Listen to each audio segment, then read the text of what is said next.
والصلاة والسلام على رسول الله. Yes. أعوذ بالله من الشيطان الرجيم. بسم الله الرحمن الرحيم. قال رب اشرح لي صدري ويسر لي أمري واحلل عقدة من لساني يفقهوا قولي.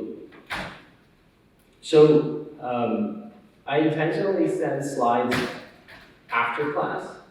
The reason why is because some research is showing that when people take notes by hand, they actually remember the ideas better. And when you give students slides, they don't take as many notes. So I will send the slides afterwards, inshallah. So thank you all for coming this morning. My name is Tayyib Yunus, and a lot of the ideas that I'll be presenting today are contextualized and for the American Muslim community, for the American Muslim Masjid as well. I had the pleasure of working with Dr. Hassan Bagby on the 2020 Mosque Survey. And we've used a lot of what we learned in that research to contextualize Indiana University's content on how to improve fundraising. I first want to start by saying a lot of what I'm going to share with you today is to help you become more effective and more efficient with your fundraising. It's not to radically transform your fundraising. We have been intuitively fundraising a certain way in the American Muslim community, and it's been working well. But it has become less effective and less efficient. Okay? I'll tell you a little bit more about myself, just to make us feel like we're taking this journey together. My father was one of the founders of ICNA, Dr. Muhammad Yunus. He came in 1971, and my mom, her uncle, his name is Maulana Gondolawi. He was one of the first professors at Medina University in like the 1940s and 50s. And so I share that to say in my home, where I grew up in the panhandle of Florida, right off of the Alabama state line, there were no Muslims there, pretty much. And my only exposure to the American Muslim community was to an ICNA convention in the 80s or 90s. And in our home, which was very faith-based and very community service-based, is the type of home that I grew up in. I share that story because my older two brothers, they had to become physicians. I didn't want to be a physician. So when my dad got to me and said, "What do you want to do when you grow up?" I had to come up with an answer that would allow me to get away with not being a doctor. I'd be very strategic. I said, "Oh, well, I want to do what you do. I want to be an Islamic worker. I want to." But he can't say no to that. So he's like, but he gave me some very powerful advice. And the powerful advice that he gave me was, he said, "That's great, but look at my example. I was a physician. I built a medical practice, and then I was able to do ICNA on the evenings and weekends. So build your strong financial base first." With that advice, I ended up building a global healthcare company, and it became very successful. And alhamdulillah, with a good team and with Allah's help. And so then finally, about 10 years later, I went back to my dad and I said, Abu, I'm all grown up now, and I want to do the job that I told you I wanted to do back in high school. And what he said he said, think about the last 10, 15 years. What did Allah teach you? What did you learn in those 10, 15 years? And he goes, I don't want you wasting time doing this or that or this or that. He goes, think about one problem or one thing you want to do and do that well. And just stick to it. And he said, look at my example. I spent my entire life in ignorance. So, and what he was also teaching me was the concept of Fundraising. That you find a problem that no one, actually I'm standing in front of an audience who can teach me Fundraising better than anybody else. So he taught me the concept of Fundraising. So I now had to go on this journey. I'm living in Chicago, and I'm trying to understand what problem am I going to solve, what problem am I going to solve. At that time in Chicago, my friends and I, we, in our healthcare company, we would get invited to corporate parties from Blue Cross Blue Shield, Aetna, and when we go to these corporate parties, we would see the young Muslim professionals that were there doing things they shouldn't be doing. I'll stop there. Mainly confused about their identity, questioning Allah, and we would hire them. So our tarbiyah playbook was to go into the corporate environments and give them 2 and 3 year contracts, and then go back to Blue Cross or whomever and sell them a project. The advantage was the person kept their job, but they're working out of our office now. And so now it's time for Salah, we're praying. Time to go to Jummah, we get to go to Jummah. And we did this for 10 years. It was basically our work, how we would rehabilitate these young professionals and help them reconnect to Tawheed and Risala, and help them also find their identity, help them find their values, and then after the 2 or 3 year contracts, then they would go back to those companies, but now they're much stronger in their foundation. Anyway, we're doing this, and I get invited to speak at a conference in Indiana University. And the conference is on Muslim philanthropy. And there's a professor there, his name is Dr. Shadiq Siddiqui, who was supposed to be here today. And Dr. Shadiq Siddiqui, he is, his research studies the Muslim nonprofit sector. So I'm sitting there in the audience. I should also tell you that at the same time in Chicago, why I got invited is because one time, one of these youth, we took to the masjid, and on the drive home, he said, "Tayyib, bro, Tayyib." I said, "Yeah." He goes, "I'm glad you hired me. So I'm grateful to Allah that I'm hanging out with you guys, but don't take me to that masjid anymore." I said, "Why?" And he goes, "I'm tired of feeling guilty, and I'm tired of feeling like I'm going to hell." And so what ended up happening was I went home to my wife, and she said, "What's bothering you?" I said, "I think the model's broken.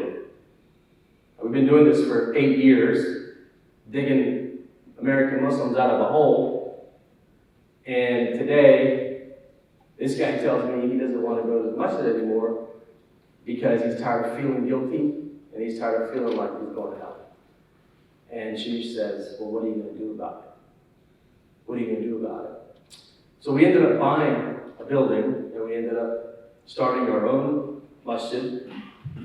And it turned, within a few weeks, this masjid basically was completely full with young professionals.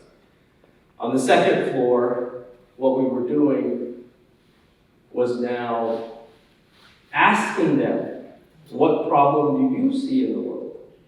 What cause do you care about? Because my mom always said to me that, "Tayyib, your heart has a nafs that wants everything, and that nafs is driving arrogance, and that arrogance is going to lead you to the rejection of Allah. And so how you fight this rejection is you have to increase humility." And I said, "Mom, how do you increase humility?" She goes, "By doing service to others, serving others." She goes, "If you serve others, serve your teachers, serve your friends, serve the community, your heart will soften." And she said, "If your heart is soft, you can see Hidayah. If your heart's not soft, you can't see Hidayah, and you will reject Allah." So this is something my mom told me since I was a kid. And then from there, we implemented this idea because we pulled the youth out of corporate environments where their nuffs had every opportunity to do whatever it wanted, and then we engaged them into philanthropy by asking them, what cause do you care about? What do you want to fix? I want to fix the hunger problem. Okay, let's go. What problem do you want to fix? I want to fix the education problem. Okay, let's go. And then soften the heart while you rebuild the Tawhid and the Salah. So then, this is happening. We built a nonprofit startup center. We get invited to Indiana University to speak about this model. I meet Dr. Shadiq Siddiqui. Dr. Shadiq Siddiqui is standing in front of an audience, about 40 people in the room. And he says, in the American Muslim nonprofit sector, there's about 8,000 nonprofits. He says over 95% of those nonprofits, our research says that regardless of how old those institutions are, they will never fulfill their mission. They will never fulfill their mission because they lack capacity and resources. That broke my heart. I'm sitting there and I just felt sad.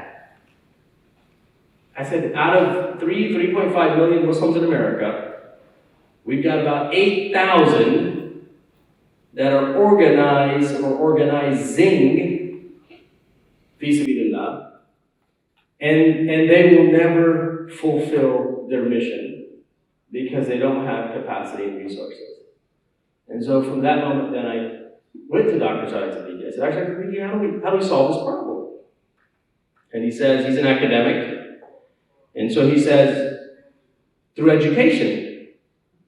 I'm like, well, that makes sense to me. I grew up in a house where, it's tarbiyah that you use as a mechanism to help grow people.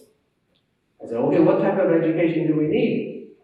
And he says, basically, the capacity problem is stemmed in financial resources. Obviously, if Muslim nonprofits had resources, they could achieve a lot more. They could build the buildings, have the space, hire the staff, hire the talent.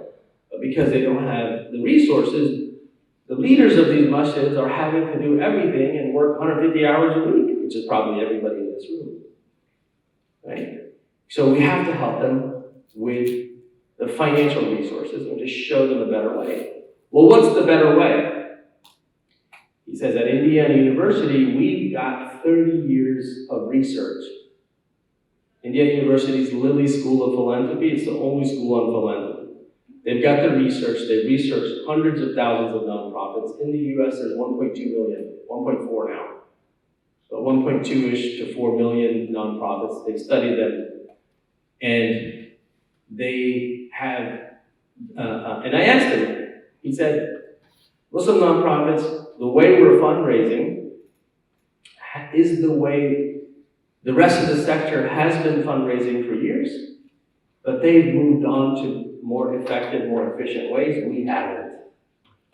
We have to help our masjids, our Islamic schools, our relief organizations, our social service organizations, our education organizations, our social justice organizations move on and improve how they fundraise. Okay, well, how do we do that? Well, let's take this information to teach it. The problem was the Indiana University courses were about $2,000 a course. Muslim nonprofits, boards are not going to approve $2,000 for a fundraising course. But they'll spend $50,000 to $100,000 on a fancy banquet. Right? Let's just do a banquet, just rent the hall, and just bring so-and-so. So-and-so was there a month ago, and mashallah, just on stage, everybody gave the money, and we had dinner and we left. Right? But here, they're not going to spend that. So what we did is we went to Indiana University and we said, hey, we're going to take your courses to the Muslim community. They're not going to pay $2,000. And your professors are not going to be able to relate to our audience. So we will develop faculty and take your content to the Muslim community, and alhamdulillah, that became a licensing arrangement.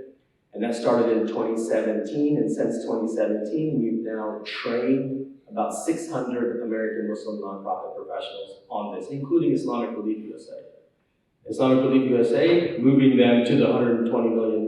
If you talk to Anwar Khan, he'll tell you it was because of implementing this theory that I'm going to show you today.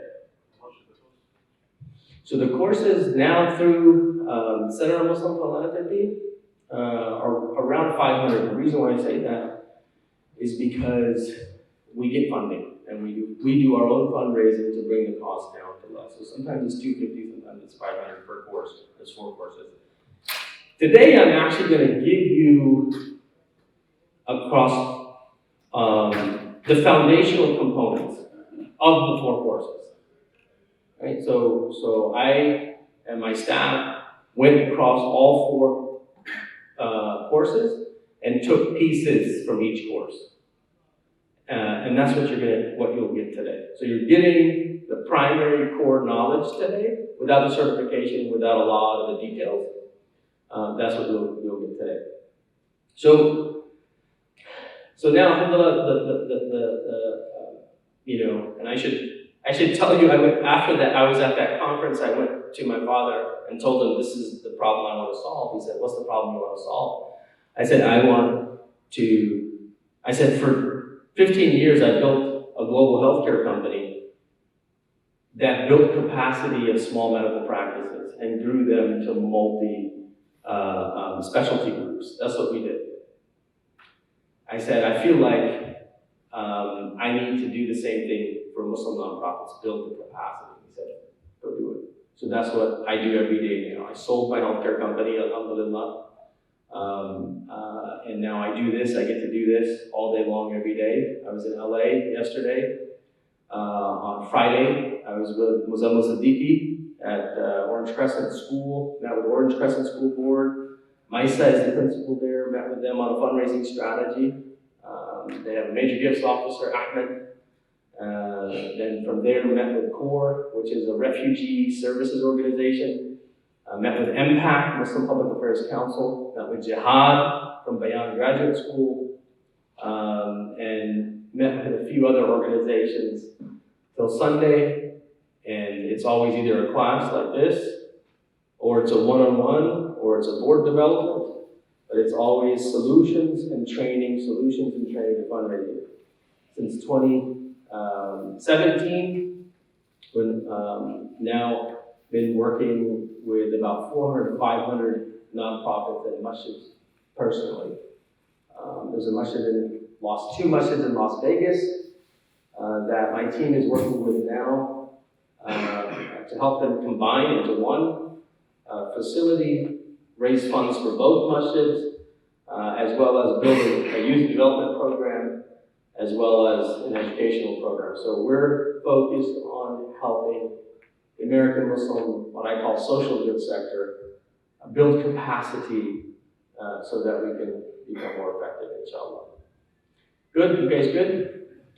Okay, a lot of storytelling today. There will be theory, storytelling, and then I want you to ask me questions like, this is what we're facing, how would you do this? This is what we're facing, how would you solve this problem? Yes? You have some data showing organizations that do not support fundraising made in the past, and then because of your training, we initially We do. We'll get to that, no problem. Cool. All right. You guys ready for some stuff? Okay. So, the first piece, and forgive me for using this, I just feel like this makes it not so personal. And that's what I'm used to. I'm used to working with my students. So solving donor fatigue. How many of you would say in your community there's donor fatigue now? Yeah? Okay, we're going to talk about that. Achieving financial sustainability. Financial sustainability. Sustainability means, right now, what we see in most, it's not even the masjids, by the way.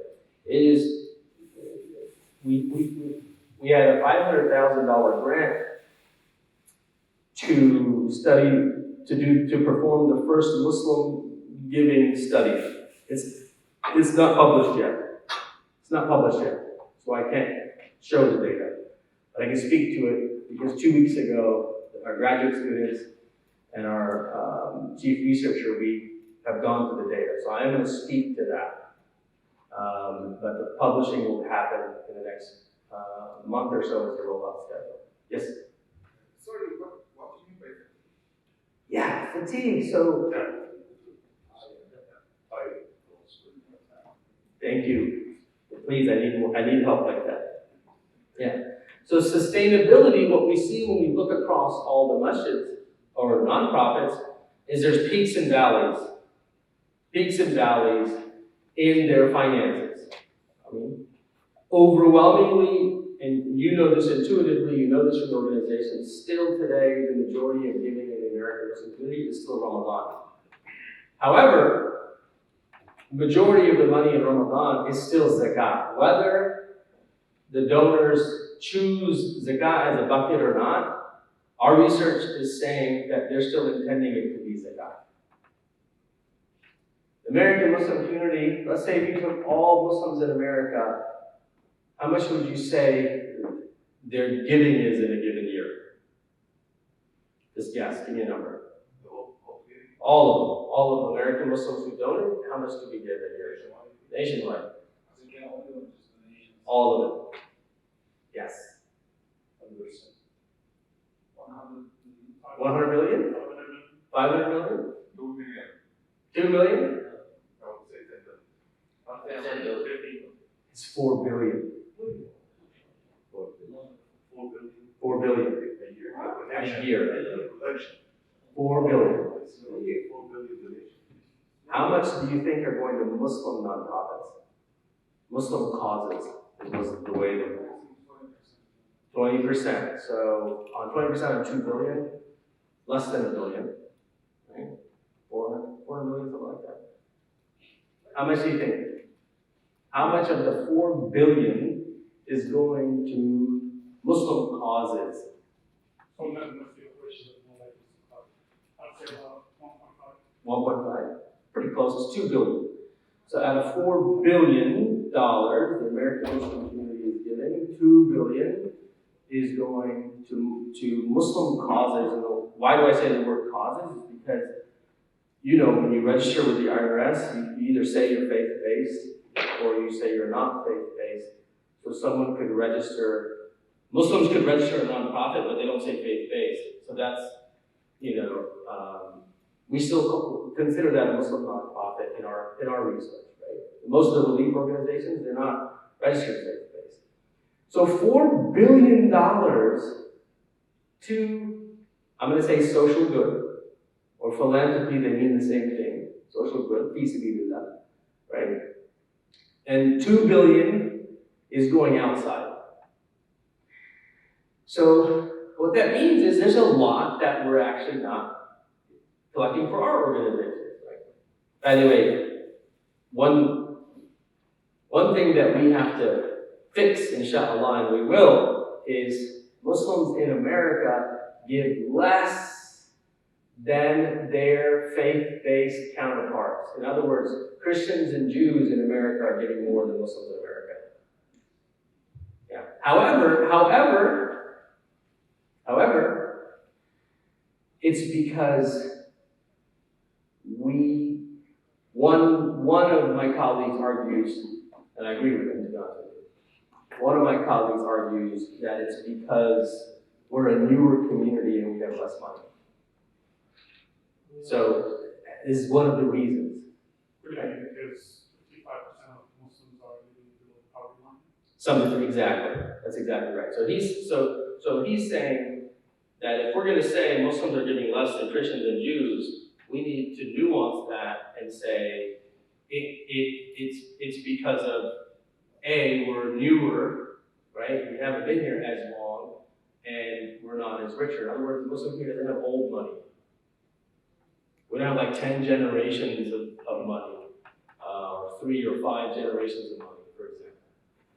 Even though Muslims have been here since the beginning, not arguing that historical argument, but, you know, donation argument.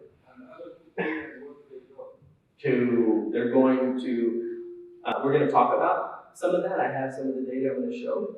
But broadly speaking, so if there's 1.2 to 4 million nonprofits in the U.S., then out of that 4 billion, 2 is going to or the American Muslim nonprofits. The other 2 is going to anywhere else. It's going to non-Muslim nonprofits. Could be going to the Red Cross. Could be going to some local soup kitchen. Could be going to any other organization. A lot of Islamic donation goes to non-Islamic profit. That's right. And do we have the other way around? Do we receive from other organizations the same amount? Do we receive from non-Muslims? We don't have that study yet. Yeah, we don't have that study yet. Yeah. So how did you do that for people? That from moving to We had a lot of data sources, but we had a $500,000 grant, actually from Islamic Relief USA, to perform the first Muslim giving study. And there was several thousand Muslims were surveyed over a long period of time. But this study, this number that I'm giving you is not published yet. The study just finished, and we just had a faculty review, and now it's being published. that's just an approximation, it's not exact. Yeah, we didn't survey every single person, but yeah, it's pretty close. It's pretty accurate. And you'll get the data. Here's the research, inshallah. Today, I want you to anchor on technique, though. Today, anchor on technique. Anchor on technique. If you leave this room and you're questioning data or questioning other things I'm telling you, and I'm telling you those things just to prep you, then I didn't help you. But if you leave this room with some techniques that you can implement in your masjid or community center, then we're making a difference. Right? We want to make a difference, right? We're going to make a difference, inshallah. But I will send you the research, I'll send you the studies. If there's something I say and you want that link, and I'll get you the study, you just follow up with me afterwards, inshallah. Okay?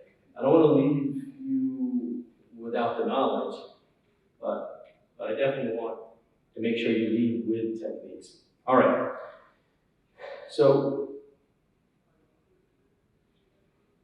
when I'm with my students and I say, what does fundraising look like? They say, well, it means please donate. That's why when you meet people and you say, hey, can you help raise money for the masjid? They're like, oh, Dave, I don't do fundraising. I don't know how to do fundraising. Right? Many of your boards are telling you, hey, we need to raise more money. And then sometimes you'll say, can you help me raise money? And they'll say, well, we don't raise money. You raise money. Let's go find a fundraiser. Right? And there's this persona now of this model of who are the fundraisers that we should bring in, right? You know, my students will say, this is what fundraising looks like, you know? I remember I was born in 1980, I'm 41. And I remember that, my whole life, my dad loaded us up in a station wagon. And we drove hours and hours all over the U.S. And we would go to these masjids, and the fundraisers were in the masjid at first. They were in the hall, they were at Jummah. Then eventually it was in somebody's home, and then eventually it had to start getting more fancy. I joke with my dad about this all the time. I'm like, when did someone say we need to spend all that money on he said, well, he goes, in my opinion, it was a response to, this is his opinion, he goes, in my opinion, it was a response to our own, internalized belief that we're just not professional. And so people started saying we're not professional, so we had this. So to showcase that we're professional, we started renting expensive halls and putting together these fancy stages to showcase that we're professional. Right? And when I started learning at Indiana University, their definition of professional fundraiser is very different, which we'll try to cover today. But this was how sometimes we think fundraising should happen and how you do fundraising. In some of the Islamic schools, they're having to sell stuff now. They make the offer to the Islamic schools. Many of them are really suffering right Like, I'm worried about the Islamic schools, legitimately worried. I have 6 children. I was born and raised here. I believe in an environment that helps to install Islamic values. I'm worried about the Islamic schools, more than I'm worried about the masjid. Financially? Yeah. Yeah, I'm really worried. Yeah. And I'm looking at the data. You're doing better this year. Inshallah. Inshallah, Much absolutely. better. Absolutely.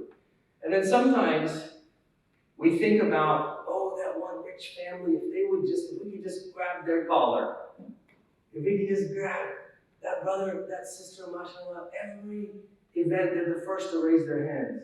And now I catch them before the event. I catch them and I hit them before the event. And they always say yes. Right? And if they could just not give to other organizations and just give all of it to just us in one place, wow, we'll be set. So this is the wealthy philanthropist fell in love with Cinderella's organization and funded it ever. So the question then is, how real is donor fatigue? I too, in 2016, 2017, I'm sitting in class, I'm taking the same class with one of the professors. And how real is the donor fatigue? I'm like, man, I'm experiencing donor fatigue. Right? I should tell you, I was living in Chicago in 2015. I was living in Dallas in 2015. And I was in a masjid. I'm not going to say the name of the masjid, it might be here. And it was the khatib gave an amazing khutbah, always did. I enjoyed it. Sits down. Second, khutbah starts. Brothers and sisters, we need to raise money. And I was like, okay, no problem. It's an announcement. But then it escalates. We have to do this, we have to do that, you have to support the masjid. Many people have expensive cars and they don't donate to the masjid. Many people have big houses and they don't support the masjid. How's the masjid going to sustain? Do you want this masjid to be empty in years? Don't you want your grandchildren to be here? And we're not leaving, I'm not starting Iqamah until we raise this number. I'm sitting there. I'm sitting there like in shock. I'm looking around, and I'm 35 at the time, and so I'm considered a millennial. So when we talk about the American Muslim demographics and how millennials give, and how baby boomers give, like my dad, okay? And how my son, Muhammad, he's a Gen Xer.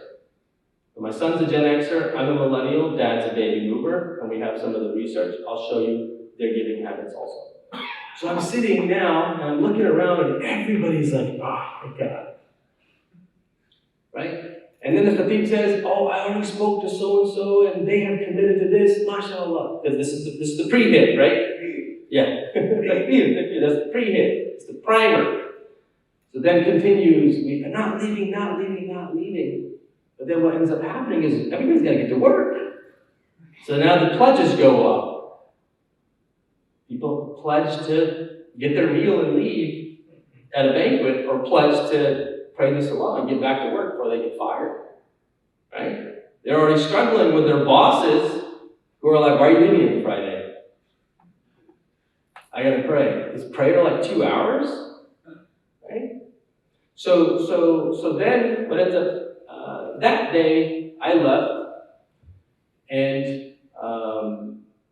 I decided that this problem has to get fixed. It was part of my journey to where I am today. I sat in class a few weeks later, and I said, I'm feeling donor fatigue. Remember I told you I had a global healthcare company. When I moved to Dallas, people know Dr. Yunus's son is in Dallas now. So I can just hear the whispering, let's go catch him. So I get the phone calls, oh, your dad told me you're in Dallas now. Can I come visit you? I want to bring my family and visit your family. So one day I tell my wife, I'm like, so-and-so is coming to visit us. And she's like, okay, it's just one guy, maybe 2 guys, no worries. Doorbell rings, and there are like 10 people in my at my front door. They come in, they sit down, and it's right to fundraising.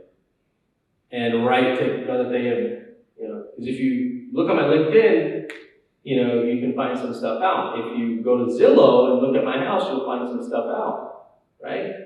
So, and parents, oh yeah, go visit Tayyib, mashallah, he has a global healthcare company now, he's doing good. That's what parents do. Hey, brother, hey, can you donate 50,000? Like, I have no idea what organization you're from. I just know that you called me, you mentioned my dad's name, and you're here. You came 10 deep. I don't, like, donor fatigue. What's interesting is, at Indiana University, they're saying donor fatigue doesn't exist. I was blown away. I was shocked. But what they say, and their research says, is something, what does exist is donor abuse. Donor abuse exists. And what the professor said to me, he said, if the only experience your donor has with you or your organization is showing you the money, you're abusing them. Imagine, what's your name, brother? Mine. So Mine and I, let's say we just meet. And I'm like, hey, can you give me a ride to the airport? He's like, yeah, no problem. Give me a ride to the airport. 2 weeks later, hey, how are you? Marcel, thanks for, can you take me to the airport again? 2-3 weeks later, hey, can you take me to the airport again? So every interaction he has with Tayyib is, can you take me to the airport? And ask.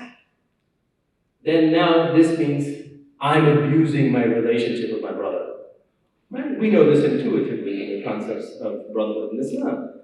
Right? So if the only experience with your donor is support the organization, you must help, we're the most important organization ever, then we are committing donor abuse.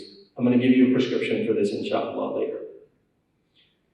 So what can we do better? This is the first paradigm, and this is the prep.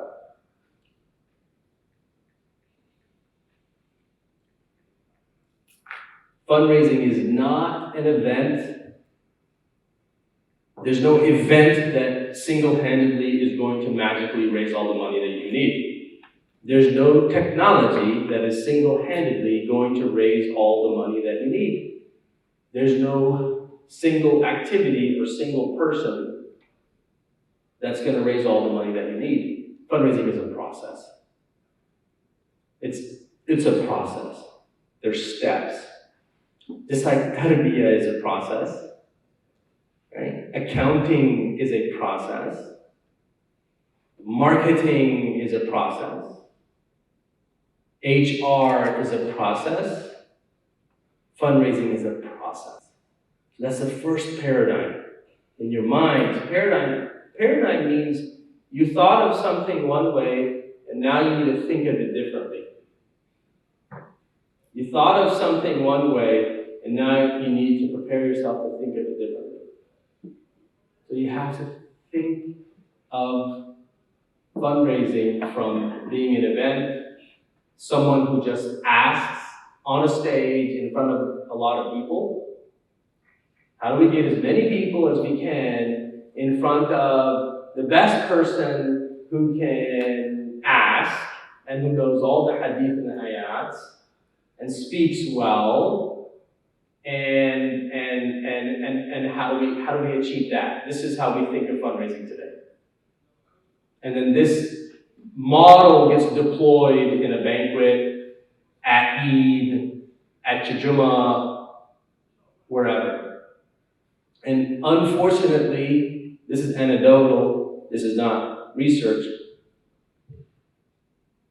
then what happens is what happened to Tayyib in that masjid. Unfortunately, and I embarrassingly say this, especially in this room, I never went back to that masjid. Don't tell my mom and dad. My mom would kill me if I tell her I stopped going to a masjid. She'll kill me. Okay.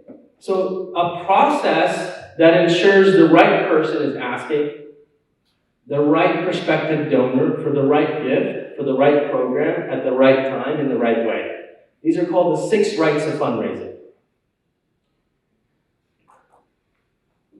I'm gonna give you this example just to help bring it to life. Okay?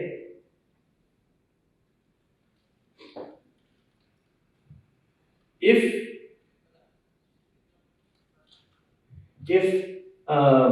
right person asking the right prospective donor in the right way for the right gift, for the right program. So I wouldn't, let's say that, okay, I'm just saying this about myself for teaching purposes. May Allah subhanahu wa ta'ala protect us from shaitan. Okay? So, me, I really feel passionate and I care a lot about 2 things. I care about youth. I'm genuinely worried about the next generation. Okay? So youth is something I really feel. Second, I really care about Muslim nonprofits. I'm like, they have to exist, we need them, and they need to be better. Yesterday in LA, I was having lunch with someone, a young professional, billionaire. I said, where are you going tomorrow? I said, I'm going to Anja. What are you doing over there? I said, I'm teaching fundraising. What? These imams are going to sit in a fundraising class with you? He's like, why are you wasting time with them? And we need to just go build our own masjid. And I'm like, well, hold on, that's not a solution. Right? That's not a solution. And so what I'm driving at is, for me, my causes are youth and masjids. And the Islamic institutions, all 8,000. To me, this is the institution of the American Muslim community. So you wouldn't come to me and say, hey, brother, or that person I had lunch with yesterday, sending the imam of a masjid where khutbah is only in Arabic to that person to ask, that's now the wrong person asking the wrong person for the wrong gift. You see what I mean? Right? But does it mean that we couldn't ask that person? We probably could. We could probably still go to that person, find out that they care about youth, find out that they care about transformation, improve activities, and then go have a conversation. Would you be, by the way, where I landed them was there's 5 billionaires that are starting a fund of $1 million, and they said, for this $1 million, we want to do something very innovative for the future of Islam. And so what we said to them is in next year, we want to do specialized fundraising courses for masjids and imams specifically all year long. And that's how the conversation started. Like, I don't want to fund that. Well, I'd rather take $1 million and go build new masjids. Can you do that for me? I said, no, I'm not going to do that. I don't want these institutions empty in 20, 30 years. So are you going to help me help these existing institutions get better? And by the way, alhamdulillah, at the end of the conversation, he said yes. So they're going to fund these classes. That's why I was hesitating. You're like, how much? My ask to him is, I want to train, there's 3,000 masjids in America. I said, I want, inshallah, all 3,000 boards and all 3,000 directors and leaders over the next 3 years to be certified on this technology, and now we can improve the capacity of all 3,000 masjids. Will you fund that? And let's prepare them for the American Muslim youth that is the fastest growing sector. So he said, yes, I'll help with that. So that's deploying the right ask to the right program, the right project to the right person. So we'll cover this. I'll cover this with you guys tomorrow.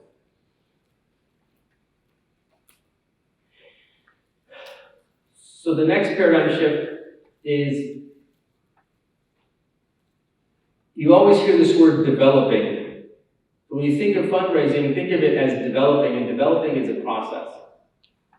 right? So if I meet you for the first time, and I think, hey, I want to be best friends with this person, I want to get to know him, learn about his family, invite him to my home, go to their home, discover what do they care about, what mission are they on. Developing an understanding of another person's philanthropic values.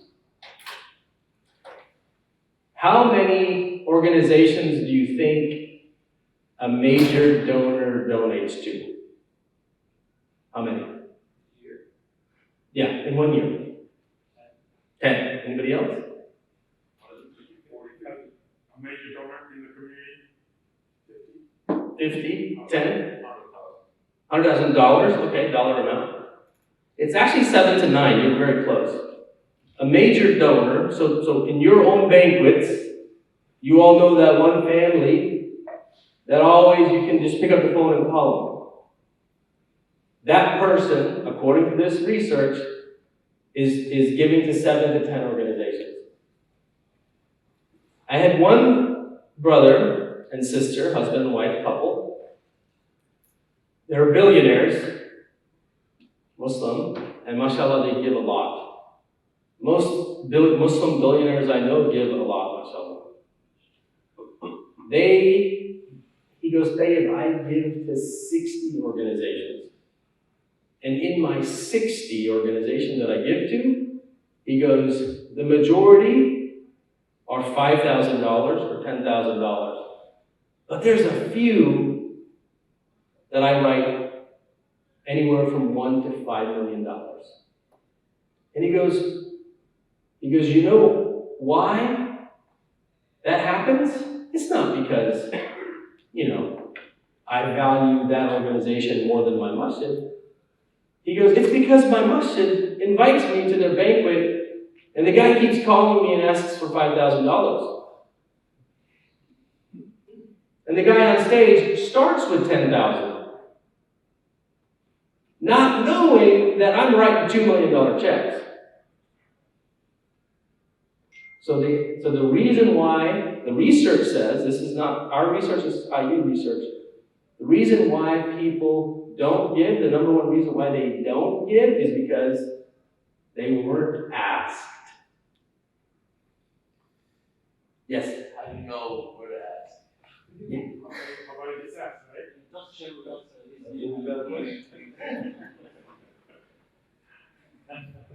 The second reason, the reason why they don't give as much as they can give is also because we don't ask for an amount, oftentimes. That's tricky though. The guys who ambushed me in my house, they came in, but mashallah, your father has always supported our organization for years, we're so glad you moved to our community now, inshallah, we look forward to your support. And I'm already studying this stuff. So inshallah, you'll support us, right? Inshallah. So the ask is actually inshallah. And then you leave saying, oh, they always give, they'll give, he said they'll give. But we didn't actually talk about a number. So now they're in my room, and I'm like, so, tell me about your project, tell me more about your project, how much do you need? And then somebody else who hasn't been talking just randomly says, oh, brother, we need 50,000. Just out of the air, 50,000. It's kind of like, let's just see what we can get. Everybody else is looking at him. Like, what just happened, right? So, but, and like most young professionals, okay, 50,000. Tell me what you need the 50,000 for and what you're going to do with it. We could do this, we could do that. If we just had this, we could do this, we could do that. Basically, all you said to me is you have no plan. Nobody else. Yeah. But it doesn't. But the second thing that happens is your donor looks for evidence of plan and evidence of execution. So you could ask a number, but a couple of things is you want to cultivate to find out their ability, their interests. It's actually called LIA, is the framework. Who am I linked with? Would they be interested? Do they have the ability to give? We'll cover that. And that's uncovered. So you have to explore how those values might be aligned with the values of your philanthropic organization. Right? Connecting those values to your organization through an invitation. And then what you want to know, what you want to ask is, there's three things you want actually from your supporters. Not just money. And if all you do is come to them for money, you're committing donor abuse. Time, wealth, and voice. Their time is more valuable than their money. Their voice is more valuable than their time and their money, because it's their credibility. Right? And if they're not doing all three of these, you're not getting $2 million checks, no matter what. Right? You might get the, oh, here's a gift. Right? So you're only going to learn these things if you actually develop the relationship.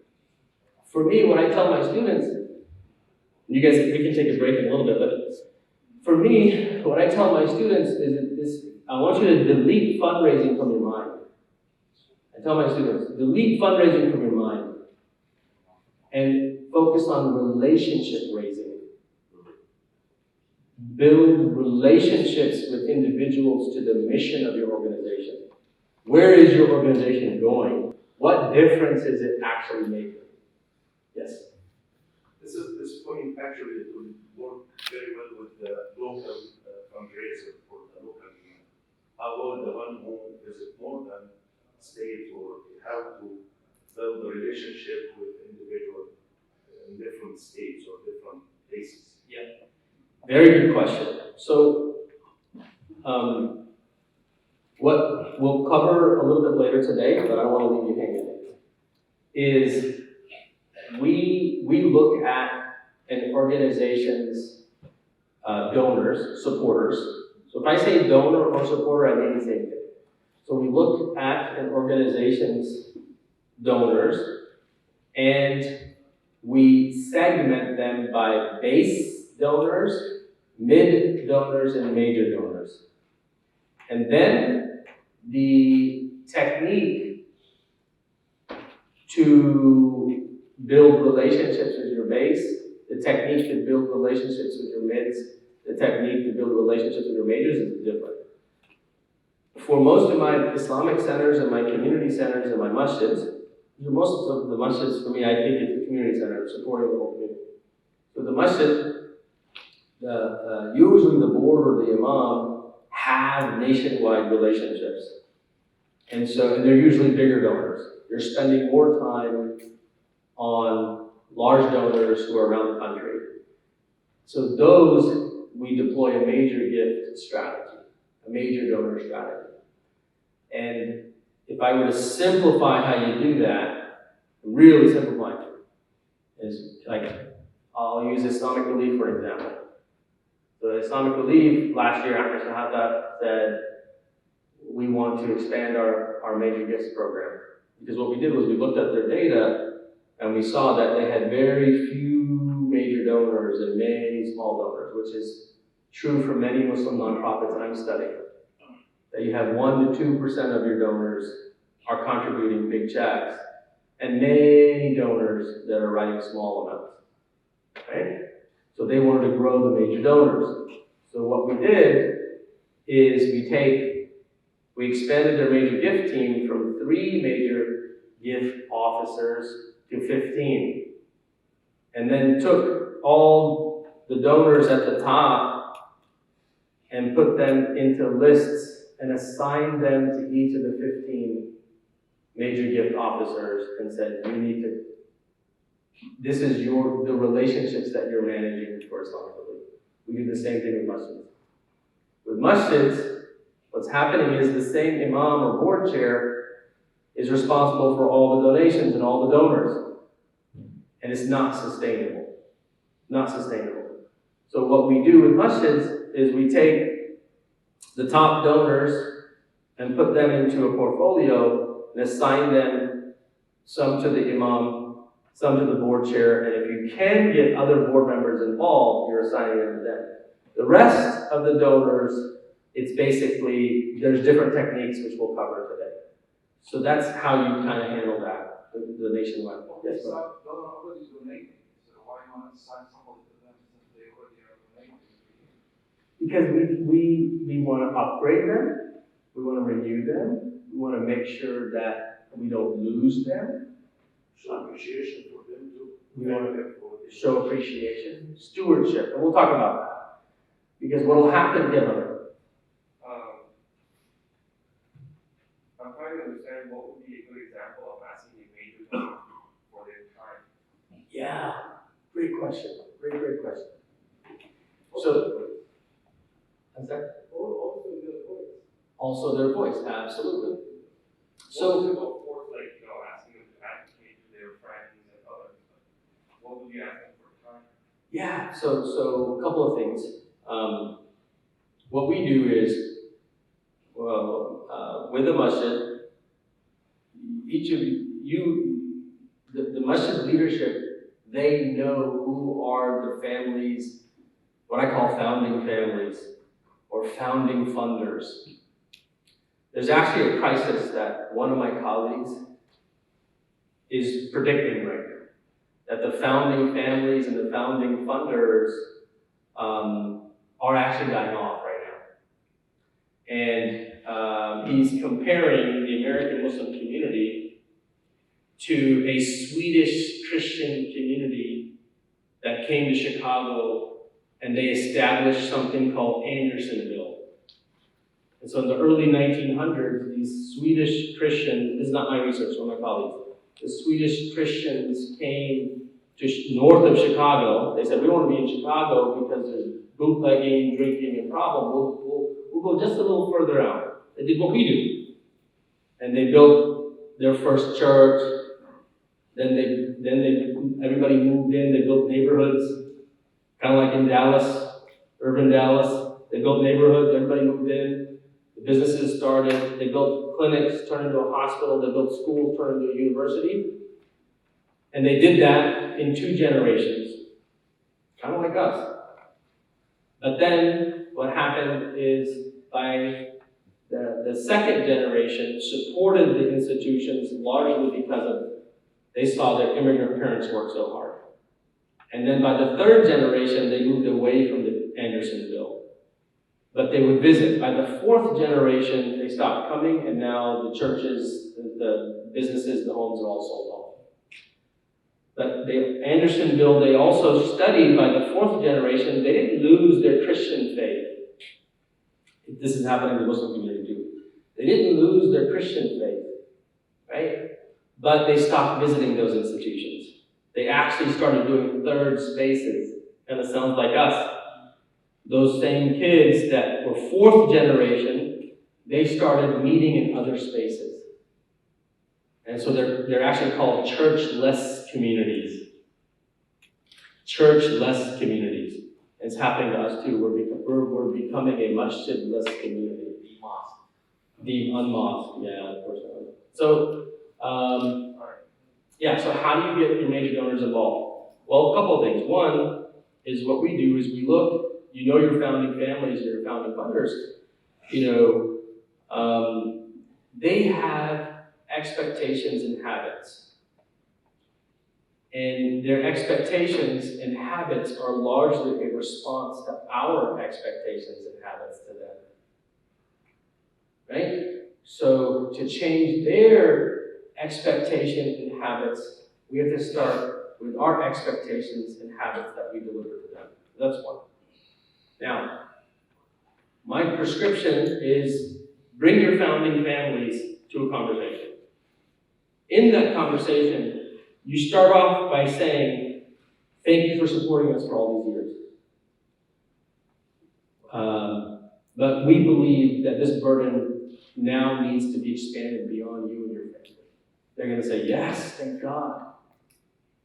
And we're now implementing a new technique, research-based technique from Indiana University. By the way, I've had these conversations. They love it. high net worth donors love it when you are being strategic and intentional, and you're doing something different.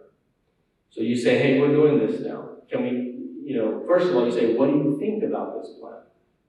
The research says when you ask for advice, by the way, money follows. Okay? So when I'm teaching my students how to solicit better, how to ask better, I say ask for advice first. So in this example, you're saying, what do you think about this plan? This family is probably writing a $10,000 check, and we're thinking, wow. They're probably writing a $20,000 check, we're thinking, wow. But that person is giving to 7 organizations likely $10,000 to $20,000. You see what I mean? So now you're saying, what do you think about this plan? It's a great plan, we need to do it, I'm so glad. Would you consider making introductions for us? Would you consider supporting this for the next 3 years in a bigger way while we bring on new donors? By the way, if I say, Brother Man, can you write $10,000? Versus, would you consider a gift of $10,000? In the second option, I've empowered him. I've given him agency to say, you know what, yeah, I'll consider a gift for $10,000. Whereas, if I say, can you give a gift for $10,000? Well, he's a good guy. He doesn't want to say no. When you ask him, when you make a good person say no to a good thing, you make him feel guilty. You make him feel sad. Right? I don't want Martin to feel sad. I don't want Martin to feel guilty. I don't want him to feel like he's going to make Allah angry. So it's how you ask. So instead of me saying, Brother Martin, can you give $10,000? I'm going to say, would you consider a gift? Would you consider a gift? So if you don't remember anything today, just write that down. So that when you're talking to your major donors, say, would you consider a gift of $10,000? Because you're giving them agency. You're giving them power. Yes, sir. Yeah, I would. I would have done my homework before. Yeah, for sure. For sure. We'll take a break at 9:30. Is that okay? You guys good so far? Okay.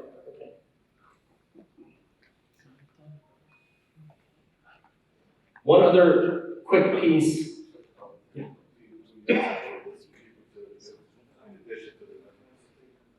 Oh, yeah. So would you consider connecting us to other people in your network? Well, it always depends.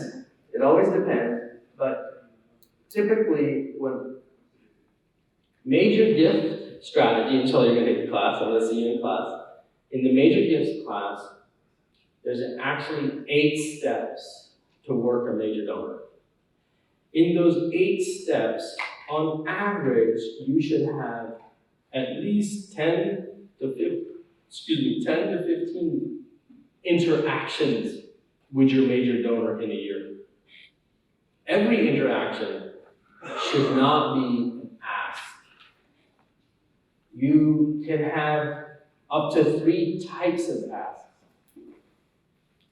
Would you consider a gift of money? Would you consider a gift of time? Would you consider a gift of introducing us as advocacy to other people in your network? Those are 3 types of asks. So right now, most of my Muslim nonprofits were in an end-of-year campaign. And in that end-of-year campaign, we're listing which donors haven't given yet this year. We're listing which donors have given this year, but gave less than before. And based on this information, we're preparing the communication plan.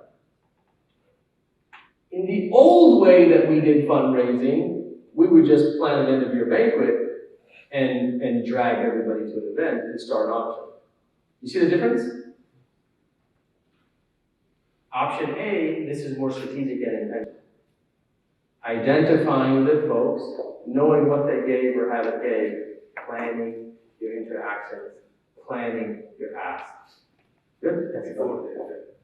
Well, I don't do an event unless I have to. Okay, so what I'm saying is, with this model, forget about private and making the fundraising and the football or anything. Is that what you think? There's no research in this content that's telling you not to fundraise at Jummah. But as your brother Tayyib, as your brother Tayyib, who's 41 years old, who all my friends are 30 to 40, all my work has been on American Muslim youth, I would say don't do asks in your khutbah. You're turning them away from Salah. Yeah, you can't do that, right? Yeah. But after khutbah, it's great. I think after khutbah, I hope you enjoyed today's khutbah. May Allah subhanahu wa ta'ala bless you on your way out. As a reminder, nasiyah to myself and nasiyah to everyone here, if you're all please give it. That person, we call them Joe and Jane Muslim. In the hospital, somebody comes in unconscious, they call them Jane and John Doe. You don't know who they are. So this Joe and Jane Muslim coming to your khutbah, you want them to leave like Allah loves them. You want them to leave like Allah loves them. Right? And that's super important. If they leave feeling like they didn't do something Allah wants them to do, then they're questioning, I can't do it, why should I do it? I can't do it, I don't want to go somewhere where I can't fulfill expectations. I don't want to be somewhere where I can't fulfill expectations. Okay, but that's not the topic today. That was your brother Tayyib advice. That was not professionally researched recommendation. This is why I make that distinction. Allah forgive me. So we'll finish on this concept. Fundraising is an exchange of values. This one helped me a lot. It helped me a lot in how we're fundraising better. Because I grew up in that, in the Ikna culture, where it's an obligation to donate. Where you just have yaqeen and tawakkul, and you just do it. Yeah, so that was the culture that I grew up in. And so what I learned from Indiana University is something that helped me understand my children better. It helped me also understand my older brothers and sisters. So fundraising is an exchange of values. That I value masjids. I understand their importance, so I'm going to support masjids. I don't value masjids I'm just saying this out loud, not my own beliefs. I don't value masjids. I don't believe in what they're teaching and doing. I don't see the difference they're making in the world. I'm not going to support them. You see the difference? So I value, one organization I'm working with is a think tank, a Muslim think tank. Think tank work is long game stuff. It's not short soup kitchen stuff. It's long game stuff. And so that organization is really struggling with their fundraising. Because how they fundraised was banquet. You bring a bunch of people to a room and say, hey, we produced 50 research papers. They're like, why should we support 50 research papers when people are starving? Right? When people are committing suicide. When youth are leaving Islam at 23%. Right? So how they fundraised needed a change. We needed to identify individuals who understand the value and who value think tank work. Right? So what I'm sharing with you is you're your organization has values, and those values are aligning with a certain segment of the community. When I went to business school, and how I make money is actually I invest in businesses. I'm a serial entrepreneur, which allows me, alhamdulillah, to do this and be with you all. And Allah accept all of the work that we're doing and protect us from Shaitan. When I moved to Orlando, Florida in 2018, there's 4 masjids by me. I have 6 children, 4 masjids by me. And I said, hey guys, we're moving to Orlando, we're going to go to these different masjids. I want you guys to tell me which one you like going to. So then we go, they're like, yeah, well, let's just go to Disney every day, and you can do the football. Right. My youngest said that.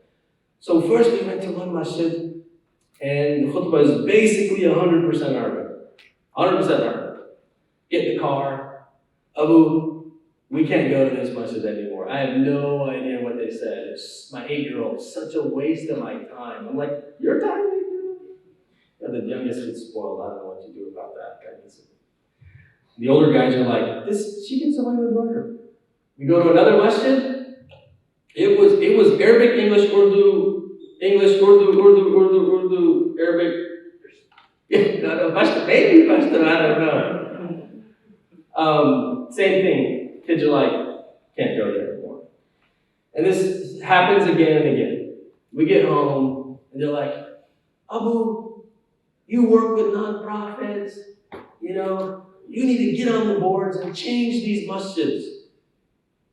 And I'll be honest with you, about 10 years ago, that was my thought. Right? I was that young professional calling everybody the uncles and saying, let's change it. I've since changed my opinion. I want you to know that. Now that I've been studying research and learning more, I don't think that's the right method.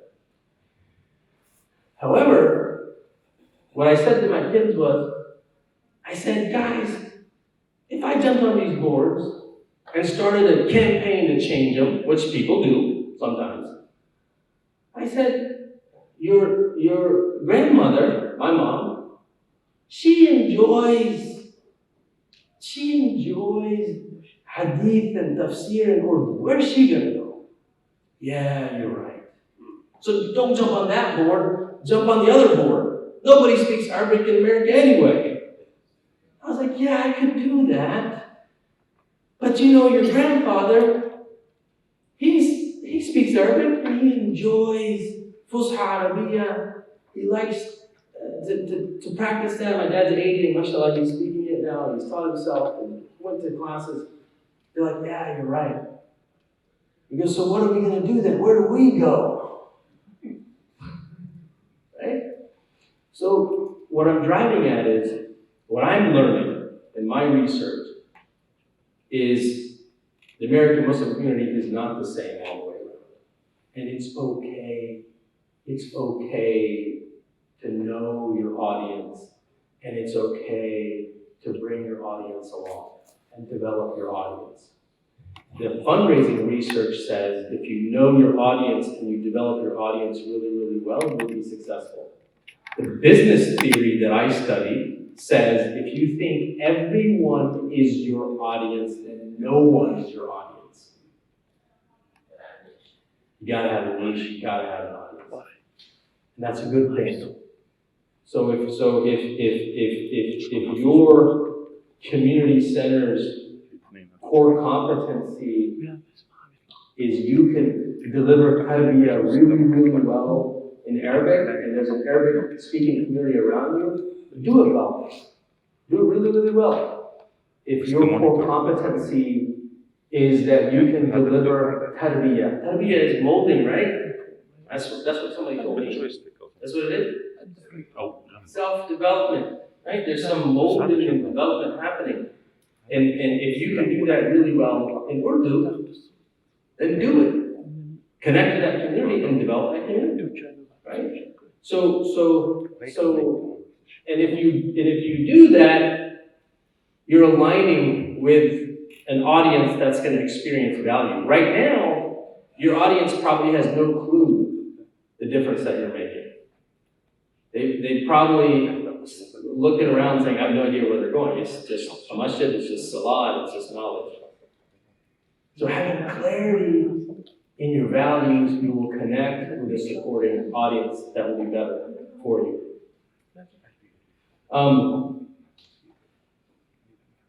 So it's 2 minutes left. I'm going to show one more thing for you. I got to draw it.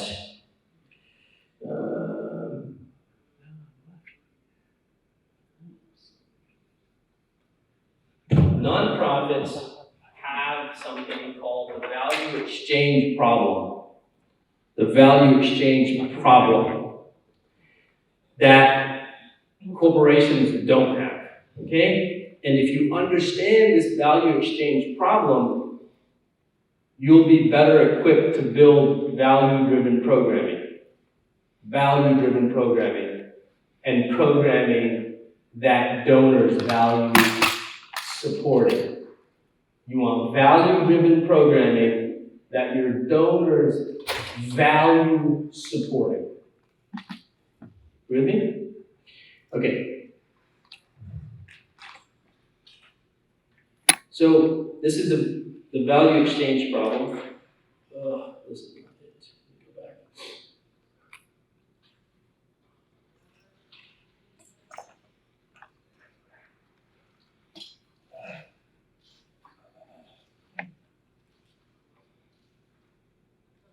The value exchange problem that nonprofits face. A for-profit company, let's say this is Apple, okay? We'll just say Apple here. Apple makes an iPhone. Tayyip has money in his pocket. Apple says, hey Tayyip, do you want this iPhone? Tayyip says, yes, I value the iPhone more than, I think this was $600 or $700. I value the iPhone more than the $600, so I'll give you my $600 if you give me the iPhone. Right? This coat was, I think, maybe $65 on the clearance rack. So I value the coat more than the $65 in my pocket, so I'll give you the $65 if you give me the coat. There's a tangible exchange of value. Nonprofits, the tangible exchange of value is messy. It's very messy. Okay? So for a relief organization, or zakat, or sadaqah, what happens is there's a beneficiary here. A beneficiary. The beneficiary of your masjid's service is someone else. Right? The reason why it's messy is because this person is also benefiting from having a place to pray. They're benefiting because there's knowledge, right? So there are other beneficiaries and this person is benefiting. What I mean by that? What I mean by that is you might have major donors today, like I'm just going to use Ikana as an example.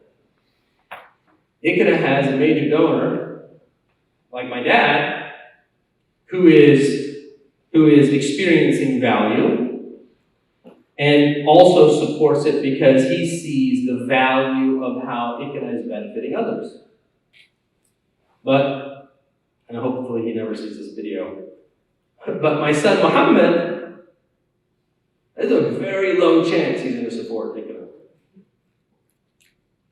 Even though I took him to every convention, very low chance. Right? And I support Ikana, but it's not my largest gift. You see the difference? So if you, in your masjids, you need to plan for this problem. In your masjids, you need to plan for this problem. You need to identify your founding families and you need to map out the value exchange and map out the sustainability strategy. Are we adding value that their children see as value and are willing to support it the same way, or do we need to go and replace those donors with new donors? This is a very real problem. Now, I'm going to end on this last piece here. Yes, please. As imams, many times our goal is to bring the mindset to the youth or to the rest of the members of the community to have that same value. Right? So, are you suggesting perhaps that we just accept this reality and gear our efforts towards the people that are in for our cause, or what's your solution to this dilemma? So my solution to this dilemma is number one, don't expect or take for granted the other folks in the founder's family.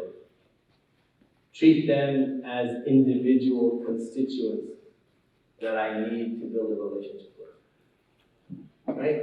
So ICNA, for example, if they built a relationship with, my dad has 8 children, mashallah, 8 of us. But if ICNA built a relationship with us 8, understood our values, there's a better chance that we would support other programs, right? Which some of my siblings, it's true, like my brother Tariq lives in Dallas and he really values the work of Embrace, right? I value youth work, so I support young Muslims. But I don't support all of ICNA's programs probably in the same way my dad does. You see what I mean? So the answer to the question is, number one, however, there's many people in ICNA, I hate to keep using them as an example of the National, but I'm just doing it because I believe there's lessons in it, so forgive me. There are people who take the family of the founding funder for granted. Oh, your dad donates, so you should donate too. Where's your check? I didn't see your check this year. That's taking the founding families. You're really committing donor abuse. As a son of someone, you're committing donor abuse if you're doing it. However, the prescription is build relationships with them. Understand their values and cultivate them. And then now you'll treat them as individual donors for support to each other. So one last piece is, if the only experience this person has is show me the money, you're committing donor abuse. So the prescription to that is actually something called stewardship. And when we come back, I'll start with stewardship, and I'll give you an example of stewardship, which will help us understand how to treat our donors better, inshallah. Good, so you want to have a little 10-minute break, is okay? So we'll come back at 9:45. A little bit more? Okay, 9:50, is that okay? Okay. Before we leave, I just want to make an announcement that Guidance College is looking for a full-time fundraiser. Anything on your mind that between the break and now that you're thinking about, that you're wondering, or something about the community that you're wondering, something very specific related to fundraising?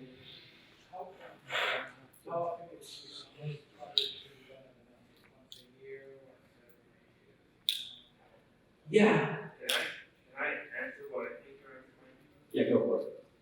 I think that you wouldn't suggest actual fundraising at all. Is that correct? Yeah, I don't do events. I don't do events unless I have a specific purpose. I don't do fundraising events per se. So in the fundraising theory, for example, there's a class I teach. It's called Principles and Techniques, and we have they're actually called special events.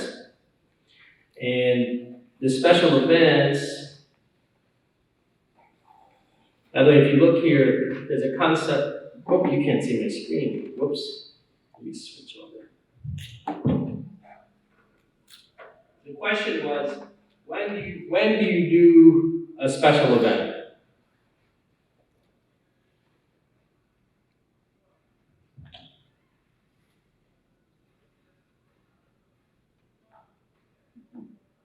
I'm just going to leave it like this instead.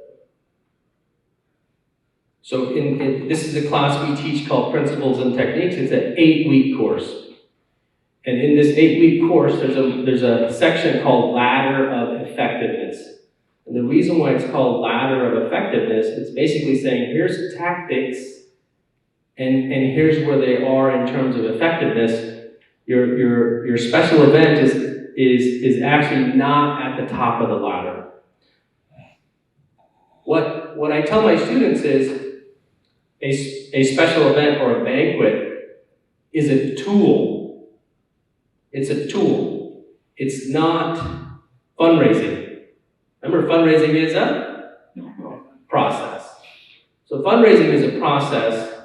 Email is a tool. WhatsApp is a tool. Facebook is a tool, right? Text messaging is a tool. Special event is a tool. So these are tools, but they're not fundraising because fundraising is a process, right? So the question was, but Dave, when do you do a special event? Special events are really great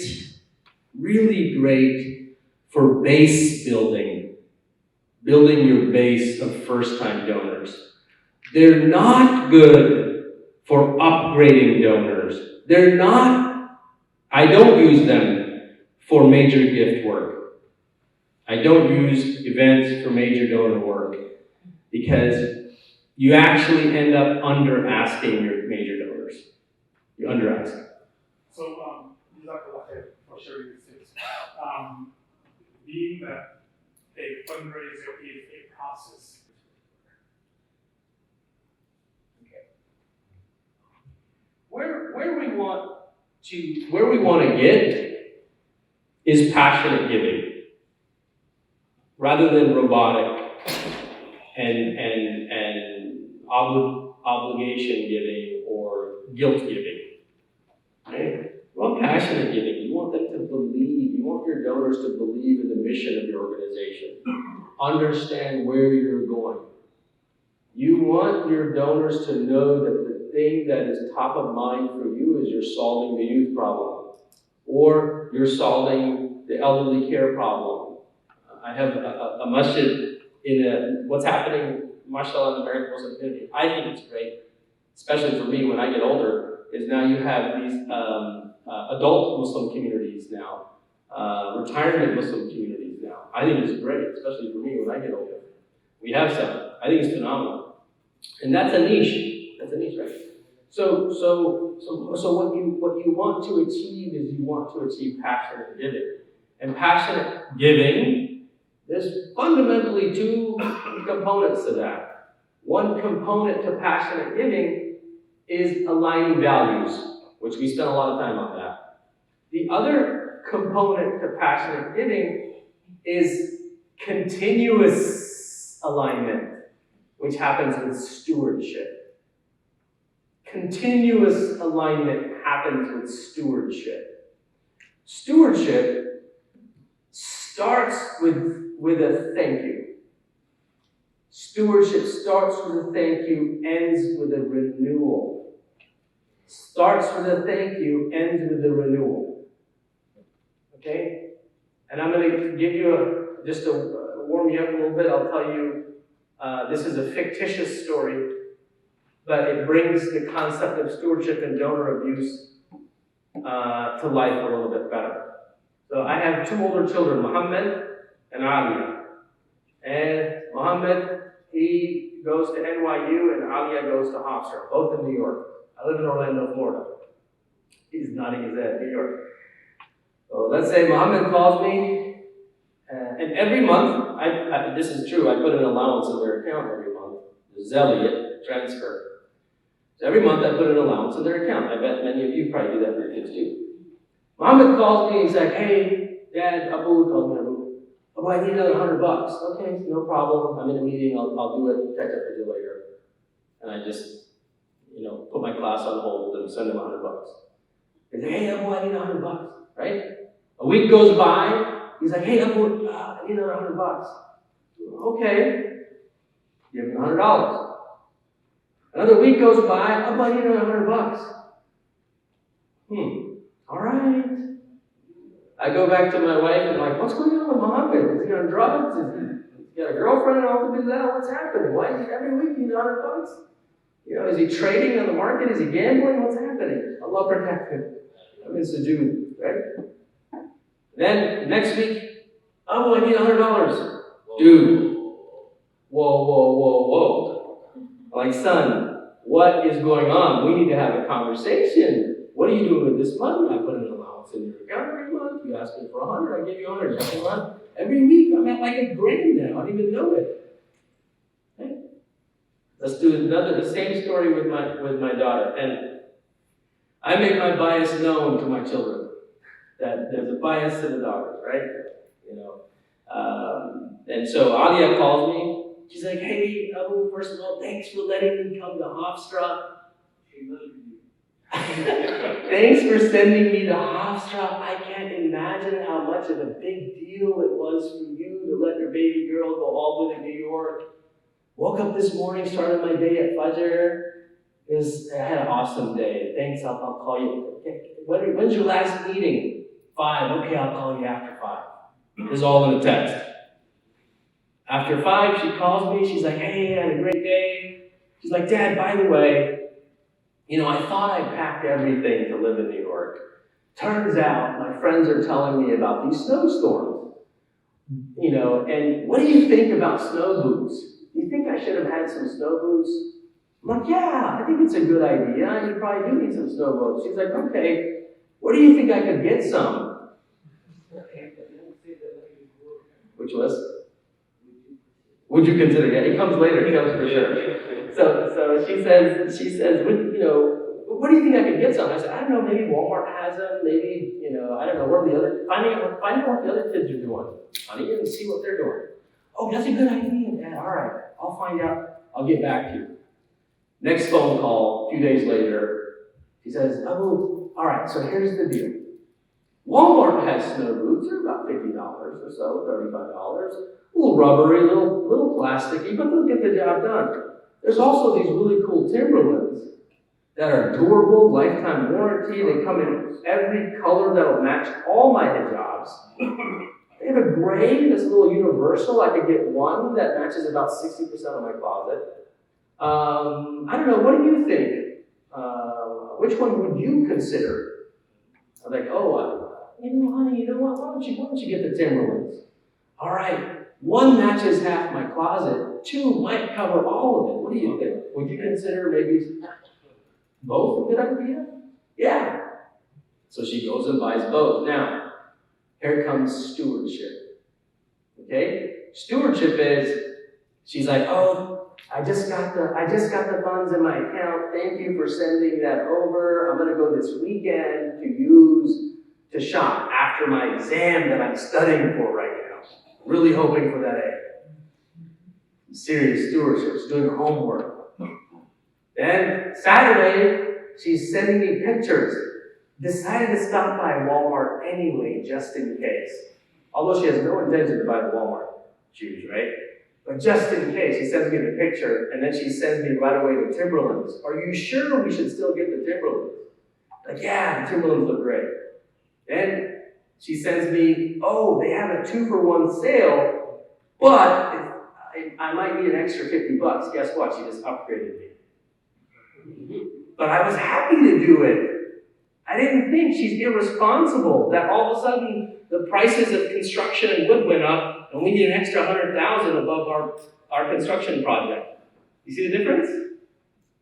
That's how you get them involved with the voice at the time.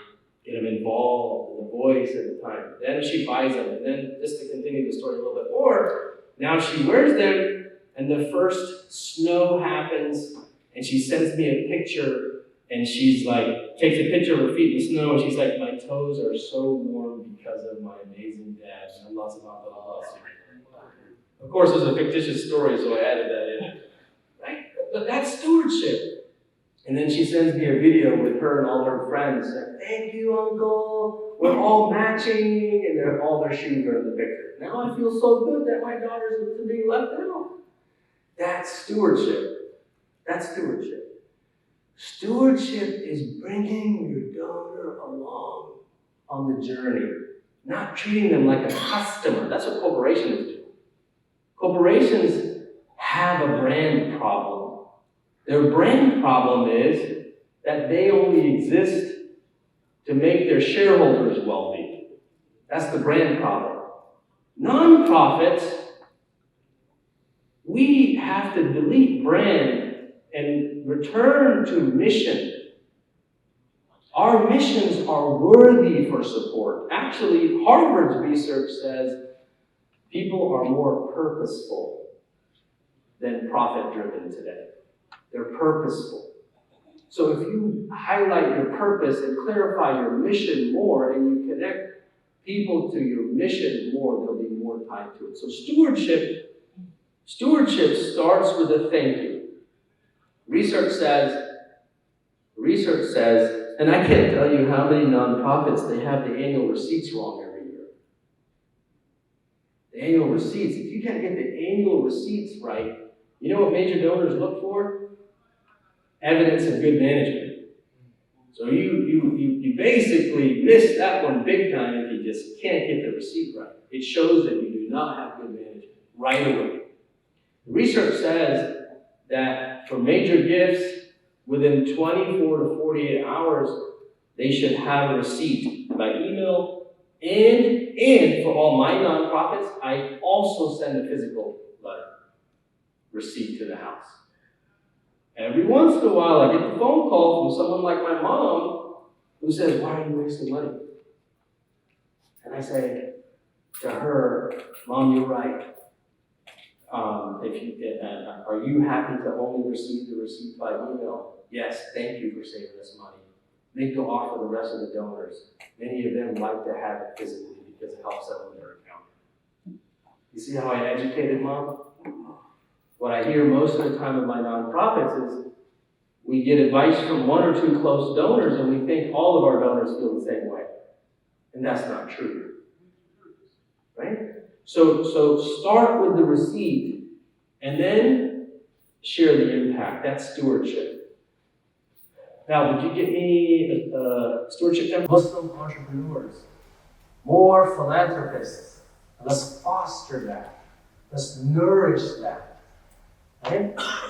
The actual term is social entrepreneur. Social entrepreneur is someone who builds a business that has a social good purpose to it. Right? Either integrated, I teach a social entrepreneurship class, either integrated into their business process or it's corporate philanthropy. They make money, they donate. That's corporate philanthropy. Right? I'll go back to stewardship. So stewardship, you guys so far okay on that? All right. So we will share this template with you. I'm going to pivot to some data. I'm going to pivot to some data about philanthropy, and then I'm going to come back to practice and prescriptions again. Sound okay? All right. So just give me 2 seconds and I'll cover this.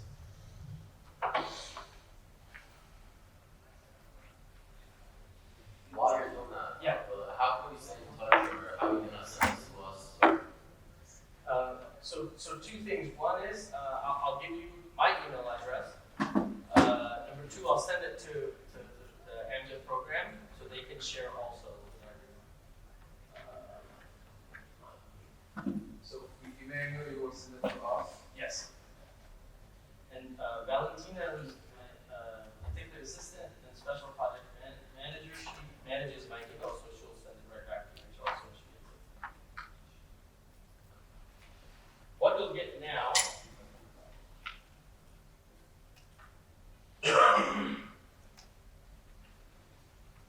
let me get a link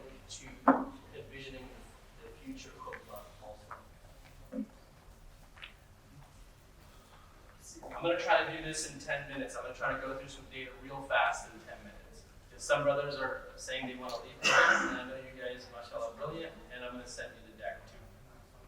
I'm going to go through real fast the data. What you're looking at is a compilation of key highlights about the American Muslim community and how they give.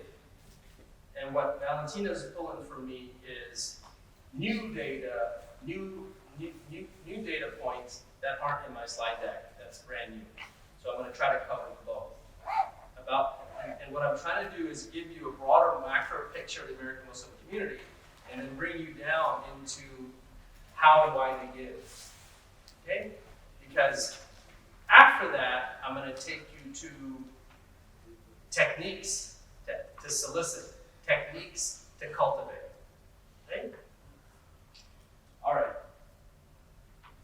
Islam's been in the United States for a long time. That's what this slide says. 1178 on this land. A third of them were slaves. Longest standing mush in America, still today, Cedar Rapids, 1934. I took my kids there. They were like, really? You mean it's not a green dome? I know, it's a wooden house.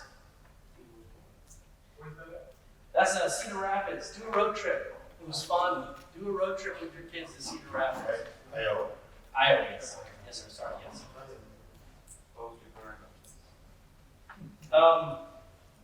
Pew Research said we're 3.45 million. Dr. Hassan Bahdi, in his 2020 mosque survey, it's called Mosque Survey, has something called the Eid formula. Eid formula. So he uses an Eid formula to estimate the population, and he's saying, based on that, there's 7 to 8 million, right? So, but we're somewhere in these numbers. That's why I like to ask, how big's your city? How many Muslims? How many Muslims? I'm kind of like validating intuitively these numbers. These next few slides, and you'll have this slide deck, really talks about how the immigrant numbers are declining.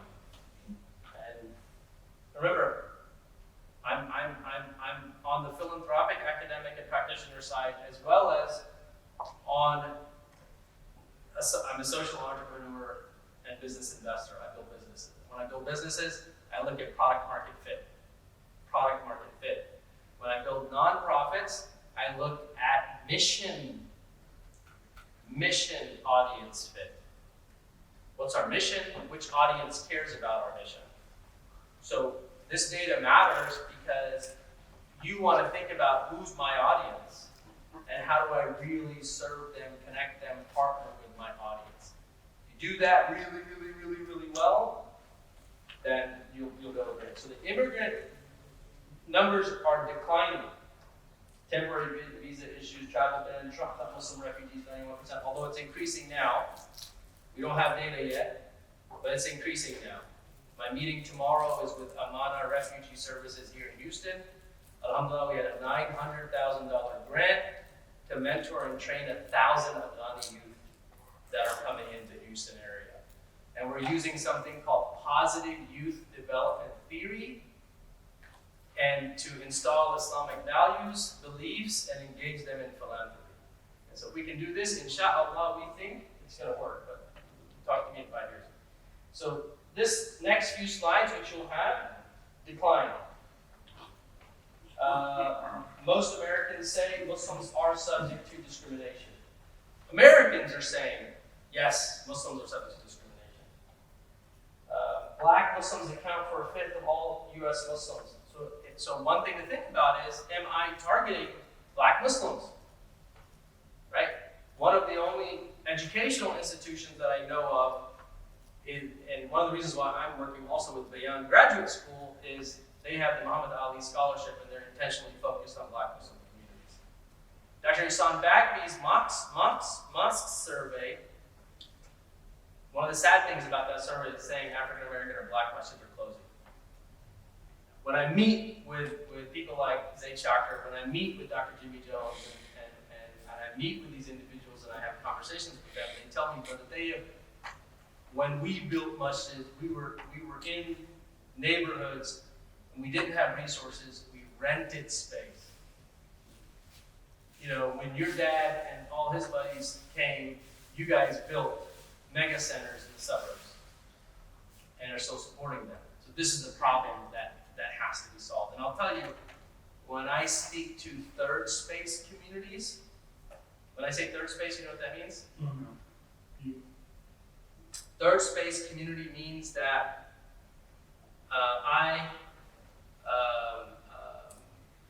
so corporate space, church, mosque, synagogue space, third space is somewhere else. So because I don't feel like I can learn in this masjid, because I don't align or understand with what's being taught there, then me and my buddies are going to go meet in a coffee shop. In Orlando, there's a third space. There's a group of young families. They meet once a month in an Airbnb, in a 10-bedroom Airbnb. They all get there, they meet, they potluck, and everybody's there. And one of the guys in that group is one of the co-owners of Edible Arrangements. So they basically have a millionaire in that group meeting on a month-to-month basis. Then you have other third spaces, like Roots was a third space when it first started in Dallas. One of the first models of a third space was Talib. There's also another organization called Il Muslims, Islamic Lifestyle League. And these are creatives and artists that are saying we don't fit with the masjid. And they meet in places some of us probably never go to. But they're still proud Muslims. Right? So that's some stuff to think about. We know this, 23% leaving Islam, 23% converting to Islam. Former Muslims do not say they have no religion. I think this was the topic of your theme this whole weekend. Don't really spend time on that. Millennials are half of Muslim adult population. This is something interesting. And if you took 3.45 or you took 8 million, whatever number you took, over 50% are millennials. And what Dr. Bagby says is only 20, 22, 23% are attending the masjid. So if you took the whole Muslim community, and then you took about 50-something% of them, they're millennials.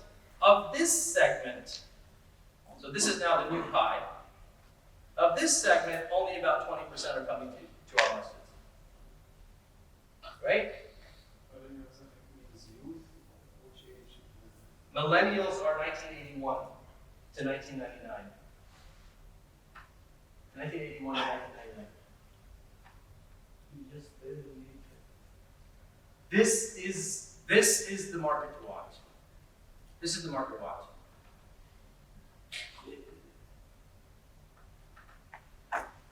Okay, so 60% of Muslims not attending weekly. I think you guys were discussing this weekend even more. Most U.S. Muslims say there is more than one way to interpret Islam. And if you look at Dr. Bagby's report, he talks about how masjids that are not strict to one ideology are growing, the ones that are shrinking in size. Bagby's mosque survey report. Young adult born Muslims, 18 and 29, only 24% say they're happy. Sad. If Islam means peace, and only 24% of us are saying they're happy, that's a problem.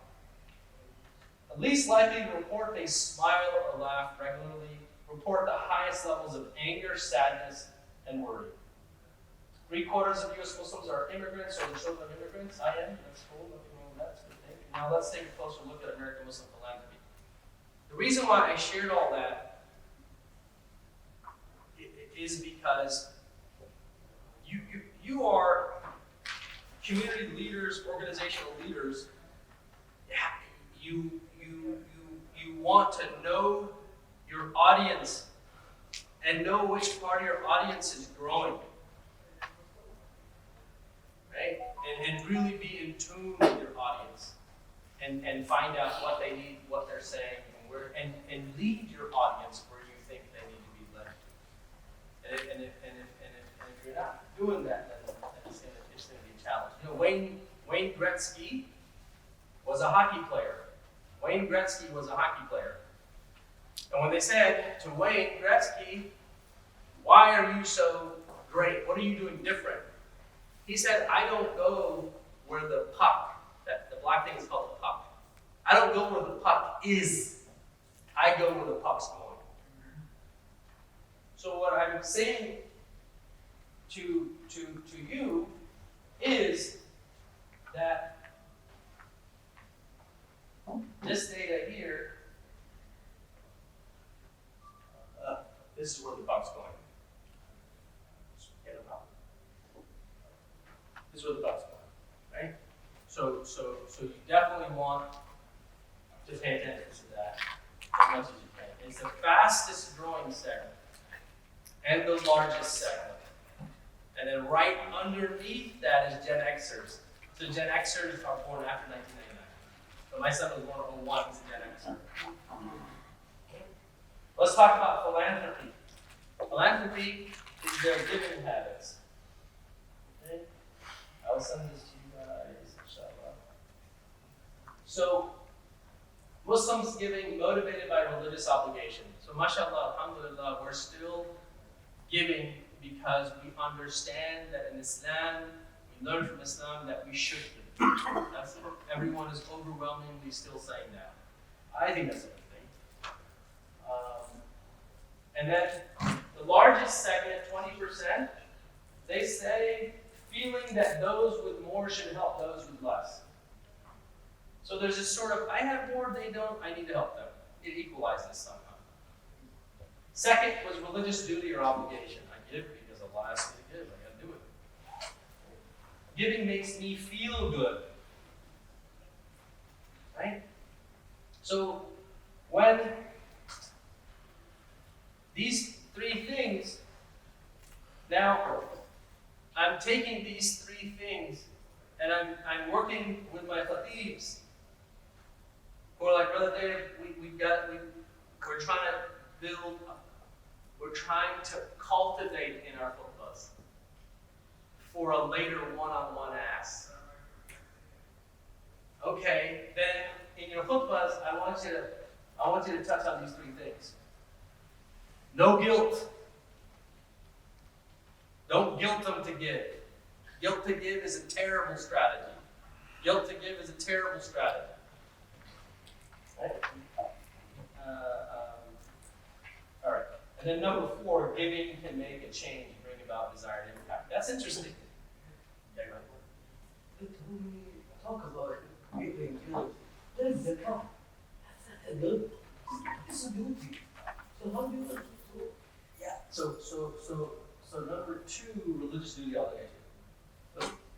Number 2 is religious duty or obligation. So they do give and do believe that it is an obligation. But it makes them feel good. Just how when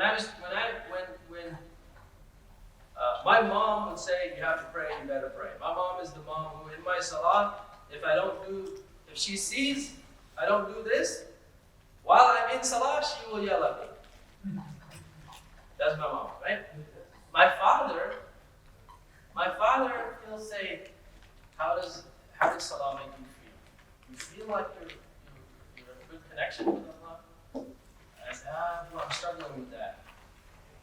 Listen to music again?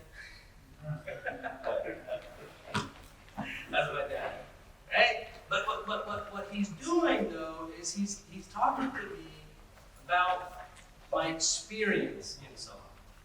Why am I saying that? The reason why I'm saying that is, yes, zakah is an obligation, just like salah, right? But zakah should feel good too. Zakah should feel good, just how salah should feel good also. So when I'm coaching again, I don't teach people how to do a khutbah. I help masjids raise money. And for me, the khutbah, again, my lens is just fundraising. right? And so from that lens, the khutbah is not where I want to fundraise. The khutbah is where I want to cultivate hearts. I want to cultivate hearts. And then I want to meet them one-on-one later. So that's the lens I'm coming from. But these are some of the top reasons why they give. And then I'll go to which causes. This is interesting. The good news is 90% of American Muslims still believe the house of worship is one of the most important places we need to support. And that also lines up with why we have so much growth in masjids in all the years. We're now at, mashallah, 3,000 masjids in America. I think that's great. I'm the person who believes we need more masjids. We need more niche-focused masjids, not mega centers. Mega centers are hard to support. That's the Tayyid Yunus opinion. It is not a professionally researched recommendation. I'm just making that distinction. So if I say something in my professional opinion, you can debate me. You're saying that the masjid has a musalla, that is not the house of worship? What do you mean by that?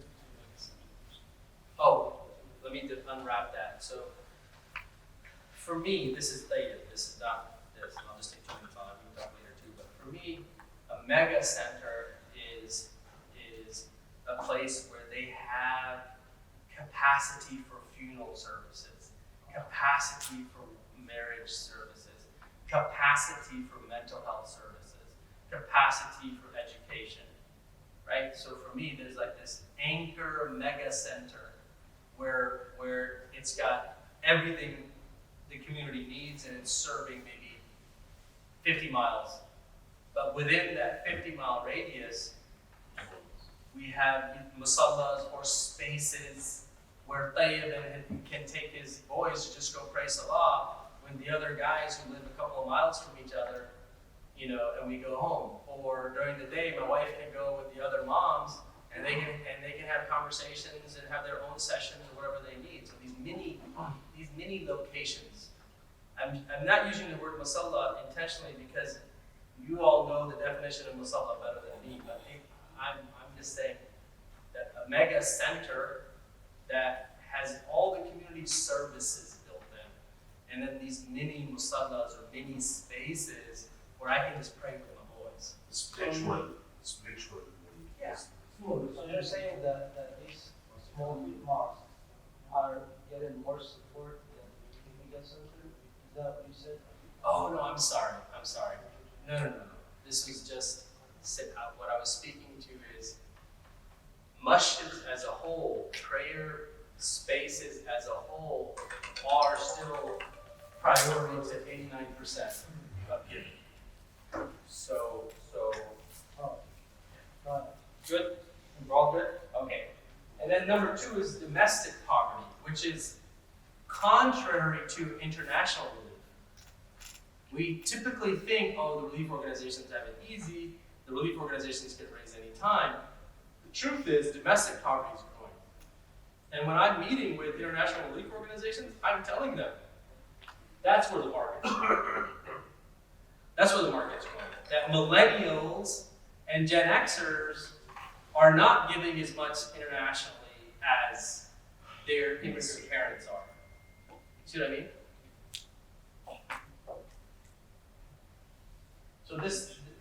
So this kind of breaks it down a little bit more. Houses of worship, domestic poverty, education. Why does this matter for your masjid? Well, first of all, most of the masjids are community centers. You have your salah, you have your Jummah, but then you also have other services. Nonprofit best practices says take your services and organize them into programs that are intentional for a strategic outcome. So don't just do a funeral service for the sake of doing funeral service. Create funeral services to solve a problem in the community and make sure that's tied up with your mission. The same is true for your education program. The same is true for your other things. Now, you as a masjid, you may have an education program. right? So if I go to someone and say, donate to my Sunday school, that's very different than me going to someone and saying, support our education program. What does your education program have in it? Well, we actually have a Wednesday night circle for young men. We have a Thursday afternoon for young women. We have also Sunday education program. All of these things, we at our community center, this is our education program. And each of these activities are designed to take these audiences on a journey. You see what I mean? So be intentional with organizing your programs so you're taking your audience on a journey. Now, if I'm a mega donor, I'm like, I can support that. What's the budget for your whole education program? Oh, it's $1 million. Okay, sure. I think I can do $100,000 on that. As opposed to the way we're raising money now is project-based. There's actually several consequences to project-based fundraising. One consequence of project-based fundraising is number one, you come to me, you're like, Brother Dave, we need you to support our Sunday school. Can you give $10,000? Okay, $10,000. Internally, the accountant is saying, we can only spend this on the Sunday school. And the Sunday school director is saying, well, it's already funded, we need to use this money somewhere else. And the accountant is saying, nope, we can't use it because it was intended for the Sunday school. So in the nonprofit theory, they call that restricted and unrestricted funds. So, and nonprofits, because we fail to articulate our mission, we're project selling. Because we fail to articulate our mission, we project sell. When you project sell, your donors, the money ends up in restricted accounts. And we know in Islam, many Muslims I work with, touching restricted funds is a very sensitive matter. It's an amana. It's waqf. It's waqf. I have a nonprofit I'm working with. They had a donor in 1982, wrote $1 million check. And wrote $1 million check. That million has been sitting in a bank account, an investment account that is now about $10 million. She's stuck because there's a debate between the organization and the Muslim financial institution. The Muslim financial institution is saying the brother who donated the money said this is for a campsite. The Muslim organization is saying the brother who donated this money said this is for youth services. The money is stuck, nobody's benefiting, except the bank, because they're earning a management fee on it. But what I'm saying, and this is one example, is another thing how to resolve this problem. I'm like, well, Buy camp. it's buy campsite. Call the brother who made it. He died. He died. And the only thing was on a sheet of paper, and no one knows what paper is. Yeah. So, but what I'm highlighting to you. You are an Android, can give you a Photoshop. I'll connect them. But what I'm highlighting is a couple of things. Number one, the how you ask, what you ask for is very important. What I'm highlighting to you also, and I teach a class called Capital Campaigns, and it's starting in a few weeks. Capital Campaigns is how do you raise money for assets, either an endowment or a building. And I was just saying, what you're mentioning here is like during COVID, it was a constant problem that we were having. Because we have one of the team leaders who basically went out to the community and said, we are basically raising money to get food boxes to people. So people are writing on a check for this specific thing. And then we were getting grants for COVID, folks who are social services. So now we have way more money for this specific thing. The grants are restricted by the government.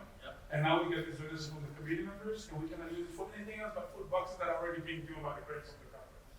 And it was hard to tell the team that you cannot restrict our funds because we need them for other things with teams and because we were told we were doing it for this, and this is what it is. So it's a problem that is like continuing to happen in our communities where it restricts the funds for other uses that could be used for other uses because of not understanding the implications that come with it. That's right, absolutely, absolutely. So this information is important to know what your audience is caring about, so that you know, when I think about my donors, it's about understanding of my donor pool. I may have some that really care about education, some that care about the masjid and the musalla and prayer and the Jummah, and some that really care about our zakat and our charity program. And so really what I'm highlighting to you here is you will be more effective at your fundraising if you really understand and know your audience and what they care about. So this is kind of keep moving along.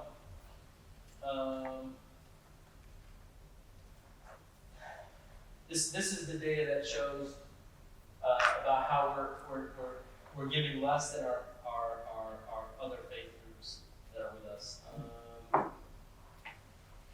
When giving outside their faith community, most Muslims give to domestic poverty alleviation. So domestic poverty is a big deal. It really matters. Like, especially like my kids argue with me all the time because my dad's the board chair of Helping Hand, and you know they argue all the time. Like, we have so much poverty right here. I was in LA Saturday, and there's a place called Skid Row, and a lot of rappers talk about Skid Row. And pop culture talks about Skid Row. Skid Row, there's a community of 4,000 homeless people there, right? And I'm in Orlando. And in Orlando, right down the Disney corridor, there's now homeless people because Disney furloughed 80,000 employees. So my kids are like, why are we donating money overseas? We have, mashallah, amazing fiqh debates at night, by the way. My kids use my home to help me out. So that was actually a question I wanted to ask. I was curious about the data. 89% caring about the cost of worship. And I was wondering how much of that represented Gen X's and maybe the millennials a little bit. So the sample set includes Gen X's, so 54% of the sample would have been millennials. Okay. You see, so it's inclusive of that. But there is a slice out. I got a question for you. Well, I'll just go through it. So how much do American Muslims spend? 20% of American Muslims are spending less than $100. 43 is between 100 and 1,000.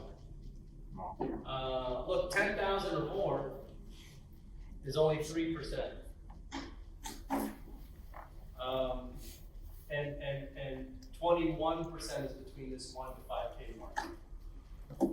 6% between 5 and 10. Monthly or Annual. This is just the US. Yeah. And Muslims donate less than 1,000 annually. Right? How much do you think the average American household donates per year? 5,000. 5? 10? It was 2,700, now it's down to like 2,450, 2,500. 2,500. Americans. For different causes, like churches and some other. Different ones, yeah. Just the average household, and that was done by the Giving USA project. What is overseas? They spend overseas, they support other causes overseas. It's actually less, it's less. Overseas is not top. Overseas is number 4. Among Americans, it wasn't overseas. It's not overseas. I don't have it in this slide deck. But American, they are very generous. MashaAllah, yes. Americans, Generous. very, They very are the most generous nation. I have a question about this statistics. How can help the imams to raise funds, which is like how many spend $100, how many people spend $1,000. How we can use this statistics in the fundraising?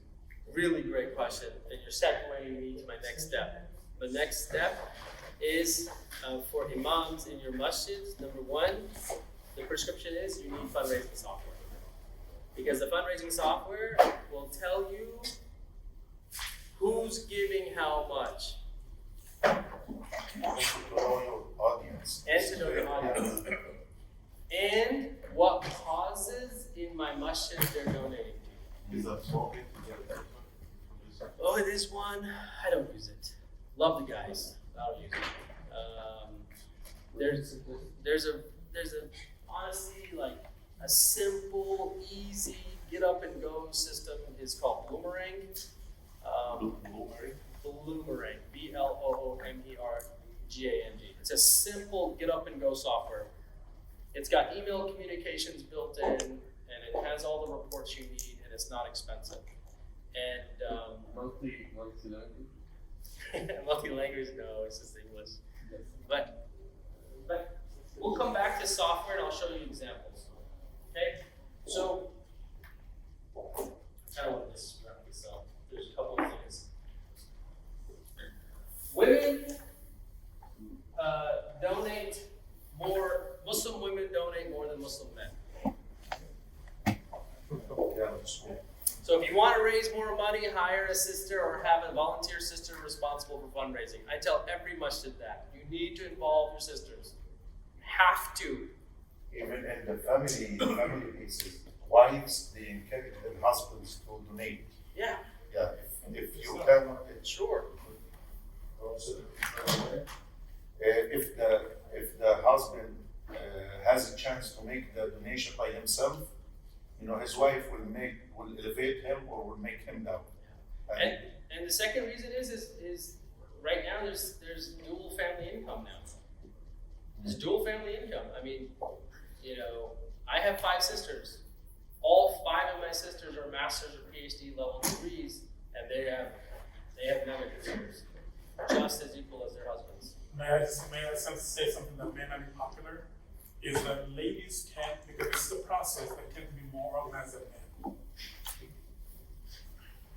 So I would definitely say that this data should inform you to one of the prescriptions that I do is either hire a sister as a development coordinator, development manager. I don't like the word fundraiser. I don't like to call people fundraisers. I say development, because when you tell someone you're a fundraiser, then they think they have to go ask for money. When you tell someone, no, you're a development officer, then they go and they develop relationships. It's a very different thing, right? And I'll tell you, I one day, a quick story, I founded a company, I'm the CEO, I'm 24, 25 years old. One day my mom looks at me and she's like, what's going on? She can see on my face, I'm upset, I'm worried. She said, what's the matter? I said, Mom, I'm really worried about this thing. She says, what are you worried about? I don't know if it can go right or if it can go wrong. It can be really bad. If it goes right, it can go really good. I'm worried. She walks into her room, she comes out, and she has a small book in a plastic Ziploc. And it's in Urdu, but the only thing I could read on it is Al-Iman. And she goes, your grandfather wrote this book, this is the only copy that exists. And I'm like, Mom, you didn't teach me Urdu, I can't read Urdu. She goes, let's go through this book together. 200 pages, right? And we're going through it, she goes to the chapter of Qadr wa Qadar. Am I saying that? Qadar wa Qadar. Yes. So she goes to the chapter. And in this chapter, she's going line by line, this is what your grandfather said, this is what your grandfather said, this is what your grandfather said. And the conclusion of it was, she was basically, outcomes and risks are already written for you. So why are you worried about what's already written? And Allah knows what's best, and He's written what's best. So why are you worried about outcomes? And then she says, and I'm like, okay, Mom, then should I do nothing? That's what a kid's going to say, right? So I'm going to do nothing then. She goes, no, let's see what your grandfather says next.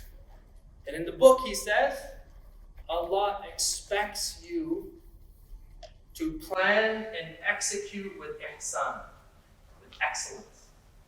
And she goes, as long as you're planning, and as long as you're implementing with ihsan, you leave the outcome to Allah subhanahu wa ta'ala. Ever since then, in my for-profit companies, I throw profit-driven metrics out the door. I manage my non-Muslim teams and my Muslim teams not on numbers, but on plan and execution. In all my nonprofits and all my fundraisers, I don't measure their performance on dollars. I measure their performance on plan and execution. And if the outcome doesn't turn out as expected, then I say, let's look at our plan. That's Allah willed it. Let's look at our plan. Let's look at our execution. Are we winging it? Or are we planning and executing? Are we winging it? Or are we planning and executing? So what I'm saying to you is don't call your teams fundraisers anymore. Call them development officers. Call them relationship raisers. And connect people to the mission of your organization. Plan your development better and execute with ihsan. If you do this, inshallah, the risk and the outcome is already written. You know this more than I do. I just learned it from my grandfather, but translated it from my mom. Okay. Can we have a copy? It's in Urdu. Can you read Urdu?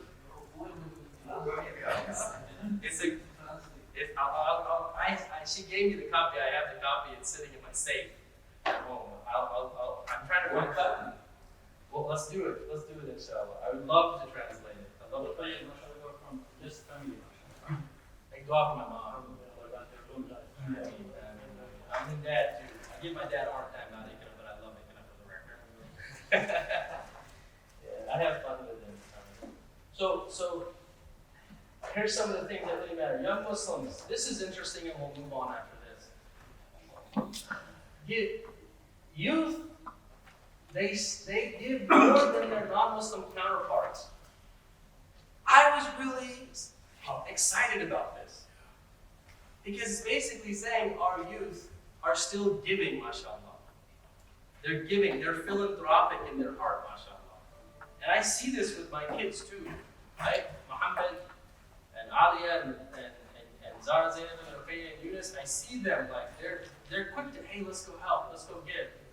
And they're not thinking, is this a Muslim nonprofit or a non-Muslim nonprofit? They're like, let's just help somebody. They're very philanthropic, mashallah, which is a good thing. 65% contributed inside, 55% outside faith community. So that means 65. So Muhammad, my son, and Aliyah and their friends, 65% of them donated to masjids, to MSAs, to youth groups. 55% went outside.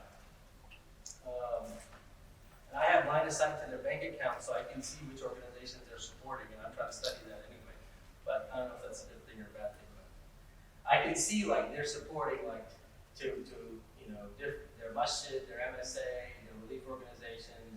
Like I'll call them and say, hey, don't forget, you gotta do zakat. You have your own savings, you do zakat on it. Then I'm looking like, okay, where are they donating it to? I don't know if that's a bad thing or not, but we'll call it a scientific study.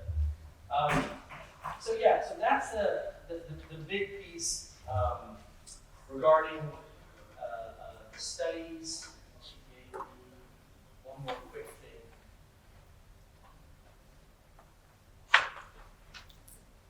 thing. This is a khutbah that I wrote called Envisioning the Future, and it's based on the mosque survey data, so it's not in a slide deck yet. I will send you guys a copy of this if you'd like it. How do I zoom in? There it is. Tayyip? Yeah. Is any study comparing the young youth to the older among the community? I know the income is different, but doesn't matter the amount of dollars as a contributor. So like within the millennial and Gen Xers, I don't know of one right now. I know that there's comparisons between millennials and baby boomers. So like my dad's a baby boomer, I'm a millennial, my son's a Gen Xer, 3 generations. So there's comparisons. So there is a study that says millennials are more philanthropic than baby boomers. So I was just sitting with my dad one day, and I'm always messing with him. So I said, hey, And mashallah, I call them institution builders. Like those families, those brothers, those sisters, those wives, everybody who sacrificed and they built these first institutions, the founders, mashallah, may Allah bless them. And then, they're worried right now. Who's going to support these institutions after we're gone?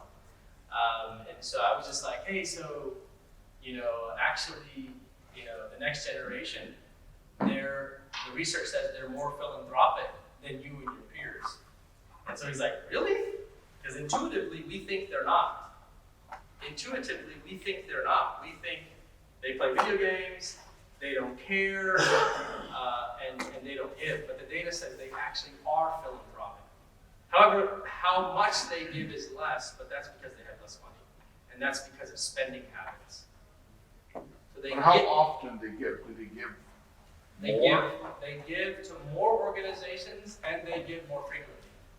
So in other words, our peers who are millennials will donate, will sign up for $100 a month. Here, take my credit card every month. Whereas my dad and his peers will just they'll bank up until Ramadan, and then they'll write the check in Ramadan because they're maximizing their ROI on good deeds, trying to get the X factor, right? So the giving habit is different, how much they give is different, but they give, and that's a good thing. I'm excited about that. So this is some of the additional data that you probably have already. According to the mosques, according to the masjid study, masjids are not attracting a significant percentage of Gen Z and young millennials. And I think that was your whole weekend activities. You're trying to solve that. In nonprofit theory, we actually say part of how you engage with your audience is through development and fundraising. So what we argue is if you want more engagement from families in your masjid, invest in your development just as much as you invest in your programming. Because your development team will go cultivate and find out what people care about. So a development officer, their job is to talk to donors and find out what they care about. And based on what they care about, they turn around and come back to your program director. So you should have a development director and a program director. The program director is developing and improving programs. And for me, for my masjids, I have a religious director, program director, and development director. My program director is operationalizing programs, understanding which markets. Goes to the religious director and says, hey, here's a program I want. Can you infuse Islamic values and principles and beliefs in this program for me? And then the program director operationalizes the program. But then the development director is cultivating interests, understanding what the market wants and needs, and bringing that feedback to the program director and the religious director. So the religious, obviously, guidance is from the religious director no matter what. And the programs director is developing the programs, and the development director is finding out what do people care about, what do they want to support actually. The way we do it in the Muslim community is the way HP, Hewlett-Packard does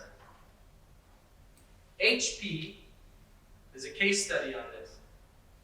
HP, they would go to their engineers and say, build a product. And the engineers would come out and build a product.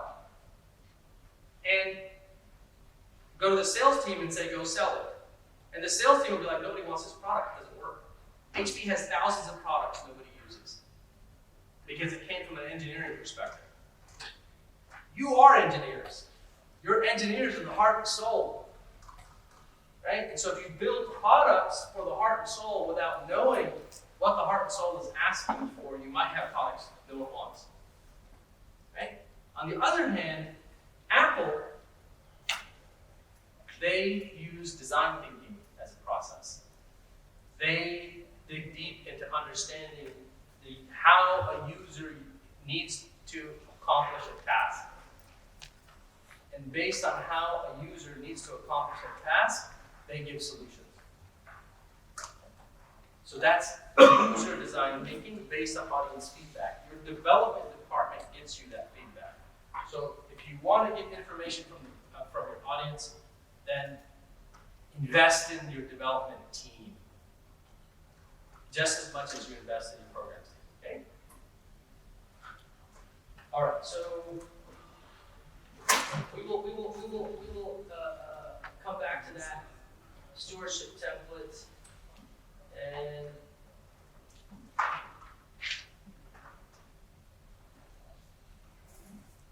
Want to break or you want to keep going? Good? All right.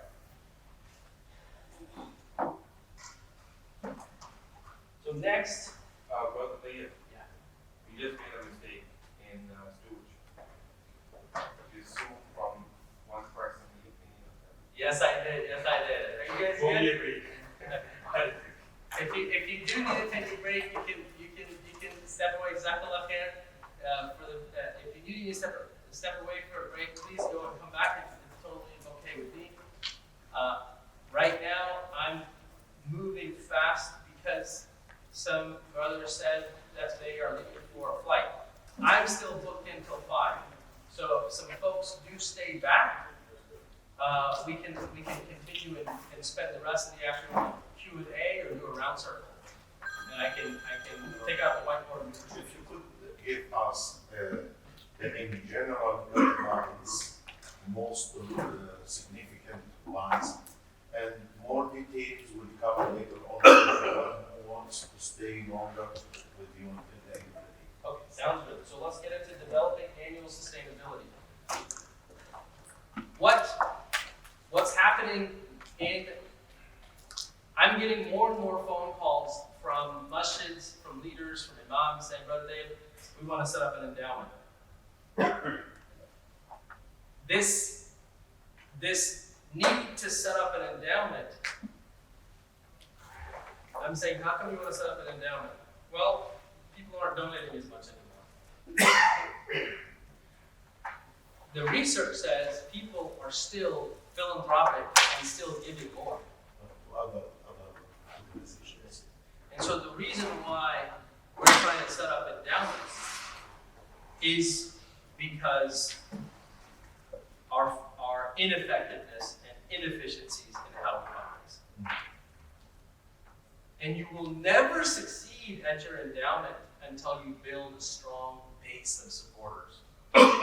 You will never succeed at an endowment until you build a strong base of supporters. And what's happening in the Muslim community is you have 2 or 3 families supporting your organization forever, and the matriarch or the patriarch of that family is retired, and their cash flow is now reduced because they're retired. Right? When my dad was working in his practice, he has more wealth to give away. But now that he's retired, he needs his savings to support him. So his cash flow dropped, right? Right? And so now him and his peers are saying, you guys always ask me for $10,000. I can't give you $10,000 anymore because now I'm retired. I don't have cash flow. I'm not seeing patients. You guys need to do something different. Go set up an endowment. And then the masjids and the nonprofits are turning around trying to set up endowments. And then they set up these endowments prematurely and end up with a few $100,000, maybe $1 million in it that only the banks are benefiting from. Because you can only give out about 5% of that $1 million that you just took 10 years to raise, and the bank's charging you 1% to 2% management fee, loving that you have $1 million in their institution. Can I share our experience? Please. Experience for minutes. In the last 6 years, our mission decided to put an endowment program. And we started, contacted about 25 members to keep the annual monthly donation to support the monthly expenses. And then all the fundraising went toward the endowment. We collect, the aim was to collect $2 million, but they were able to collect $3 million. Now this $3 million were given to a man at a short fund. And these $3 million for the the last 2-3 years they came back $5 million. And they are giving return about 12% a year now. Which is that we start doing any fundraising now. You totally stopped now from the platform. How did you survive in the period before that? Before that government? Yeah. On the annual fundraising. Annual fundraising. But now we don't do any annual fundraising. So you have to build a strong base of donors committed. In your case, you guys did 25 strong donors. On monthly. Each one will donate about $500 to $600 monthly. In the last 5 years, because we have expenses.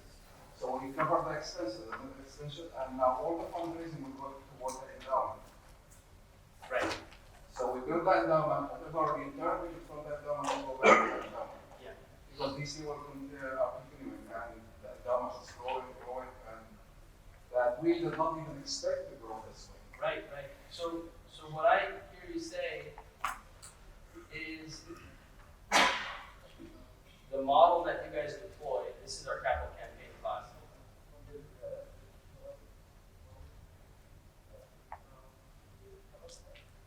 The model that you guys deployed looks something like this, where over 5 years you continued your annual giving while you grew the endowment, the capital campaign, and then now that endowment is growing. So if you have a base of supporters, then you can pull that strategy off. If you don't have a base of supporters, it's very hard. How long has your institution been around for? 1980. 1980. That's not fun. Definitely. We have the donors over there. As you said, the donors, they're like every time because when you do fundraising, it's not a burden on people. People are a burden on the board, burden on the imam, and burden on everyone. So, and even these donors, they were afraid that after they die, no one's going to take care of them. They are the ones who started this endowment. Each one gave the amount for the endowment. The founders did. The founders did, yes. Yeah, exactly. No, that's it. So this strategy works as the example lays out. If you can create a giving circle, which you did with your founders, and then you have monthly giving, growing it for 5 years while you're still supporting the annual fund, it can totally work. But that takes a base of donors. That takes a base of founders to get going. Yeah. Good. And last year, return was like 20% for most women, and this is also really huge. So it was, and I think that many messages, as I said, even our measure, we did not expect the benefit of this endowment until we went through it. Okay, good. Okay, so we're going to go into developing annual sustainability now. The key elements to sustainability are you have to have a clear and compelling mission. So one of your homework assignments is you need to go back and ask yourself, what is the mission of our organization? And that mission of your organization needs to be clear and simple language. Remember, we're going where the market audience is going, not where the audience is. And so that means you need a clear and compelling mission that Muhammad and Ali are going to understand. Right? So we want $100 million institutions, not $5 and $10 million institutions. $100 million institutions. Right? So clear and compelling mission. Passionate and engaged board. Passionate and engaged board. When I work with nonprofits, I need 100% of the board giving and getting. Giving and getting. Giving means they're giving, and many of our masjid boards do give. They're some of the founding members who are giving. But we want them to also go out and get, meaning make introductions for us. And in most of my masjids, they still do. And a strategic approach to fund development, not event-based only, but rather continuous donor development all year long. Just if you don't remember the different, we're moving from fundraising as a moment in time to fundraising as continuous relationship development. Now, this is when you don't have fundraising as continuous engagement, then your donors are not engaged with the organization, and you're left only with your founders. Your original founders are left because they were the original dreamers. So continuous engagement is how you make sure that you're cultivating them. Okay. Effective communications and marketing, motivated professional staff. One of my colleagues, his research is working on how American Muslim nonprofits have become charities for their own employees. Yeah, it's pretty sad. Not out yet, not proven yet, but that's his hypothesis. That American Muslim nonprofits have become charities for their own employees and their own communities. What it's doing is keeping the engine oil. But not giving it nitrous boost, right? It's not producing it. Yeah. Me personally, like my prescription to that is if you have low performing staff, start with an educational approach, right? Like I see some masjids, they have staff for a long time, and then they go right to performance reviews and firing. I don't think that's for that time. I think what you start with, if you have staff and you think they're low performing, like businesses, we just don't go fire people right away, right? We don't just start doing performance reviews and evaluations and get rid of them. We start with professional development. So in your masjids, if you think and you know who they are, if you have low performing staff, go sit with them, ask them what is something that they want to learn and grow professionally on, and give them some professional development budget and grow them. Now when they have the professional development happen, now give them performance goals and performance evaluation against those goals. Okay, easy. Again, the annual fund is, the goal is recurring annual gifts. Recurring annual gifts. And with this younger generation of Muslim millennials, $100 a month, $200 a month, $300 a month, we're seeing it grow. We're seeing it grow. The development process looks like this. Even if we were to take the brother's example, this is what happens if you do development right. You have first-time donors, and then if I don't abuse them, they renew. If I steward them, they renew. If I steward them again, they upgrade. Then I need that special gift. We need a roof redone. We need a Sunday school to launch. We need to hire 5 more teachers. Can you seed fund this? Then the large gift, we need to expand now next door. And then planned gift, thank you for all the years of support. Can you do a wasiyah? Will you put your rental property in a trust for 10 years while you're still practicing, such that when you retire, now the rental property benefits you and it goes back to you. We're doing that with many of our physician funders. There's private practitioners like my dad. He built his practice and then he had rental property. I said, Dad, why'd you buy rental property? Because I don't really have a retirement and I don't believe in putting my money in these businesses. So I had to find another way. So I bought rental property. And then rent's coming in.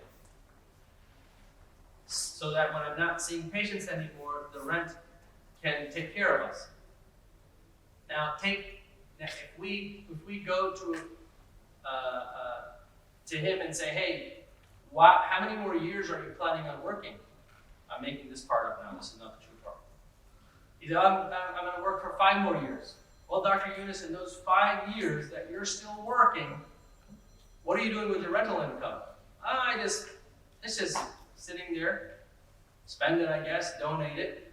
Well, instead of you donating it to here and there, can we set up a trust so that a living trust, a revocable trust, not irrevocable trust, but a revocable trust so that the rental income while you're still practicing comes to the masjid And then when you retire, that income comes back to you because we know you need it for your retirement. We took this model and we're implementing it for many of our masjids now.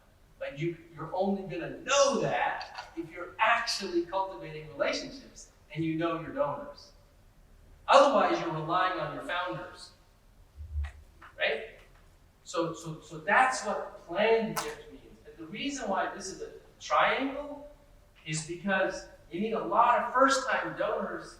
Not everyone's going to renew. Not everyone's going to upgrade. Not everyone's going to give you a special gift. And the life cycle, the research says this is a minimum of 10 years, which jives with our brother's story, because since 1980, those founders and those funders are the ones who've been probably giving all those years, and now they've all done an endowment, mashallah. You see? But imagine if it wasn't 25 founders, but 100 founders. That's where my mind was going. And that could happen for all of us, and it can still happen for this masjid too, is to grow our base. You guys with me so far? The other thing is understand that donors have 4 sources: current income, income and assets, assets and estate planning. And what this says is I'm going to try to simplify this theory a little bit.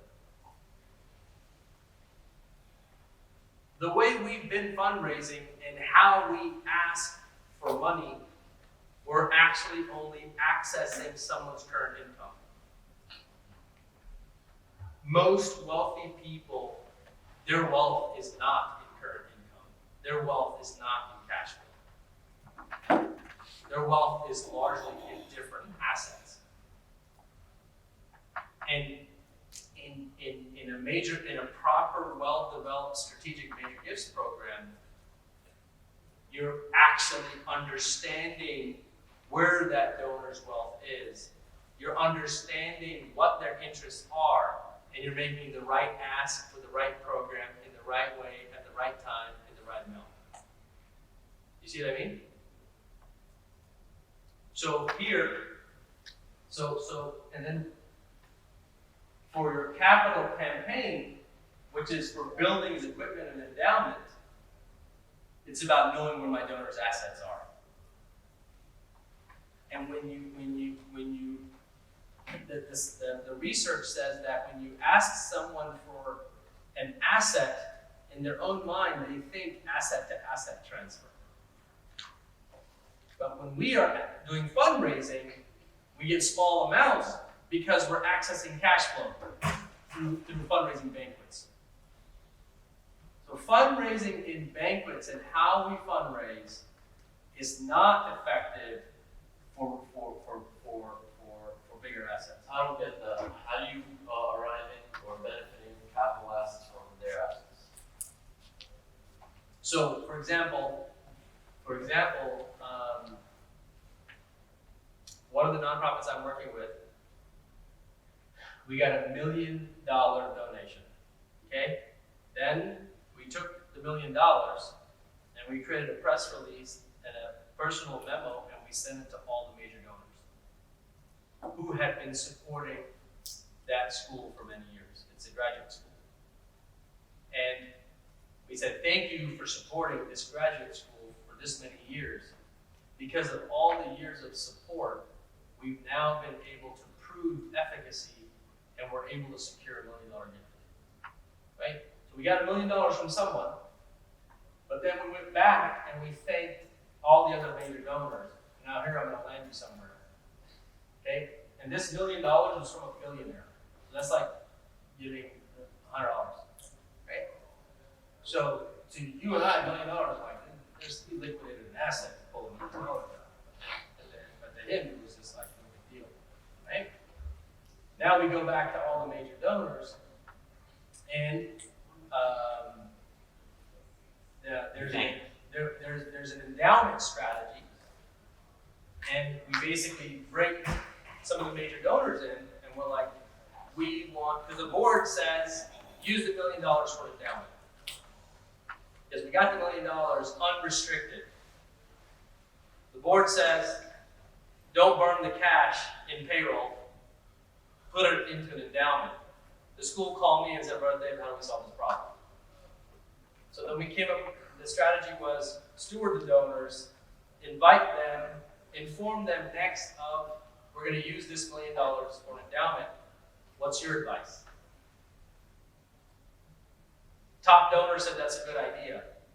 Would you consider directing your funds, additional funds, not your same, because I still need it, but your additional funds into the endowment? 3 donors called and said, hey, look, turns out we got a lot more money than you've been asking from us.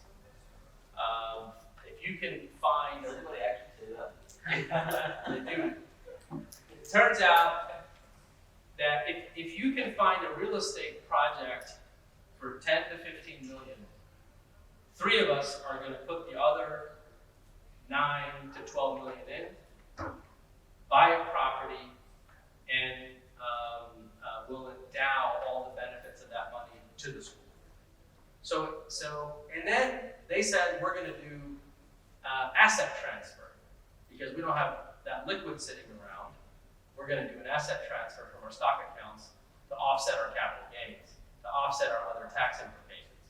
So the reason why we want to do this is we want a tax benefit. Will you help us out?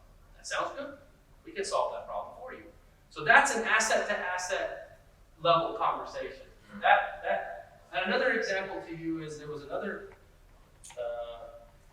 major donor who were cultivating for $1 million. I wasn't on this team. Another person was on this team, and went to visit this person after many cultivations. He said, yes, I'll support the school. And basically he said, I don't have the cash. Give me time to save the cash up. What I'm driving at is sometimes we go to someone and we say, Brother Thea, Brother so-and-so, Sister so-and-so, can you donate $100,000? And they'll say, yes, give me time. And when they're saying that, you know they're trying to accumulate the cash flow.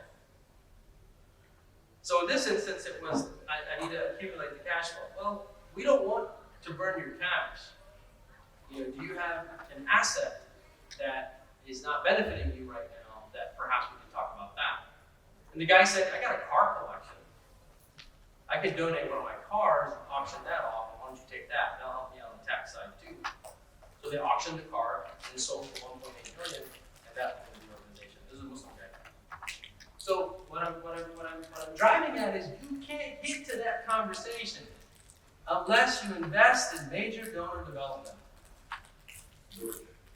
All of it. Or he can donate for the business. They can donate 1 hour of his store for the work, or 1 day of his work. That's time. Sure. Okay, so the purpose of this slide is I want you to think about your donor and the 4-elected school. And think about, okay, as I build my major gifts program, I want to think about asset to asset or cash donation. This is the development process. We went over this already. This is what's called the solicitation cycle. Here, I want you to pivot from thinking about, let me just go and hit them with an ask. Like I hear that in my classes all the time. We just hit them at the banquet. We hit them, we squeeze from their wallet. We milk them before the banquet. And I'm just like, oh, please don't say that. Right? So a lot of time, the main donors did not attend. Even we try to assign some people to contact them, they create any excuse for them not to attend, because if they attend, they know they will be forced to donate. A lot of times, the big donors did not attend. You're right. So this is the solicitation cycle. Information, awareness, interest, involvement, commitment, appreciation, identification. So information, basically, solicitation documents, information means what information do we have on this person? How are we making them aware of our organization, of our mission? Would they be interested? What are their interests? What do they care about? How do we get them involved? How do we get them to commit? How do we appreciate them? And then how do we identify more people from their network to grow our network? See?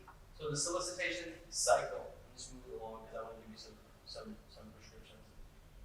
So this is what I showed you already. First time in, repeat, upgrade, repeat.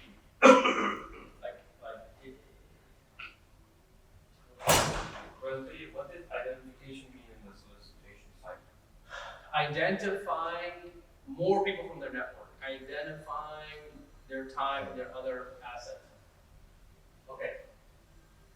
This is an important image I want you to remember. What it's saying is, based on all their research, the most sustainable organizations, 10% of donors are contributing 60% of their annual fund. 20% are 20% of the cash, and 70% of base donors are 20% of the cash. Across the Muslim community, what do you think is going on? Yeah. Same. True. It's not actually. 28. What's happening in the Muslim community, the majority of nonprofits, it's 2 to 3% that are contributing 80 to 90%. Which means it's risky. It's risky.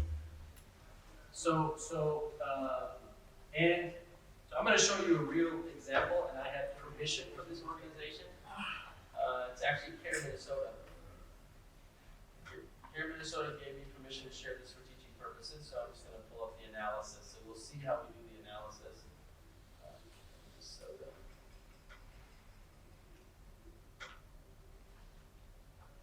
So for CARE Minnesota, this is what I showed you a moment ago. This is the ideal donor pyramid. That 10% of your donors should be 60% of your cash. Annual fund, 20-20, 70-20. Okay? Now, what happened with CARE Minnesota in 2017, we found that 2.11% of the donors were contributing almost 55.46% of the right? 6.7% of donors were at almost 80% of the money. So it looks something like this. And then in 2018, it looked like this. The middle got fatter. In 2019, it looked like this. So then we perform a SWOT. So there's a data view and then a SWOT view, and a qualitative analysis. How have you been fundraising in the past? Who came to your banquets? What was the ask? Who else has been asking who else in your order? And what we've learned is that over the years, in these banquets, they would just say, before the banquet, they would look at the audience, and the fundraiser would say, how much do you want me to raise? And then someone would say, oh, I think we can raise 100 tonight. I think we can raise 150 tonight. By just looking at the audience. I know, I always do. And then we'd go to the fundraiser and say, just start with this, start with 10, start with 20, start with 5. And the fundraiser would start. But then crickets. Nobody's raising hands. And the time's running out. And the banquet hall needs to clear the hall by a certain time.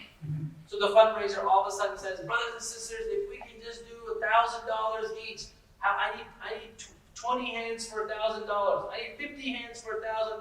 MashaAllah, we have 100 pages. If just 50 brothers and sisters can do $1,000, the food will come out and we can go and CARE will fulfill its mission. Bismillah, let's go. Oh, MashaAllah, takbir, takbir, takbir, takbir. And all these hands are going up for $1,000, $1,000, $1,000, $1,000. And guess what? pyramid gets fat. So the reason why this pyramid got fat in the middle is because the only fundraising that was happening was at this banquet, and at this banquet, to move things along, they defaulted to $1,000, not knowing that there's a lot more money in the room. See what I mean? So it's not that we're fundraising wrong, it's that we're ineffective and inefficient in how we fundraise. I don't want you to leave saying, man, Brent, they hates banquets. I want you to feel that way. I do banquets. When I do banquets, I do them with a purpose. And I do them intentionally for a segment of my data set. One of the nonprofits I'm working with, ISF, Islamic Scholarship Fund, and their goal tells me they don't have enough donors in their database. So for that, we're doing the banquet. But that banquet, we're not marketing to their major donors. That banquet, we're not marketing to existing donors. That banquet, we're using for new markets. Because if you end up with the same faces in your banquet every year, what happens? Right? The definition of insanity is doing the same thing over and over and over again and getting the same results. Actually expecting something different than the same results. But what would you do when you try to appeal and there is no response, and then you have to default? It's a very embarrassing situation. It's limited here. What can you do? What I'm hearing you say is, what happens when you appeal and there's no response? Correct. Yeah. So, a couple of things. I do banquets. I do banquets intentionally for either to steward, to cultivate, or to solicit. I don't do banquets to do everything. And I don't do banquets only to solicit. So if I have a new audience in my room, I'm not going to solicit. I'm going to cultivate. If I want to steward my donors, I'll bring them to say thank you, to show the impact, but I'm not going to ask. I won't do a public ask. Right? I'll solicit if I've cultivated before the event. Cultivate before the event to a target audience. So what I wanted to share with you is this is kind of how you look at your data. You understand your segments, and then we create a hypothetical analysis. How do we right-size this pyramid to achieve your new goal? Yeah. The middle being the biggest part is actually this seem too risky. It actually seems safer that your donor base is larger as opposed to just relying on just a few donors for 60% of your funding. They could die, they could have issues that could happen, and that could stop and you could take a bigger hit than if something happened like that in the middle. Yeah. So what we deployed as a strategy is basically we looked at the mid as a good thing, and then we identified from the mids which donors can we upgrade. There's actually a software you can upload your donors, and it does a wealth engine check.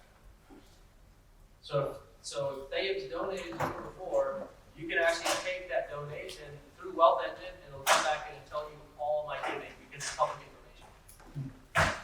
And it'll estimate my wealth. So what we did here as a strategy is, okay, of these $1,000 donors, who can give more? How do we approach them? Who's going to approach them? Give them a plan and execute. And we upgrade those. And then for the base, how do we fill the base? We did what's called peer-to-peer campaigns. A peer-to-peer campaign is, oh, thank you for supporting our organization. Would you consider doing a micro fundraiser for your friends and family? Could you do a friends and family campaign? And then everybody, all of these people at the bottom of the mid, what they do is they bring their friends and family, and then now all of a sudden you grew your contact list and you right-size your pyramid to a sustainable pyramid. I would like to say that. Please. We have some certain donors, they they put a good amount. And suddenly, because they disagree with any way that the imam or the fundraiser doing, they said we will not participate anymore, or we will, we have other responsibilities, and to start with the whole community, and make just to have the experience, to have more connections with every single one in the community. And in that year, our goal was maybe 100,000. We collected 150,000 because of the members of the community. Almost 90% of the community donated. Maybe $100, maybe 500, 1,000 max. But in the end, we collected more than the certain people that they used to control the community, and said we are the biggest donors into the mosque, and just to have more options and more. And when we count the small amount of donation, but we have a big number of donors, in the end you will feel comfortable that you help people out, even the one who has very low income. He paid $100. It's a big amount for him, but he feel comfortable that he participated in the event in the masjid. Yeah, this is whole community, and just to have the experience, to have more connections with every single one in the community. And in that year, our goal was maybe 100,000. We collected 150,000 because of the members of the community. Almost 90% of the community donated. Maybe $100, maybe 500, 1,000 max. But in the end, we collected more than the certain people that they used to control the community, and said we are the biggest donors into the mosque. And just to have more options and more, and when we count the small amount of donation, but we have a big number of donors, in the end you will feel comfortable that you help people out, even the one who has very low income. He paid $100. It's a big amount for him, but he feel comfortable that he participated in the event in the masjid. Yeah, that's right. So a couple of things kind of move this on is to get things going. You got to start with data. The most important thing to build sustainability is you have a good software and you have donor data.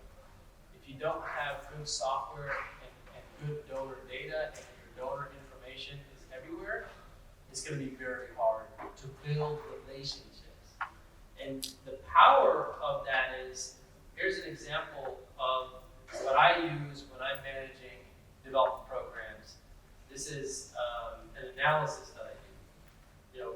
For example, one of the things is I study historical data. This is actually real nonprofit data that's been, names have been removed from the database.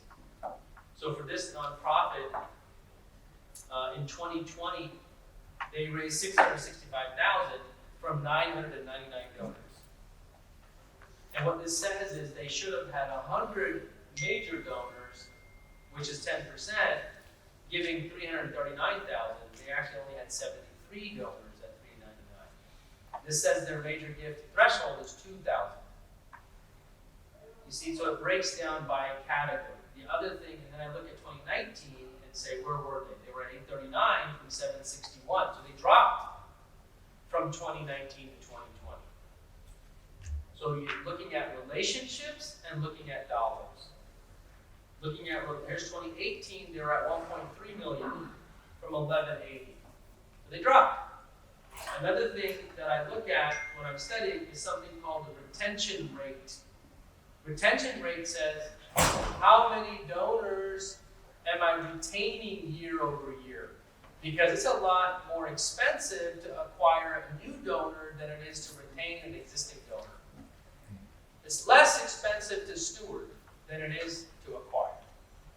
So here, in 2016, they had 1,200 donors. 2017, 1,400. And I can see the retention rate. 35, 33, if I'm grabbing the right one, 33 again, 42, and then they really dropped to 19%. The average retention rate in the entire US is 45%. So this nonprofit, Muslim nonprofit, is seriously underperforming from the average of 1.4 million. A high-performing nonprofit that has an effective stewardship program, the retention rate should be around 80%. That's best practice. 80%. Right? So that's your retention rate you want to look at. Retention rate is how you measure performance of your development team. In our nonprofits, we measure performance of fundraisers based on how well they asked and begged the audience. Right? And what the number was. And as a kid, why are we celebrating what Allah has already written for us? As if it's our work. And my mom used to always say, Muslims don't clap, we say takbir. Right? So, and she would say there's a reason. And I had a non-Muslim professor who was my mentor, Paul Magelli, he passed away. He said to me, when he got diagnosed with a disease and he died 2 weeks later, he said, David, as you continue to become more successful, and you will be, make sure you silence the applause-seeking side of yourself. SubhanAllah. Silence the applause-seeking side of yourself. That there's something inside you that is looking for an applause. And he's saying, silence it. Right? So he's giving me the prescription that we teach as Muslims. That we don't applaud. We say takbir, something good happened, like, wow, Allah wrote that. Right? So what I'm saying to my nonprofits is, don't applaud the dollars. Evaluate the execution. Evaluate the plan. What does our planning process look like? What does our execution look like? Are we winging it? Are we winging it? Are we doing guesswork? Right? So that's the key here. Now, when you build your development teams, and inshallah you will, call them development officers, don't call them fundraisers. Development officers, development managers, development coordinators, development assistant, development associate. Why development? Because your job is to build relationships from the community with the mission of this organization. That's your job. So get out there and find people who care just as much about our work as we do, so we can partner with them, and together we can make the world a better place for Allah's pleasure. That's the relationship between development and religious directors and leaders of nonprofits. You want this development person to cultivate relationships out there. And that retention rate goes up if you have strong relationships with your donors. That's how the relationship goes up. When I work with nonprofits, I look at first-time donors. Every year I look at my first-time donors, and I look at how well are we renewing our first-time donors. Remember? So one of your prescriptions when you go home tomorrow, find out, say, give me a list of my first-time donors. And then, what you do is for the next 3 months, they were first-time donors last year. They haven't given this year. The rest of the next 3 months, renew them. Because the research says if they lapse 1 year, the likelihood of them giving again is very low. Because you left them. you forgot. Okay? So one of your prescriptions is you get a list of your first-time donors that haven't given yet this year. And there's 3 months left in the year, October, November, December. Right? And you make sure you're renewing them before end of year. That's your first-time donors. Lapsed donors. Lapsed donors, they gave in 2019, they lapsed in 2020. And they haven't given yet this year. So how identify that list, and then you have an outreach plan for them. And your outreach plan for them is, hey, thank you for supporting us in 2019. We missed you last year. Can we count on you to support us again this year as we rebuild after COVID? I think that massages are slightly different from the nonprofits that are for causes, because those causes, they attract donors that are already in support of that. Because when it comes to massages, you have people that just need to go to the masjid, so they go to their local masjid. They might be donors, sometimes they may have differences with the administration, with the imam. So what do you do with those where you lost a donor because of some objection they had? What would be your strategy in a masjid case? I love the question. Let's go to the value exchange. So what I'm hearing you say, Here there's perhaps a contradicting value. there's a contradicting value. So what I'm hearing you say is, here's a person right here, saying, oh, thank you. This is an awesome question, by the way. Not that any other question is not awesome.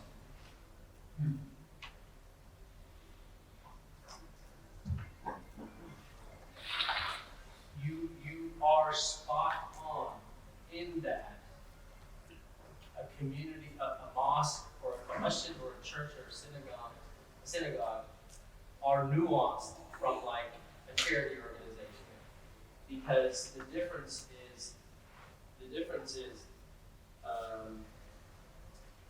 the charity organization, the donor isn't also a beneficiary.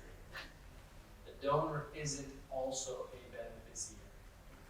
So the dilemma is that this donor, I'm going to draw a heart. I use a heart to showcase what they care about. Okay? So this donor, by the way, I gave a khutbah recently, and somebody stood up and yelled at me. He yelled at me because I was using the word American Muslim. And he said, what does American Muslim mean?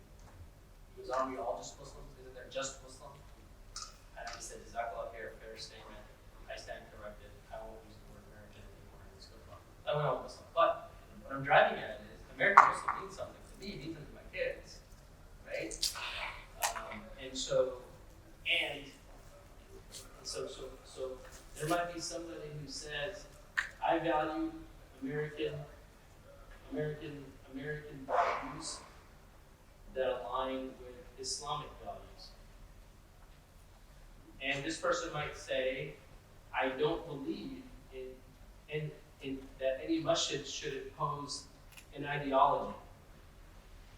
Right?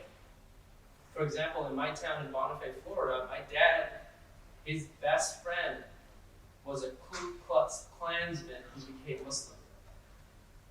And my dad and Wayne Sasser started doing dawah. And they built a small community of white, black, and us, Muslims. Bought a bar, turned the bar into a masjid. In the 90s, they decided to bring an imam in, because now the community is developing. I was 10, 11 years old, and the imam, with good intention, went to Wayne and said, your salah didn't count. Said it with grace and humility, smile on his face. I watched it, I vividly remember it. But Wayne was so offended. He said, did you get a phone call from Allah? How are you talking to Allah? How did you talk to Allah? How did you know that my salah didn't count? And he walked out and never came back to that mosque.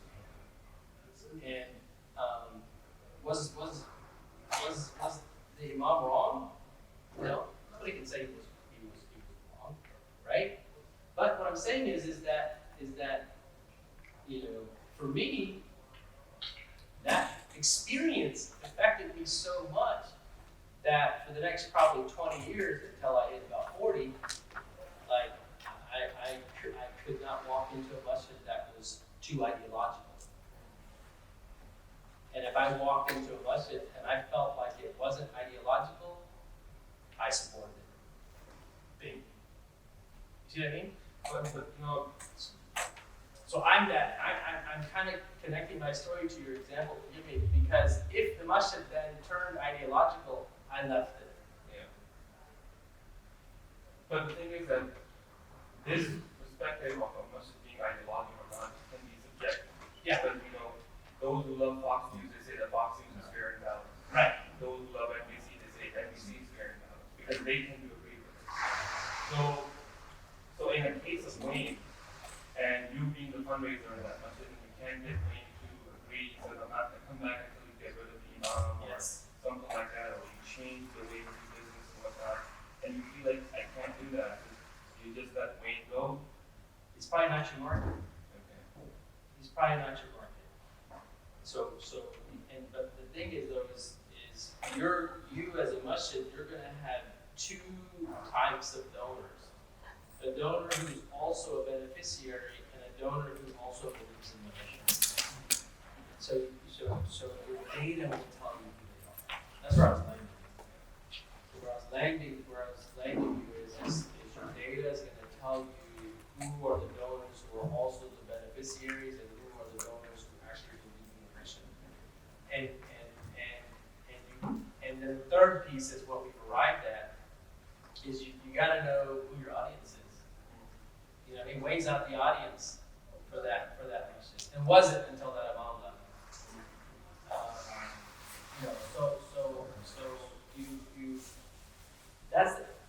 That's what this line does here. This line that's here, this is the beneficiary line. In your masjid, you have some beneficiaries, some people who come and they don't donate, so they're benefiting with the masjid. And then you have people who come, and that's okay. And there's some people who come, they're benefiting from the masjid, and they also donate. Right? But then you also are going to have funding sources and people who support it because they really care about your mission and your message. Right? But what's important also from all of this is you really got to know who your audience is. And if you want to keep your audience bigger, you gotta not be too hard to one side. Wall. هاي الكاميرا جديدة؟ هاي الكاميرا بس يعني هاي هنسجلها بس في فراغ. If you think everyone is your customer, then no one is your customer. If you think everyone is your you can't make everyone happy. You can't make everyone happy. So you gotta be intentional. في واحد سحب What I have come to learn in my journey, and I've had it a little bit everywhere. Even this experience was when I was really young, but I don't have the same opinion. But what I've learned and discovered now is at the end of the day, it's about value alignment. It's about value alignment. And even this book, another part of my work is actually I'm focused on Muslims on edge. Muslims are young professionals that are on edge. Like if I had time, I would have attended your whole conference, but I was in LA. But Muslims who are on edge of atheism and rejection. And a framework that we've built that we're using is what I mentioned earlier today, which is basically beliefs, Islamic values, and then engagement in philanthropy. And this humbles the heart. Value empowers decision making, and belief is what you need to know that there's something on the other side. And this framework empowers and counters internalized Islamophobia and empowers high quality decision making.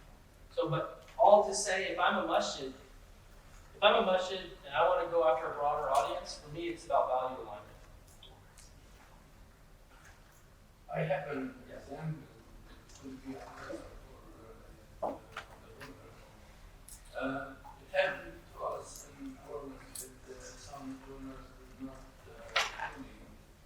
fully because of the president. They do not. When the president did change after 4 years, and somebody else succeed against him, those donors just came back, and we at least You solve that problem with a development team. You solve that problem with a development team. What's happening right now is you have donors, and this relationship with these donors are with an elected or a permanent board or an appointed board or with your imam, or I'm going to put religious director. And if they disagree with these people or have personality conflicts, then what happens? Those relationships break. Funding breaks the institution. There are some masajid, like in Houston, most of the masajid are under ISDH. And the dilemma with which we face that every 2 years there are elections, there are new teams and everything. How important is what you are saying, that development team is the fundraising is to be a consistent team in that center or something like that. What's the importance of that? Well, brother, you answered the question before I got there. That's where I was landing them. You're there already, is that these relationships are not institutionalized. The problem with this model, which is what we have, is the relationships are not institutionalized. We need to institutionalize the relationships. And the way you institutionalize the relationship is you have a development staff. And these development staff, their job is to maintain the relationships with the donors. They're dealing with that conflict. They're managing those conversations and narratives. They're redirecting the donors' focus to the work and not the people. You see? So if I have an election and here's a donor who's like, what? I didn't want that. And in these membership associations and in these electoral systems, you have electoral bodies that get so personal that and mashallah, man, we're really, Muslim community, we're great at campaigning, man, like really, really great, subhanAllah. So, but they take it so personal that I'm not going to donate until they change this leader. We're very passionate. That's a good thing. Being passionate about the mission is a good thing. If somebody's not passionate, I'm worried. No empathy, right? So that's why you need a development staff. If I were to ask anything in my nonprofits, I would say professionalize your development staff. Bring in your development staff, because then they take religion. Now your religious director is focused on programming. And your board should be out there getting more dollars and handing those relationships off to your development staff. That's what a board's supposed to do. One of the things the board does. One of the things the board does is find new relationships, hand them off to the development staff. In our masjids, there's no development staff. The other problem is, when this religious director leaves, he takes all his donors with him. When this board member leaves, he takes all those donors with him to the next board. So that's the other consequence of why we don't have sustainability, is because we're not institutionalizing development of relationships with the mission of our organization, to the people and the causes they care about.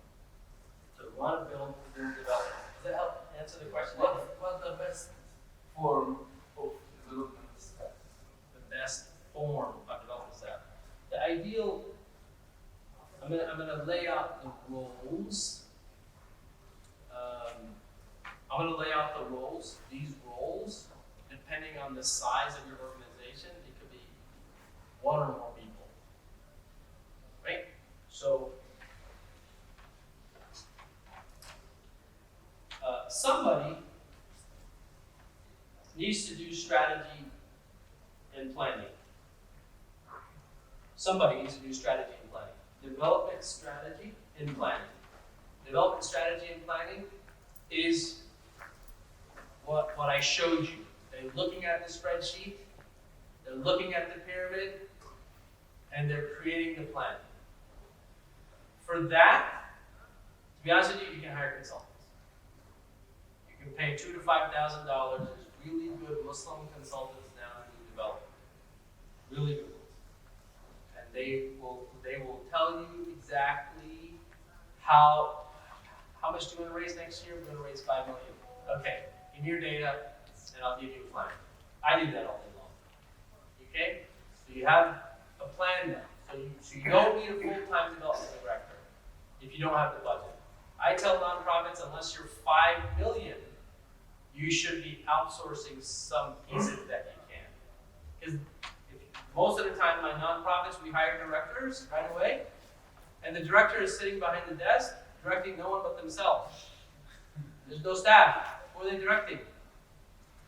Don't hire directors, build up. You can hire consultants. Outsource until you get to about $5 million in annual budget. Because $5 million, you got $400,000 or $500,000 to put towards 3 or 4 salaries, which is about 10% of your budget in fundraising. Staff. Okay? Is that fair framework? Okay. Next is execution. Where execution means they're making sure the plan is happening. They're troubleshooting challenges on a regular basis. They're pivoting on strategy when strategy is not working out. That's execution. And that's usually a manager role. In my nonprofits, I usually tell my nonprofits to hire a manager first and have consultants build the plan. And then have the manager execute on the plan. And then have the consultant train the manager. So that when the number increases, now you have someone you groomed and now you can move them into a director role. I'm giving you guys an HR strategy built into the answer to the question. Right? Good? Okay. Next is tacticians. What you know that I taught you today is that you have an annual fund that looks like a pyramid, like this. And what you know is that at the top of this pyramid are my major donors. Okay?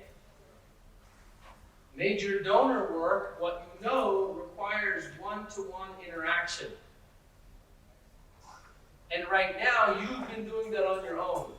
And when you run out of time, you're throwing up a banquet, and you're trying to get pre-commitments and drag people to your banquet. You don't have capacity for major gift work, and development, and fundraising, and teaching. Who's doing tarbiyah? I tell my masjid boards, stop asking your imams and your religious directors to get out there and beat the street for money. We need them to focus on what they're trained to do, train people, develop people, right? Hire staff for development, right? So here, a tactician that you need is a major gifts officer.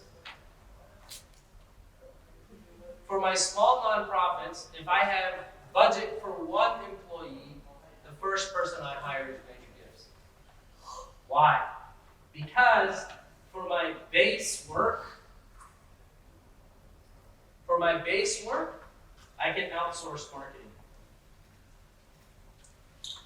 There's a firm that I use, they charge $1,500 a month.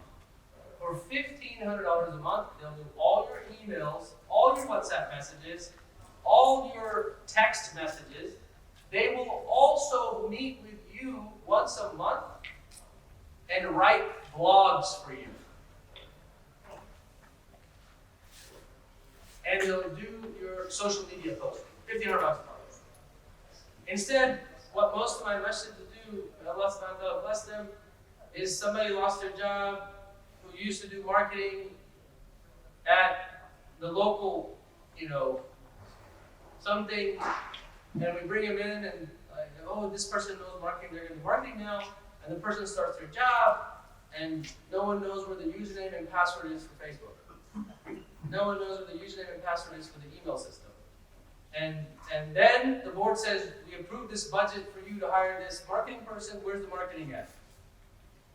And it's the endless cycle of dysfunction. So if I have a low budget, I'm outsourcing my marketing for my base. If I need to do an event, I'm outsourcing to an event planner. Most of my Muslim nonprofits, 50% of the year, all the staff, everyone's doing event management. If we're doing event management, who's doing tarbiyah? Who's helping my kid? Right? So the DIY culture is killing us. Do it yourself. The do-it-yourself culture is killing us. And now, mashallah, it's actually called the gig economy. The gig economy means that there are hundreds and thousands and millions of people that you could contract with fraction time, and they are specialists to execute on things for you. So there are event planners, event managers, event coordinators, marketers in the gig economy that are affordable that can take care of these things for you and do a good job. So if I need to do an event, I'm outsourcing. If I need to do marketing, I'm outsourcing. So my first two hires to answer the question is for sure a major gifts officer. If all I have is budget for one person, it's a major gifts officer. For my Islamic schools and my masjids, I'm actually calling this person a development officer. And this person, I'm telling them 80% of your time needs to be out of the office. I need you cultivating business owners. I need you cultivating foundations. I need you cultivating families. And have that person on the street building a pipeline of relationships. And I have a dashboard where I want you to put down new relationships. And then now I'm meeting with this person once a week only to say, how many new relationships did you find? What do they care about? What do you know about them? What's their ability? What's their interest? What would they like to support? How are we going to solicit them? And that's building a funnel. This is a funnel. Is that helpful? So if I'm the imam, which most of you guys are, I'm taking my top donors. I'm taking my top donors who've been supporting me for a long time, and I'm going to them and I'm saying, I need you to seed fund the hiring of a development officer or a major gifts officer. I need you to just commit to covering the salary for 1 year. It's going to take me 2 years to build a pipeline of $1 million if this person is effective in working the community. Why? Because you go to your board and you hire a development officer, 3 weeks later, the board's going to say, how much did you raise? This is relationship building. You don't raise money in 3 weeks. You raise money in 2 to 3 years. Big dollars. The $1 million check that I was telling you about, that $1 million check alone took 18 months. The car that was donated took 2 years to get that money. You see what I mean? So that's the development fundraising. Does that help with the human resource question? Okay. And If you need job descriptions, you email my office. I will send you job descriptions. Okay? You mean for the gift manager? Any of them, any of the jobs that you need. Birthday, can you send, we're gonna try to hire a development officer or a major gifts officer. Can you send me a job description? I have a list of 63 people who've applied for fundraising jobs in the Muslim community that are learning or have learned development as a process. So if you are going to make a hiring decision, you email me, I'll send you the list. I'll send you the list. Okay? Because these are students too that have been taking my classes. So there are people in the process. Are the classes online? What's that? I'm sorry? Are the classes online? The classes are online now, yeah. Okay. And alhamdulillah, you're the first to know, we got Indiana University to agree to let us take their classes to all 52 Muslim countries. So we're now going to be teaching this same methodology and certifying around the world, inshallah. Nice.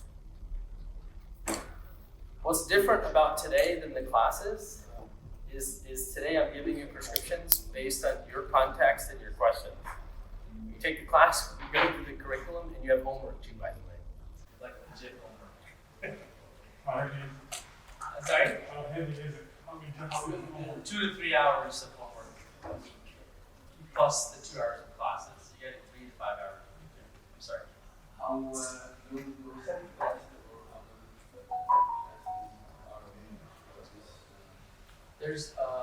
There's 4 modules that are on 4 subjects. And when you take all 4, you're now a certified fundraising manager. And certified fundraising manager is globally recognized in the nonprofit community. What time is over or lunch? Okay. 10 minutes. Okay, so I want to give you a practical tool before we break for lunch.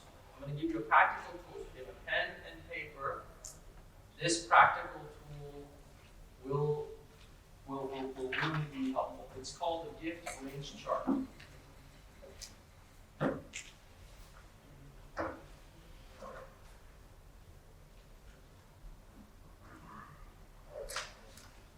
So one question that everyone asks is, how do we know how much to ask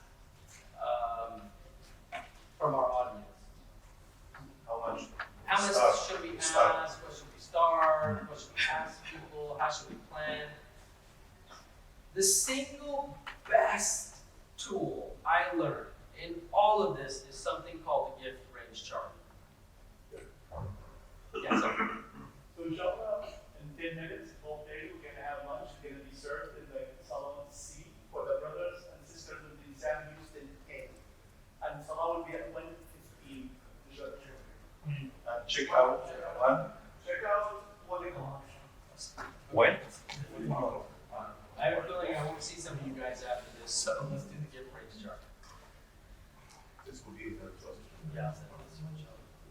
The gift range chart is the single best, most powerful tool that I can give you today. And before I teach you the tool, I'm going to use it and talk you through how I use it. Okay? All right. The gift range chart helps me plan how I'm going to reach my goal. The gift range chart helps me plan how I'm going to reach my goal. All right. So I'm going to use a real example. This real example is, again, I had permission, Care Florida. Last year, they came to me and said, Dave, we need to raise, we're short our annual goal, and we need to raise $400,000. Okay. So it was like September, October when this happened. And I'm going to show you the real spreadsheet, the final product, and how we go But I always start with good old trusty pen and paper. That, okay, you need $400,000. And what the gift range chart theory says is that your first 2 gifts, you need 2 gifts that combined equal 10% of your goal. So what's 10% of 400,000? 40.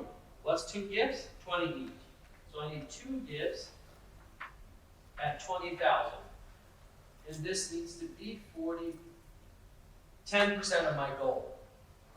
And what the nonprofit theory says is that if you don't have 2 people that can give you 10% of your money, your goal is too high. It happens to me every day. But we heard you guys help with fundraising strategy. You need to raise $1 million. That's awesome. Do you have 2 people that you know that could give 50,000? No, we don't. We thought you could help us with that. Sorry, you can't raise $1 million. Right? Okay. Number 4. I'm sorry. Then you need 4 gifts that equal 10% of your goal. If you don't have 6 gifts that equal 20% of your goal, then your goal's off. Or you better have a board that's ready to work. You have to have a board that's ready to adapt. So that's the first rule. Let's go back to our difference chart. So the other thing that I'm going to show you here that's critical is this prospect number. What this says is to achieve 2 gifts at $20,000, I need to cultivate 5 prospects. Out of the 5, 2 will say yes. So I need to talk to 5 people. I need to identify 5 people that could potentially do $20,000, and I should expect, if I execute well, 2 will say yes. So it's 5 to 1. So actually, I did this wrong. The ratio is 5 to 1, so I would need 10 gifts to close 2. And then this is also 5 to 1, which means it would be 20. Is that right? Yeah. 20. Now, for me, sometimes I play with the prospects a little bit. This is their theory and their best practice, but I'll tell you, in my nonprofit databases, I'll show you with CARE. I didn't have, I didn't have 10 prospects. I had 7, but I still said let's try. And then also because from those 7, there were some prospects that had years and years and years of data. So I felt good about reducing my ratio, right? So now, what it says next is, this is how a gift range chart looks. A gift range chart looks like this. And it basically means that this portion here, it should be 60% of my goal collectively, right? And this portion here should be 20% of my goal. And the down part should be the other 20% of my goal. Basically, I'm planning to right size my pyramid. I'm planning to have a sustainable annual fund. Okay, just to kind of speed this along, we have 5 minutes left. I'm going to show you the example. And I'm going to talk you through the example as we executed it so you know it works. Okay? All right. In 2 seconds, I told it. This part, the care part, don't record because I have permission, but they said don't share. All right.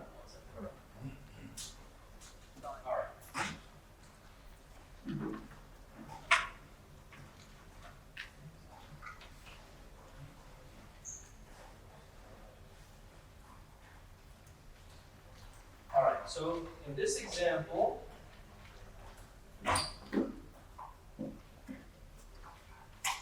and gave me a goal of 400,000. They said, Dave, can you build a difference chart for us? Yes.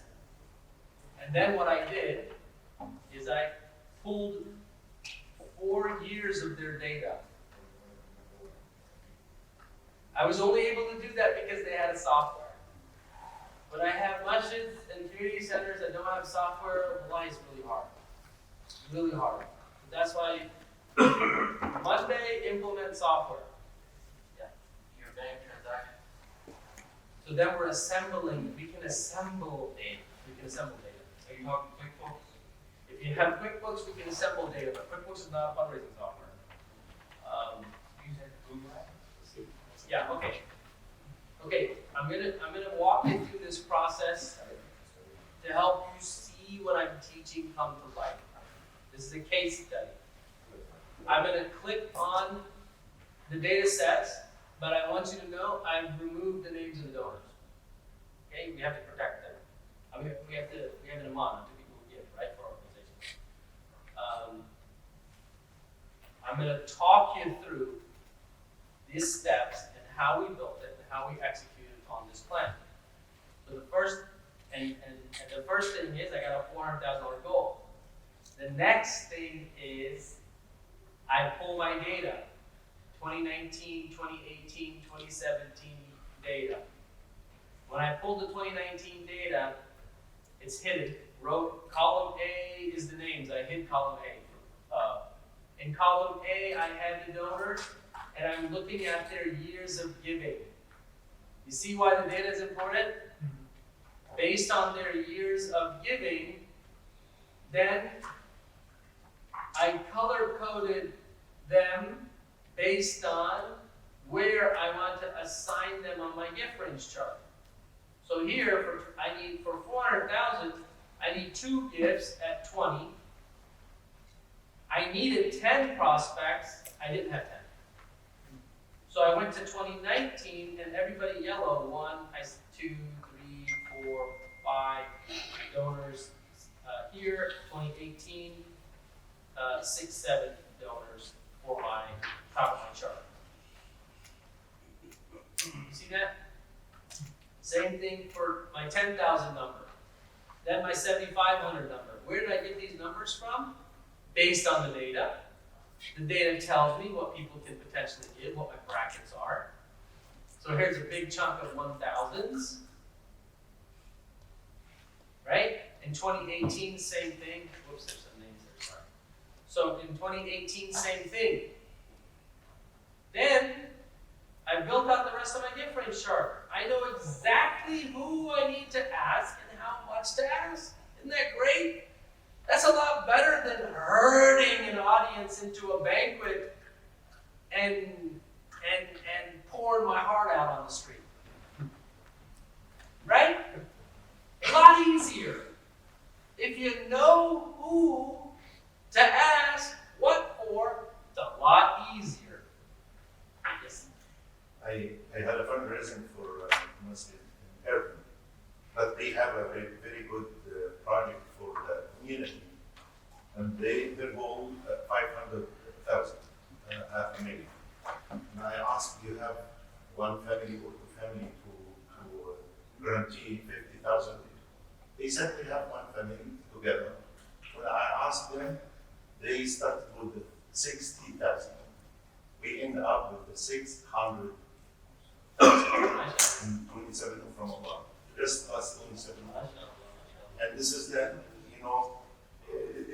it gave you a good start when you start. Yes. When we were asking for 50,000, for the goal, 500.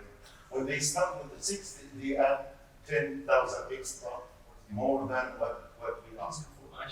Ended up with the 600,000 just within half hour in 27. So the rule of thumb is that we have 2 gifts, 20%. And Allah forgives us of 20%. That means the goal. 10-10. Yes.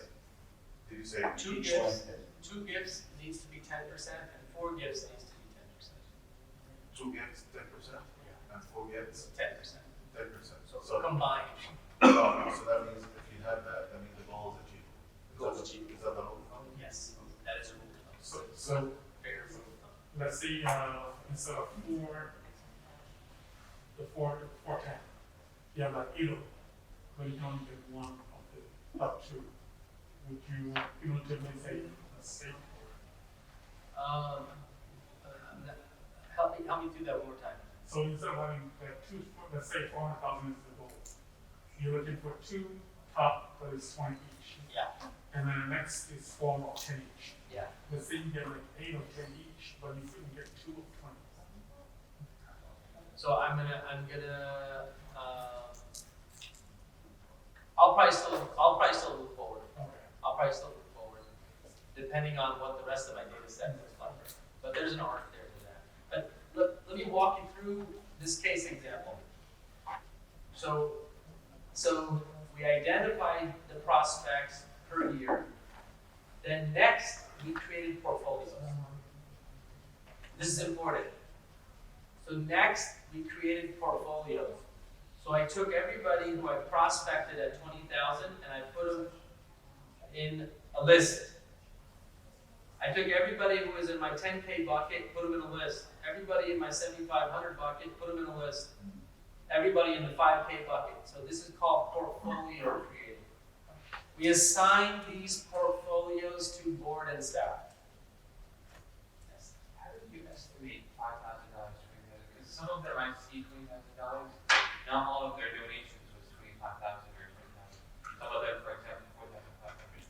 So how did you estimate? So we went off of several things. One, we looked at their giving and their giving potential. Number two, we also uploaded their information into the Wealth Engine tool that tells us their giving ability. Number three, talk to the staff.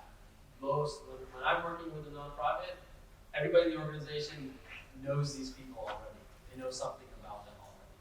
So there's a level of intelligence gathering and data gathering to inform the difference chart.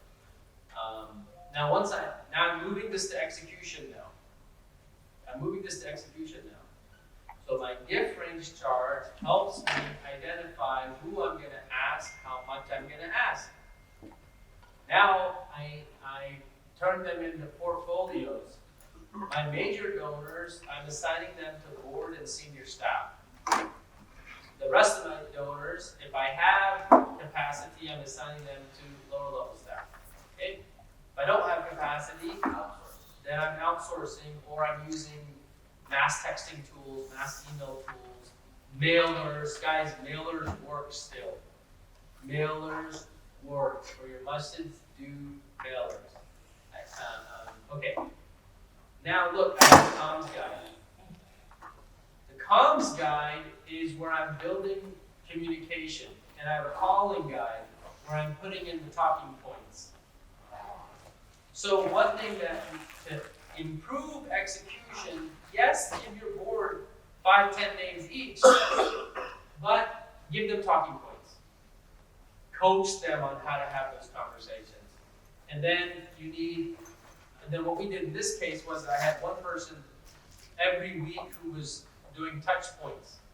So we had a standing 15-minute session every week with the board members, standing 30-minute session every week with the staff. And in those conversations, we're troubleshooting. So the first meeting with the board member, I didn't get a chance to call. Okay, and create a scoreboard. I know this sounds kind of like, I don't know if our board can do that. But you know what? Racing to Jannah is the only race that's allowed in Islam, right? Who's earning more good deeds? So gamify it a little bit. We are doing that. I'm doing it with many of our elder, mashallah, brothers and sisters, and they're having fun, right? So the other thing too is when you make something fun, people do it. I don't know why we're so serious all the time. Nonprofit work should be fun. If it's fun, more of the youth will join. If we make it serious about hell all the time, that's not a party I want to be in. Right? So we make mission work and mission inviting fun and exciting. This is the path to Jannah. It should be more fun than working for checks in the bank account. So we gamify it.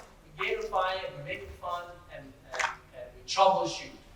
So the one meeting, the board member said, Brother Tayyib, I did finally make a few phone calls, but I'm getting voice messages.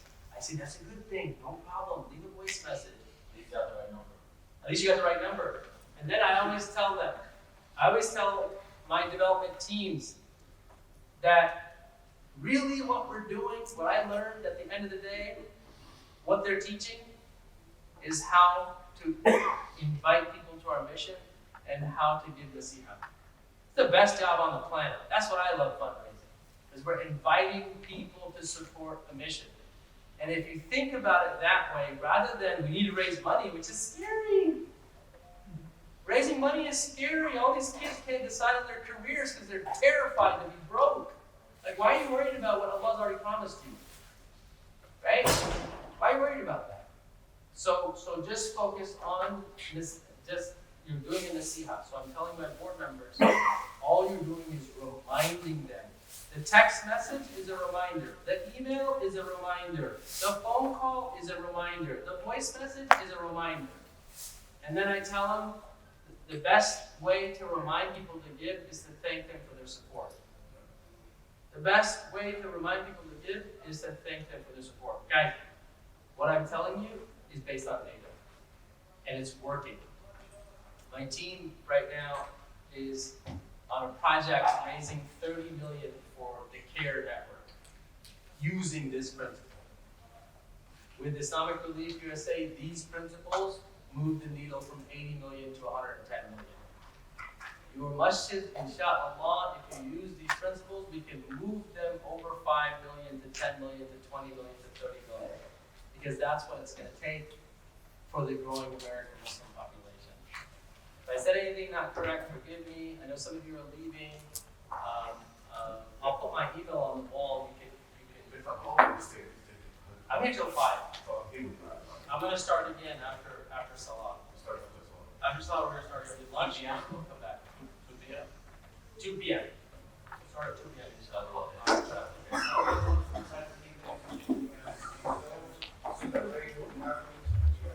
Till after Salah. Wow.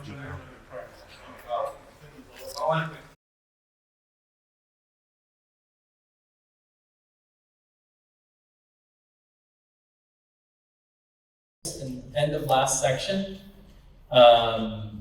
Resources and tools, software comes in there. So we can talk about software. And then fundraising campaign playbook, start to finish. I was going to draw one out on a whiteboard for you. I talked you through some of that when I did the CARE Florida example. That's how you build a campaign. We'll do that again. But aside from that, I do want you to throw your questions at me. Anything that's going to be helpful, useful for you, for your environment, for your masjid. Ask those questions, because I can use my whiteboard, I can give you a plan, and likely if you're thinking about it, somebody else is as well. Yes, brother. Thank you so much. So maybe there is list to do, list not to do, list to say things, and this red flag, don't say these things or don't do that things. Maybe you can also summarize everything. Yeah. So one really good question came up in the break. Somebody asked me about do you hire somebody and pay them commission? So the Association of Fundraising Professionals, non-Muslim organization, they say it's unethical. They say paying somebody a commission is unethical. I can tell you, in all of my for-profit businesses, every time I had a commission-based sales team, it was the worst team to manage, worst attitudes, worst behaviors, this sort of hunt-to-kill narrative, and it was very, very, very, very difficult to deal with as a leader. So, me personally, I don't use commission-based fundraising in my for-profits, commission-based sales. I don't do it in my for-profits. I don't do it in my non-profits. And the Association of Fundraising Professionals, they say it's unethical. And we, the Center on Muslim Philanthropy, our professional opinion is there should not be commission-based, incentive-based or incentives tied to fundraising. So I. Any reason? I mean, why is it not African? So they have it. I'll send you the details. How about Canada? Well, we're not fake scholars, so. Brother Tayyip, you are going to send us like bag of files for this our workshop to Yes. Jazakallah. Do you have our emails or need to email you? I'm gonna send it to Brother Said. I think his name is Brother Said, right? Sadiq. I'm gonna send it to Brother Sadiq and he'll share it out. And also, if you email me, my assistant will send it back to you too. Yes, please. I'm not sure if Sadiq has my email. I'm sorry? I'm not sure if Sadiq has my email because I came in late last night. Amjad, any receipt from Amjad sent back to them or email. And Yeah, not your email now. sure. I'll put it up there again. I'll put it up here again right now. Dave at intuitive.solutions. And if you email me and request a one-on-one or a training for your board, happy to do that. Or a conversation about your plan, happy to do that. If you want me to analyze your donor data, happy to do that. Just send a request. Everything I just described, I don't charge anything for any of that. I mean that we can call you with the board. Absolutely, so no problem. So you say you don't charge for the one-on-one training? The one-on-one advice, whiteboard, no, I don't charge for any of that. The only time we charge is if our analysts have to get involved or you need fundraising help and my team comes in. But alhamdulillah, I own my time and I'm able to give my time away. Alhamdulillah. Just, I have a quick question for you, Brother Tayyip. Yes, sir. This is that for the one who has a certain organization or a certain masjid, and these techniques will help him out. How about the one who has more than one organization or working for different organizations in different states, in different community? What is the guidelines to help him out really to succeed in his fundraising? You should charge a flat rate for your time. Charge a fee for service is fine. Fee for service is totally fine. Consulting, fee for service is totally fine. So like for example, I know many really good brothers and sisters that do development, strategy, consulting, they do copywriting, they do digital marketing, they do event planning. These are really good professional services, advising, guiding, communicating, teaching, training. So there's many ways to price your time. Unfortunately, I would say, this is just my observation, this is not based on fact, is that many of these good brothers and sisters are having to charge by a percentage because the masjid boards don't want to pay a fee. And that's why it's happened. That's a dilemma. That's the dilemma. So my advice to my brothers and sisters who do consulting is charge a flat fee and teach the boards that this has got to be done. If you value my knowledge, my time, my experience, you got to charge a flat fee. Now, my question: how to deal with the different communities, with the audience, not with the how to prepare the audience and the community. You're not living with them. You came from overstate, or and you have fundraising, and you're gonna go back to your place. Yeah. How to deal with those audience? Yeah. So a couple of things.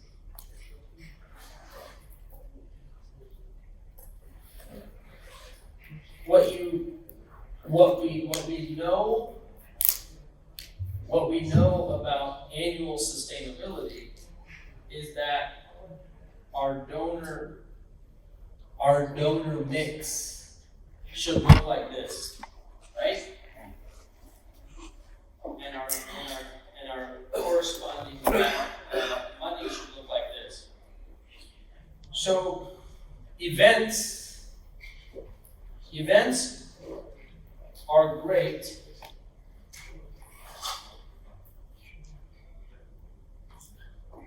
Events are great because you bring an influencer, Umar Suleiman, Yasser Qadi, and you have this big event, and you advertise to the public, and then these people come, and many of them donate. So now they become first-time donors, or they review. And then what I'm hearing you say is, this person leaves back to Dallas. So this is why the nonprofit needs development staff. Because once this person, let's say there's a person here, and because they came to Umar Suleiman's event that you hosted, and Umar Suleiman said donate to this masjid, now this person donates for the first time. So now you need development staff to renew this donor. If you have to keep using Umar Suleiman to fundraise for you, you do not have a sustainable system. And I think that this system and this diet was done, and people don't want to continue to go to these programs and stuff like that. There's many Islamic schools and many organizations that Indiana University calls this an influencer strategy. Influencer strategy means we go and we hire, I don't know, I'm just going to use a random celebrity, Dwayne Rock, or some wrestler, or some superstar, okay? Famous, yeah. Some famous person, whether a speaker or not. Actually, I use my mom as an example. She's listening to Mufti Menk nowadays. Okay? So let's say Mufti Menk, I'm a masjid and I hire Mufti Menk to come in. My mom's gonna go to that lecture. So she's gonna go there, she's gonna sit there, and then Mufti Menk is gonna ask, or I'm gonna have somebody else ask. Sometimes they'll do the ask, sometimes they'll say, I'll come, but I'm not doing the ask. Right? Now, when the ask happens, because mom is there and she's inspired, she's gonna donate. But then she goes back home, and that organization has her on a mailing list, or is not doing follow-up. Mom's not giving again. Mom's not going to any event again, but she's following Mufti Menk every time Mufti Menk moves. So influencer strategies are good in that it helps you find new donors, but unless you develop a relationship with those new donors, you've lost those donors. And that's why organizations like CARE Minnesota had such a low retention rate. So you end up with a low retention rate because all you're doing is getting donations around that. So all to say, Umar Suleiman or Mufti Menk, they have a following. Yasser Qadi has a following. Nothing wrong with that. It's a good thing. And so every time Helping Hand or Islamic Relief hire these guys, their followers come and give because they said to give. Which that gives you a base or a mid. It's definitely not bringing you majors. The data tells us you're not getting new majors every time. But you have to develop those relationships and renew them. No, just my question did not go through the right channel. I'm so sorry. Okay, that's okay. When I was in my community for 15 years, we hired a very famous speaker to make fundraising for my community. He stayed on the stage for 10 minutes and he was begging me, could you come up to the stage, because he did not know the way to get into the hearts of people. Because, when I helped him out, people start, because people looking at why our imam or our religious leader sitting and we hire somebody from outside and he charged the masjid in big amount. It was maybe 10 years ago. You see what I mean? Now I'm doing the same way, but I'm going out of my community. I used to live in Michigan and now I'm living in Irving, Dallas. Now I need to learn the tools, the technique, to be able to link with the people right away in any community I will visit. I'm looking after myself now, not after the organizations or the masajid that I will visit. I'm looking to train myself more. How really, what the tools should I use? You know, because I will go for khutbah Jum'ah, for example, and you have 10 minutes after khutbah max, and you need to make fundraising for the organization, for example, life or for any other organization, and you have up to 10 minutes max, and you need to finish everything. Now, this is my question. I'm looking for myself, my brothers who signed for the training, how to improve ourselves and our tools to make a good fundraising for the organization. Yeah. So a couple of things. One is I don't. Is my question clear now? Yeah. What I'm hearing you say is. In another word, to take your job. Jazakallah khair. I want you to take my job. What I'm hearing you say is, right now I'm traveling to other masajids. I have 10 minutes to make an ask. How do I make that ask? Yes. Okay. So one thing I have to tell you is I don't raise money that way. I don't do masjid fundraising. I don't. It's not masjid. Okay. It's organization. They ask a fundraising from the masjid and they open the door. Take example, maybe any organization for humanitarian basis. They open the door, welcome, send your speaker to deliver the khutbah and to ask people for help. Yeah. Sometimes they allow only appeal, or sometimes they allow to open, to have, to ask people openly after khutbah. Yeah. It's not for their masjid. Yeah. It's for organization came from outside of the community. So what's the best way to do a khutbah or to make an ask? Yeah, to do khutbah and soften people's hearts and ask them after khutbah who can help, for. Yeah. Yeah, this is. So, I actually don't advise using khutbahs to raise money. I think maybe am I missing something? No, khutbah has no relation. Okay. Just you give khutbah, for tazkiyah, for something to really make people would love to participate in any way to come closer to Allah. Yeah. Then after the khutbah, after salah, ask people, we came in behalf of this organization. We would like to collect a fund for orphans, for needy people, even out of United States or in local. What is the good tools to use? Make people really get involved and interested to help out. Yeah. So. If I may suggest my humble experience. Yeah. I've been going Masai for 35 plus years. The stronger the khutbah, the more the turnout. If your khutbah is mediocre, you get mediocre turnout. If your khutbah is very strong, to the point, and you make the appeal in the second half of the khutbah short, inshallah that will have great turnout. Otherwise, you're not going to be successful. That's from my experience. But you have to have a great khutbah about, this kind of topic. And then usually a lot of khatib, they come, the first khutbah, they talk about story, sadaqah, patient, or tahfiz, entice them. And then in the second khutbah, they will say, I am so and so, and I came on behalf of so and so and so. Please, after the salah, and that's the proper way, even Islamically. Please, after salah, wait for 10 minutes, and then they start saying, okay, 1,000, 500, and then they go. Me personally, I would never go to that masjid again. Oh, really?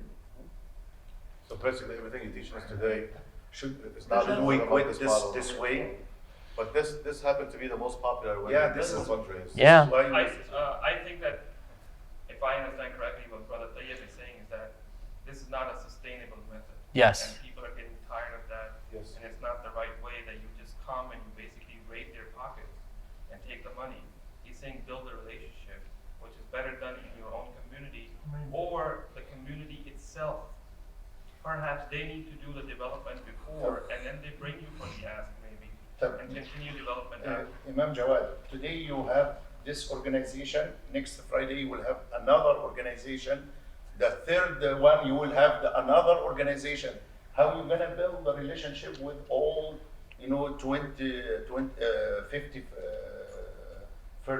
51 states? It's really. But I think that this training is not meant for professional fundraisers. I mean, just a question, Yeah.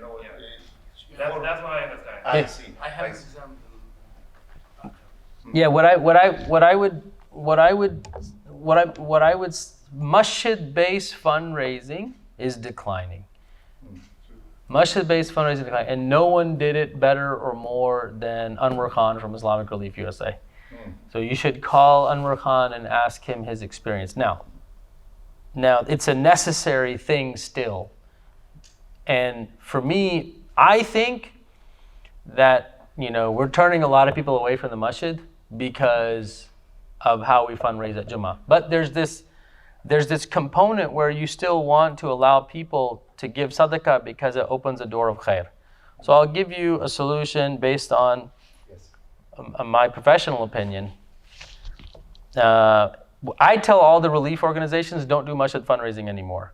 That you need to do donor development. Like Helping Hand for Relief and Development, we're working with them. Pure Hands, they've been in our classes. They're trying to shift, and they're running dual methods right now. Islamic Relief is moving away from the masjids and doing donor development. When I say moving away from the masjids, I don't mean like masjids are a bad thing. I mean moving their fundraising away from the masjid. They're moving to this method. Yeah. So if I went to a masjid and somebody was giving a khutbah, and the topic of the khutbah was the value and the importance of taking care of orphans, for example. And the first khutbah was, and then within that same khutbah, there's stats about child trafficking, human trafficking. And then after the salah, somebody stood up from my masjid, my imam stood up and said, Brother Imam Jawad is here, or Brother Jawad is here, and we want to thank you for coming today for the khutbah. He's from XYZ organization that's working on solving this problem. If you're inspired and interested in learning more or supporting the organization, we as a masjid, we invite you to have a conversation with them after salah. The people who actually want to help orphan support, which is my wife's cause, by the way. She cares about orphan support. So then my wife is going to now go to the table afterwards, have a conversation. That's the donor you want. You don't want the donor who's held hostage, who's now being turned away from the masjid and never going to go to the masjid again. Now that's on our head in front of Allah subhanahu wa ta'ala. I'm terrified of that. But the second scenario, so if I'm a fundraiser, I don't even like using that word, but if I'm responsible for doing a khutbah and making an ask for an organization. This happened to me on Friday. On Friday, they asked me to give the khutbah at Orange Crescent, Muzammil Siddiqui's. So I gave the khutbah, I did no ask. I just said da-da-da. I came off the stage, and then Muzammil Siddiqui stood up and he said, Brother Tayyib is from Center Muslim Philanthropy. If you believe in this work and you want to support it, please feel free to have a conversation with him. And the people who did their sunnah, they left. About 20 people came up and said, can I get your number? Can I talk to you? How can I support you? Can you talk to my son? Things like that. That's my recommendation, inshallah. But now you're building relationships. And whoever comes and talks to you and says, oh, I really love orphan support. Sure, let me see your number. I'm going to have somebody from my office reach out to you. And this example that I'm giving you is a real example that we're doing for Bayan Graduate School. At Bayan Graduate School, we hired Abdullah. You guys know Abdullah Mamoon? Abdullah Mamoon used to be at MLFA. MLFA was Khalil Meek. They did 250 masjid fundraisers a year. Yeah. Completely not sustainable. MLFA's donations declined even after they went to every single masjid in America. I'm telling you, I'm looking at the data. Then we switched. We switched to donor development, and now alhamdulillah, it's increasing to almost over 4 million now. Because we shifted from masjid-based fundraisers to donor development. I'm not saying it was never a good idea. It was a good idea. It worked, and it still somewhat works. But it's not going to be sustainable going forward, inshallah. Allah knows best. Thank you. I hope that was helpful. I will excuse myself for my No. talk. Thank you so much for coming. Jazakallah khair. Forgive us for any shortcomings. Yes, sir. I mean, it's not a question, but it's something that's staying in my mind. My time, I was getting up to hug him. Yeah. We have, at least in my experience, of 35 years in North America, Muslim institutions, I hardly see a yearly income chart at the entrance of the masjid where everything is clear and says how the money comes in and where it's spent. Yes. How it's spent. And a lot of people are becoming more tired of, a system that is not really transparent. So, do you have to deal with that kind of a problem, or how do you approach? Transparency is a very serious problem in not just the Muslim nonprofits, it's also non-Muslim nonprofits. It's all nonprofits. Transparency is a serious problem, not because of bad intent. And that's what I tell donors. I tell donors, there's not a bad intention here. Just because you don't have transparency, I don't want you to think something shady is going on. The transparency issue is likely because of capacity and sophistication and know-how. But the fundraising theory does say part of stewardship is transparency. As a consequence of nonprofits not practicing transparency,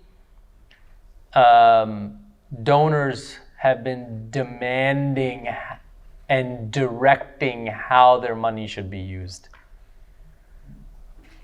So, for example, my mom, because she's the wife of, the guy who was the president of ICNA for 17 years, and so she's probably heard, and every time there was a community problem, a national community problem, it was my dad, Warathuddin Muhammad, Imam Siraj Wahaj, and the ISNA president on the phone, all through the 80s. And Imam Jamil Al-Amin, they were on the phone. I remember as a kid growing up, they would be on the phone. Imam Jamil would drive down, stay in our house, and Dad and him are up all day Saturday talking about some community problem somewhere, in the country. So if you were to go to her and ask her for money because of her lived experience, she's going to make some serious demands about how her donation is used because of her lived experience. However, if you practice transparency and you communicate transparency, then you build stronger relationships with your donors to the mission of your organization and trust. One of the ways to do that is to publish your annual report, publish your financials, be transparent about your payroll, be transparent about your program spending, communicate how your program ties to your mission, and communicate what difference your mission is making. Major donors look for the evidence of a strategic plan. If they look for evidence of a strategic plan. I'm advising many of our masjids, there was a, your strategic plan, does it follow the blueprint of the regular masjid? We have Jummah, Sunday school, we have 5 times Salah, we have evening education program. Are you following a blueprint or are you following a strategic plan? Those are two very different things. If you're following a blueprint, then you should expect a blueprint, your donors to follow a blueprint. But if you're following a strategic plan, then you should expect your donors to come along with you in bringing that to life, right? You good there so far? Any other questions? Yeah, go ahead. We ask you to say salam to your mother. Oh, my mother's amazing. I will definitely make dua for her. Can you explain what is the difference between blueprint and Islamic? Yes. So what I mean by that is blueprint means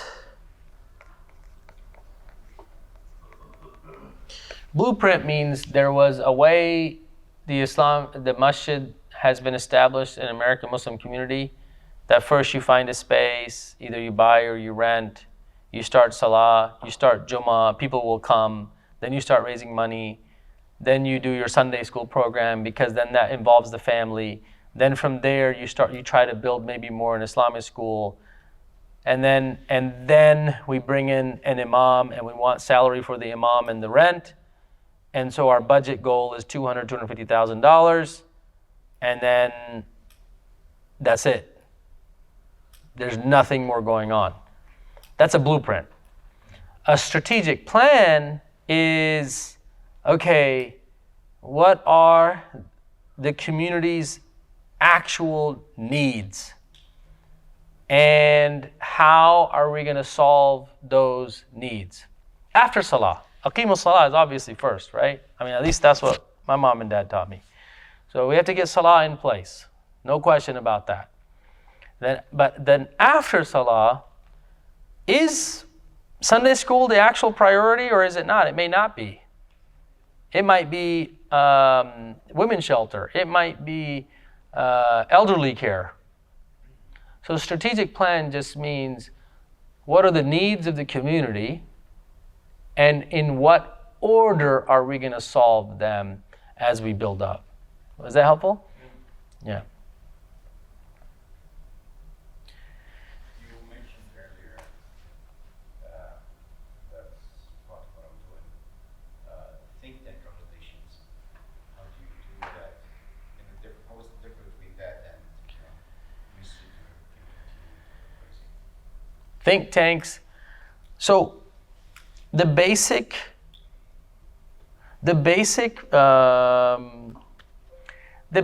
principle is there are people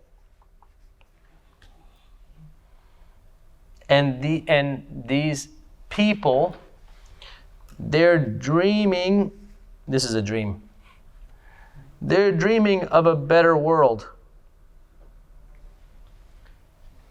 And in their dream of a better world, there is some cause they're very passionate about. Right? The cause. So they have a cause they care about. They have a cause they care about. And some people, like you,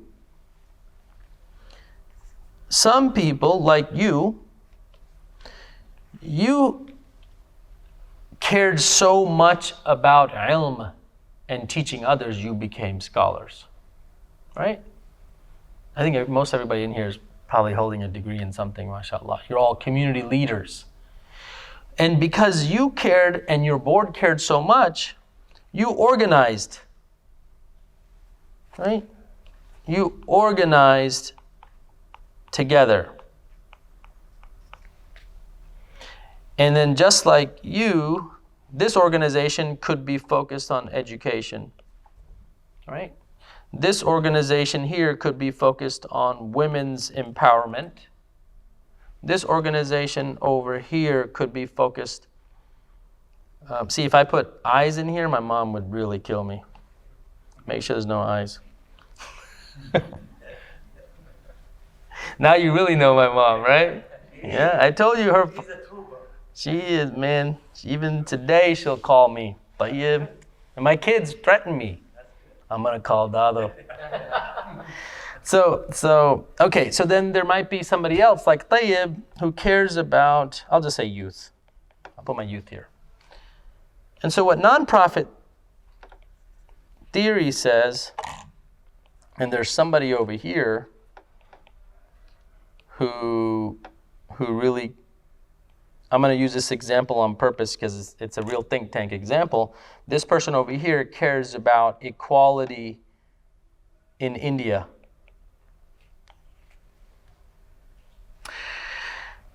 So I'm organized for youth. They're organized for equality in India. They're organized for education. They're organized for women's empowerment.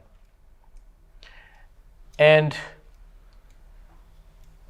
when you do a Jummah khutbah or you do a fundraising banquet, and let's say both of these people came to my khutbah, and now I held both of these people hostage, and this person cares about youth, and I'm doing a youth ask, they're going to be happy to write a check. But this person cares about women's empowerment, and I held that person hostage, they're going to be pretty upset. You see what's wrong with gathering a group and holding them hostage? That's what's fundamentally wrong with it. What is more effective is that I cultivate and discover what is this person caring about, what is this person caring about. And then if I cultivate, it's exactly what it sounds like. You're cultivating a seed, right? Then I'm going to be better at soliciting. Solicit is ask. And then I'll be better at stewarding. And what development theory says is, here's another think tank is FYI, the Family and Youth Institute. So in Michigan, there's something called the Family and Youth Institute, FYI. Okay? It's they do research on Muslim youth in America, and it's all research. It's all white papers, it's high-level content, it's teaching and education. So if there's somebody here who cares about youth, then the FYI Institute can say, hey, do you care about youth? Yes. We're working on long-term impact. Would you consider a gift for long-term impact? That person is good for supporting FYI. However, there'll be, just because this person cares about youth, they may not be ready or be the right person for think tank work, which is long-term work, right? So usually when I'm doing think tank fundraising, it's someone who's very innovative, someone who's very long-term thinking, someone who's in analytics and research and values data already, understands it, knows the value of it, the impact of it, understands how policy works, how advocacy and decision makers are done. So it's bigger dollars. With my think tanks that I work with, they're bigger asks for sure, but it's much more sophisticated cultivation work. The general public just, if you raise money for a think tank from the general public, they're going to want to know in a few weeks what difference did their money make, and that's hard to do. So, does that help answer the question? Yes. Yeah. Any other questions? We're still waiting for the programs as a tool. Yes. Okay. So I want to talk about And Bill Gates contacts. Bill Gates contacts. Okay, got it.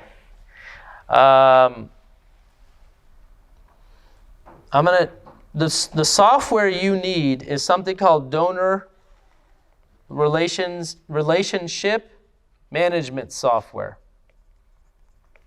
If you go to Google, Sheikh Google, and you type in, let's go to Google, and you type in donor software. Do I have one in here? No. Donor relation. I spelled it wrong. It's okay. Google will figure it out. So now look, right when I said donor relationship software, I see church donation online, Kindful, all-in-one CRM called Neon, Capterra, double the donation. There's so many tools out there. If you want something simple and easy and quick to just get going, and you don't want to think about it, Bloomerang is an easy one.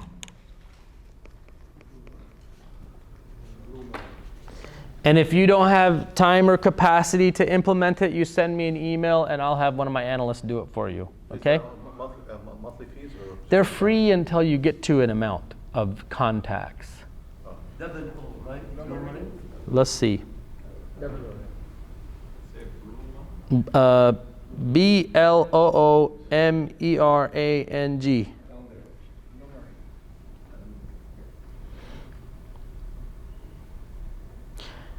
And I don't get anything out of recommending this to you. I just know that I have a person on my team. I said, can you please learn this software so all my small nonprofits, if they need help, you can do it.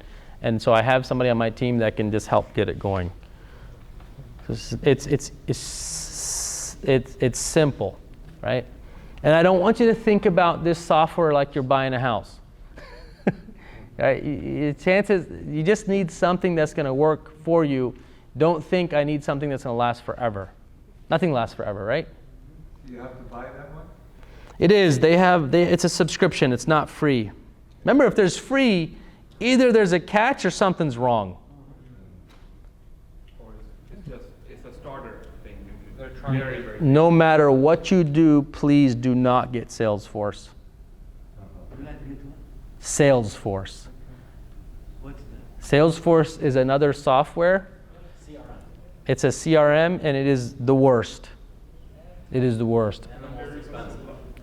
What is it? Say it. He's like, let me avoid shaitan. Yes, Salesforce. Salesforce.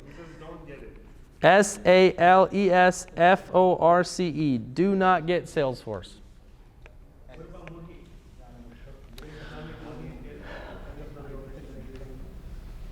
I love those guys, but I just haven't been able to really get it to work the way I needed it to work.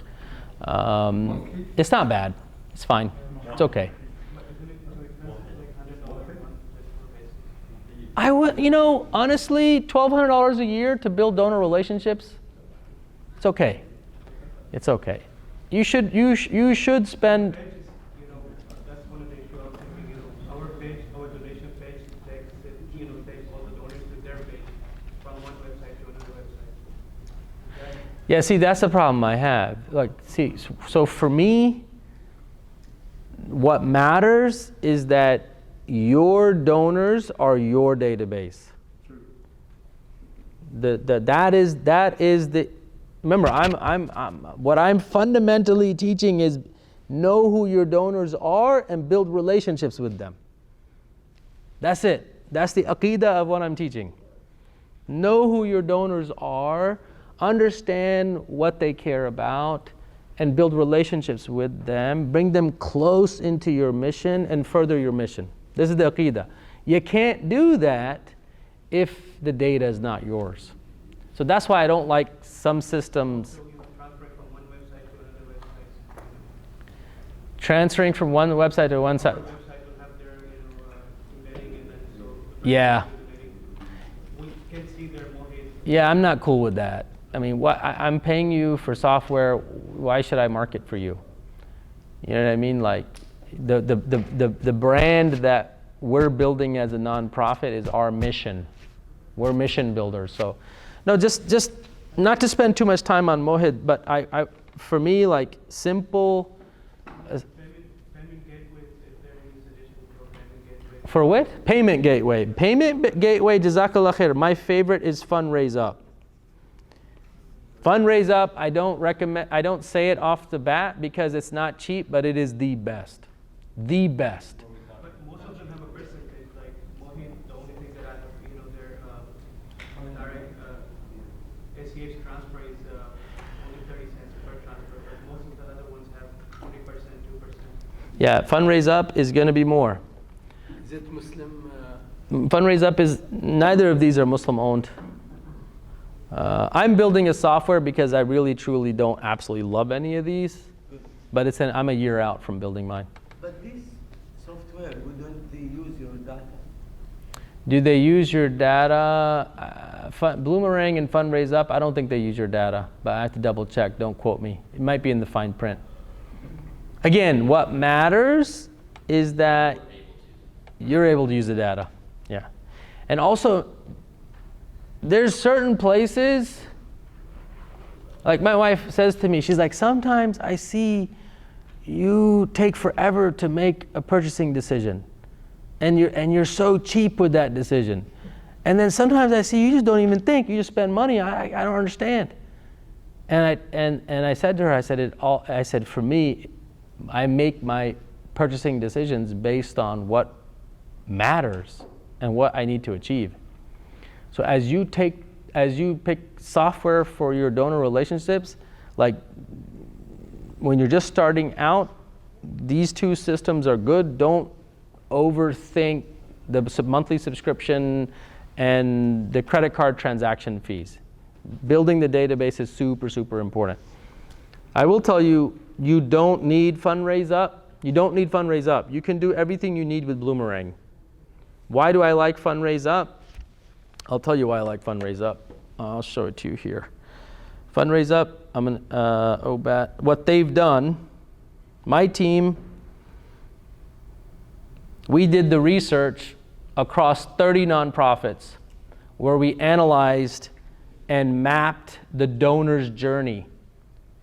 And we tested that there were abandonment rates were high for nonprofits that used WordPress, that used really poor donation pages, PayPal's free page. Donors would go to the site and they would start a donation, and then because it was clunky, they would abandon the page. Just slow to load, hard to find stuff, where to click, too many drop downs, clunky. So that's so it was causing high abandonment rates.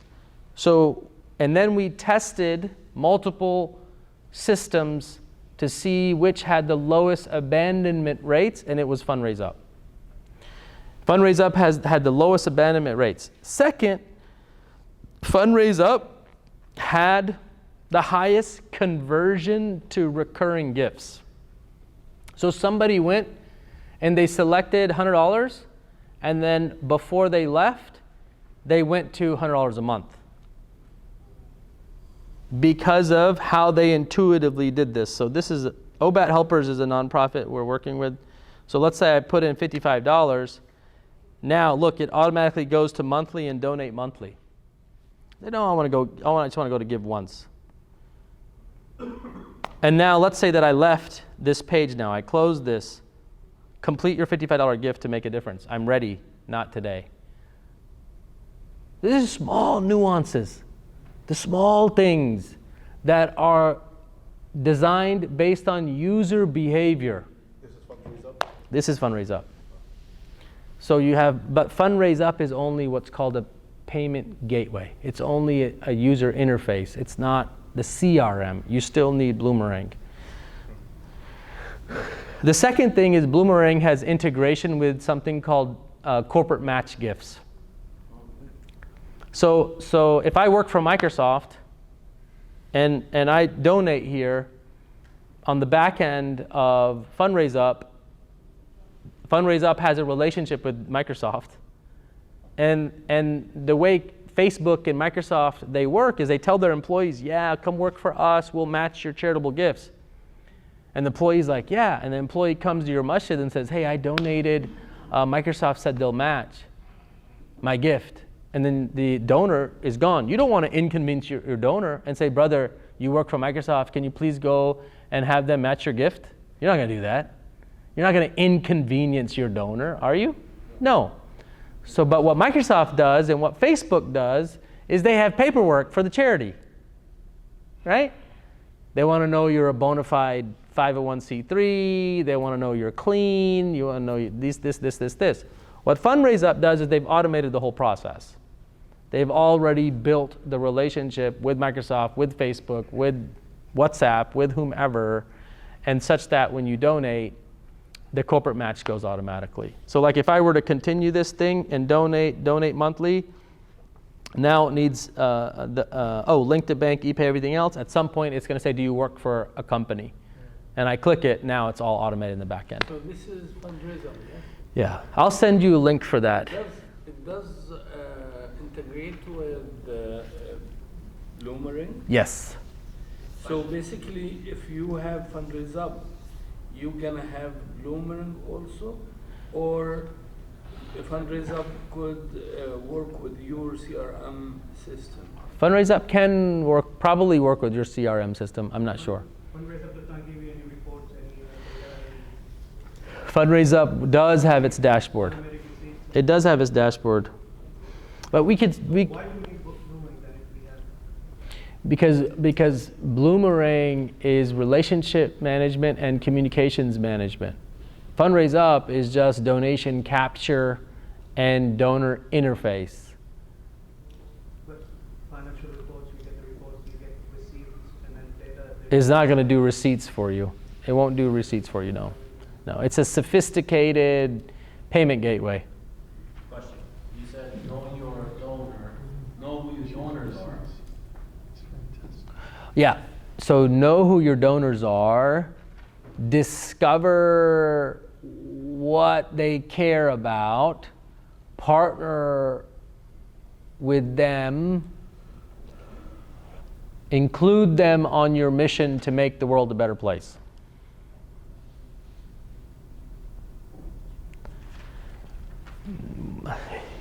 If you guys will allow me to move on, which again, I'm here till 5, I'm good.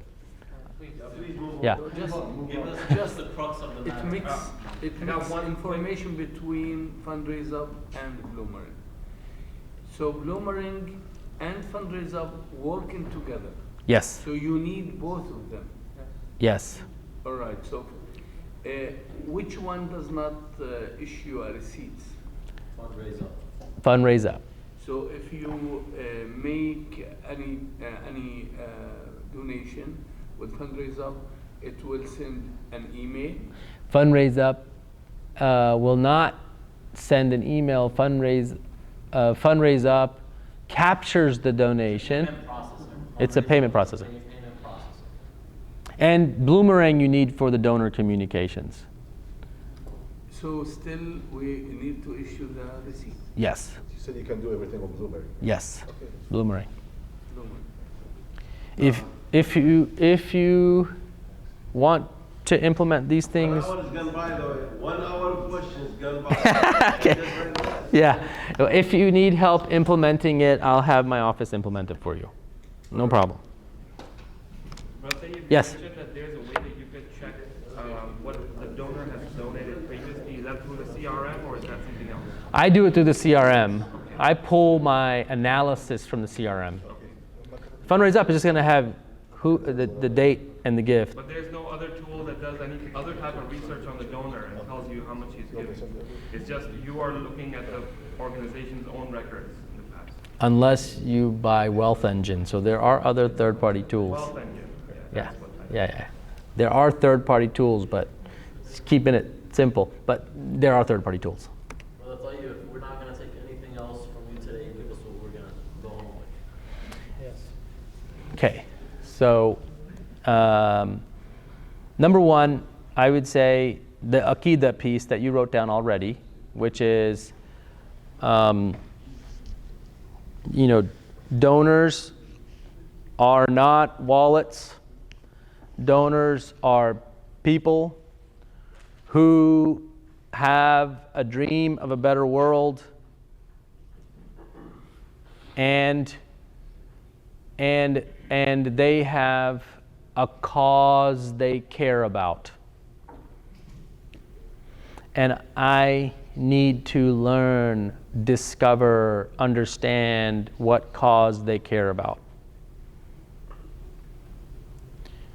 A don't is just because Allah says they should give isn't why I should expect them to give.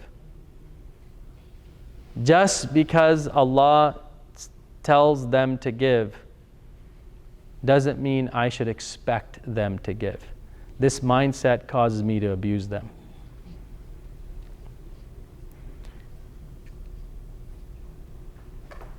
if I were to give you a top line prescription, immediate, next hire, like if you have budget, your next hire should be a development officer or focused on major gifts.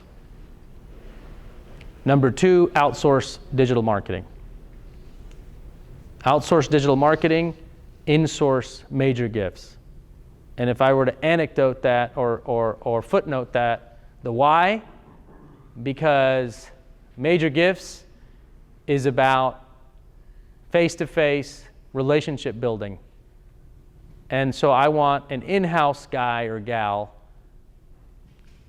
to build relationships with my organization. Do you have a job description for? Tons. If you email me, I'll send it to you. So an in-house, and I've got a pipeline management spreadsheet I'll send you. So a pipeline management spreadsheet for an in-house major gifts or donor, major gifts officer. So you say digital marketing, that's fundraising through Facebook or? Yeah, I would outsource that. So that's not easy at all? I mean, even though it could be there still for any outsiders? I would outsource that. Like, there are experts who know. See, when you insource marketing, you have someone who posts and posts and posts. But digital marketing has become more sophisticated in that you need to, what you really want is you want conversion. You don't want social media posts just for the sake of social media posts. You don't want email for the sake of email. You want conversion. You want people to see the email and convert into a donor. You want people to see the post and convert into a donor. That takes strategy. And so someone who says, why are you hiring somebody? I know how to do social media. I'm on social media. That person, you run away from like the plague. So outsource, and this very inexpensive. Some companies will do it for like $800 a month, $500 a month, $1,500 a month, digital. Also, digital marketing does not bring big dollars, but it brings long-term new contacts. So that's the value of it. That's why you can't really ignore it. So, like in your case, also you have an endowment. I would, if I could, I would probably either hire a major gift officer, or I would focus on major gift work for 1 year. Yes, brother. What about online things that on YouTube and Facebook, in New York and different places, they have does it work? It's not bringing big dollars. It's not bringing big dollars. Doesn't bring big dollars. It doesn't bring big dollars. But I was major gifts officer, right? That's where we were at. And then outsource marketing. Yeah. Bloomerang and Fundraise Up. Man, if you install Fundraise Up and Bloomerang, if you hire a major gifts officer and you outsource your marketing, you got a bona fide development shop. And I'll sign my name on it, and I'll meet that team once a month for 1 year on a handshake promise. I will. Can we do the handshake? Yeah, I will. I will. If you do those things, I will meet with you once a month. I will meet with you once a month. Okay. All right. This is the AMJA cohort promise. Okay. Any organization that commits to Fundraise Up and Bloomerang. Okay. Number 2. That's the software. We need software, right? Okay. Next, we need a warm body that's going to do major gift work. So that means a major gifts officer or an intentional commitment from you, the imam. I'll give you the plays. I'll coach you on who to talk to, what to say. But we need a major gifts officer. And then outsource digital marketing. Those 4 things. Then I'll meet with this cohort once a month and analyze the data, and I will play development director. I'll be your development director strategist. Every month we meet once a month, and I'll make your January campaign, I'll make your February campaign, I'll help you with your Ramadan campaign, your Dhul Hijjah campaign, your Giving Tuesday campaign, your end of year campaign all next year. I'll help you set your goal, your gift range chart, and we'll do a whole 1 year cohort. What's the development director's salary range? Development directors, really good ones. Small organizations, we're hiring at about 70 to 80,000 development director. In larger organizations, like if Penny Appeal is hiring one right now, like 110, 120. I'm telling a lot of people they should take the development route. Large corporations, you know, that do more than 10, 20, 30 million, it's 200 plus K. So about 10%. I guess you could say that. Okay, so that's the AMJA cohort process. We will sign the contract after the... You got it, inshallah. If there's 4 or 5 or even 10 of you, I would love to tell that story. I would love to say a year from now, we took a cohort of masjids from all over the US and we implemented this theory. And they and it works. And they committed, We'll do Zoom. Once a month we'll do a Zoom session. I am on. Okay, inshallah. Think tanks too. So there's 4 organizations that are in the cohort already. All right, inshallah.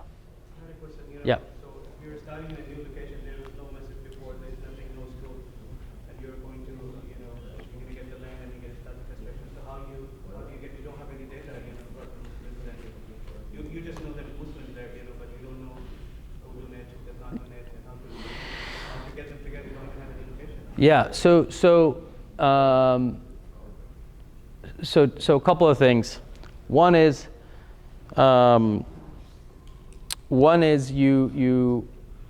need a seed funding strategy. Seed funding strategy in parallel to community organizing. Seed funding strategy means that you have to find visionaries. Visionaries are people who will invest in an idea. And those are few people. Those are seed funders, early stage startup guys and gals. And they have to really be committed. Number 2 is while you're building your seed funding plan and executing on your seed funding plan, you also do community organizing. Community organizing, so you're starting to cultivate your base, right? So this strategy, by the way, that I just gave you is one we're doing, we just wrote up, I could pull it up, for Lake Nona Muslim community in Florida. So they have seed funding and community organizing happening at the same time. What's a seed funding? Seed funding means it's fundraising in the same method, but it's a little bit more surgical. It's neurosurgery, because you have to really find people who have a little bit more yaqeen, and they're able to jump into something without evidence, right? So like when I'm building a seed funding strategy, and by the way, for me it's strategy, and I just coach people through plays. So, and they're out there, they have 5 prospects, and the first guy says, let me see evidence, where's your data, where's your stats? Then I tell my guy, I'm like, okay, let's park him for later. That's not a seed funding candidate. That's a phase 2, phase 3 candidate. Don't blow him off, keep him warm. You see what I mean? But then there might be somebody who are like, you know what, I do love the idea. You can put me in the pot, right? So the different seed funders are visionaries. And there's a guy, a Harvard business professor, his name is Clay Christensen, and he wrote a book called Innovator's Dilemma. And in that book, what he said was, if you go to the general public too soon with your idea, the general public will reject your idea because they just won't believe in it, right? So you have to take your idea through a surgical route. Okay. On the contrary, I think like what about Facebook marketing and YouTube marketing with like new projects like that first, and then your local community? So the research does say that American Muslims do support building new masjids. You know, the best case for support is if you build a masjid for Allah, Allah builds a house for you in Jannah. Right? So that ayah stands. Data supports that ayah, mashallah. By the way, when I showed my mom the slide, I said, Ammi, 23% of people are leaving Islam. La hawla wa la quwwata illa billah. Right? He puts the hijab over her face. And then I'm like, but 23% are accepting Islam. And then she says, see? And then she quotes, if my ummah does not worship me, I'll replace them with one that will. That's my mom. So in this situation, what we see from the data is that people love to support building masjids. So for me, how do I use that data? If I have a new masjid, no community, I am spending on national marketing. I am spending on national marketing, but that takes investment. So you go to your first donors, and the ask is not, hey, can you donate to build a masjid? The ask to the first donors is, can you donate to fund marketing to build a masjid? You see the difference? Can you what? Fund. Can you donate to fund the marketing to build the masjid? What happens is, I have a masjid idea, I go to my donors, can you donate to build my masjid? They're like, yes, and then I have no money for marketing. No. So I want to say, do you believe in this masjid? Yes, I need you to fund marketing so I can get funding for the masjid. Yeah. Good so far? Okay. Sure, Sheikh, I didn't understand the part when you were asking people to give the Zoom meeting every month. What was that? I was kind of off the track at that time. No problem. So what? What is that? Is that something that? So what I am committing to you all that if you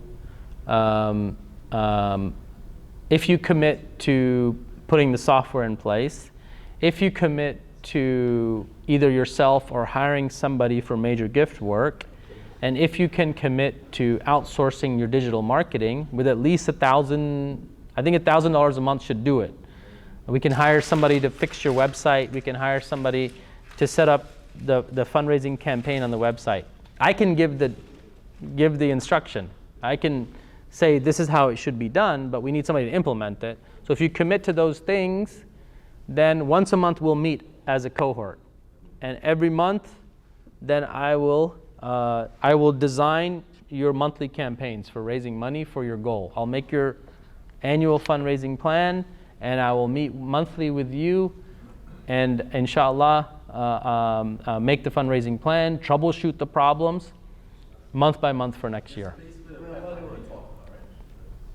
Inshallah. How much cash upfront do we need to get this going? Software? You don't need much for the software. Fundraise Up doesn't charge you unless you get a donation. They charge a credit card fee. The Bloomerang, I think it's $100 or less a month. Then, for the marketing company, it'll be, about $1,000 a month. Plus the ads. Plus ad spend if we do ad spend. What else are you gonna do? If they have contacts, I don't need to do an ad spend.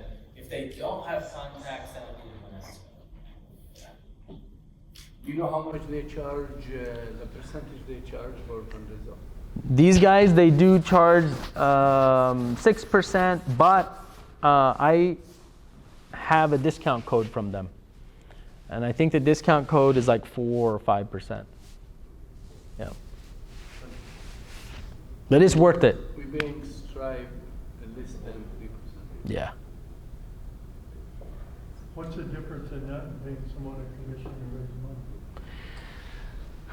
Commission to raise money. I don't advise commission to raise money. I don't like the idea. Yeah.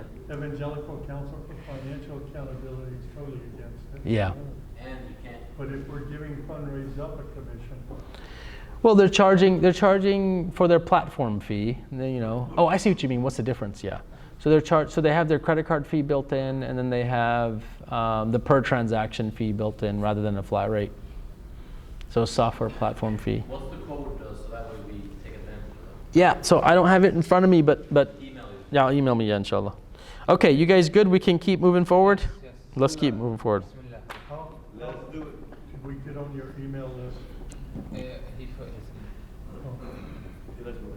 I love this group. You guys are ready to implement, mashallah. Seriously, like, doesn't happen. It doesn't happen every year. It does. It doesn't happen every day. It happens once a year. Yes.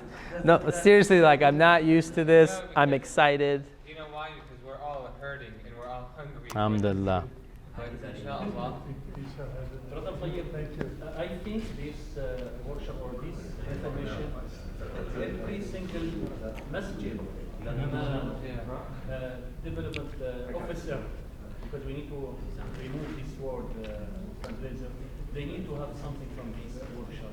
Because people, they are run away from masjid, and whenever they see some people or some imam, he will ask for money. Yeah. He is not anymore imam. He's not anymore. Yeah.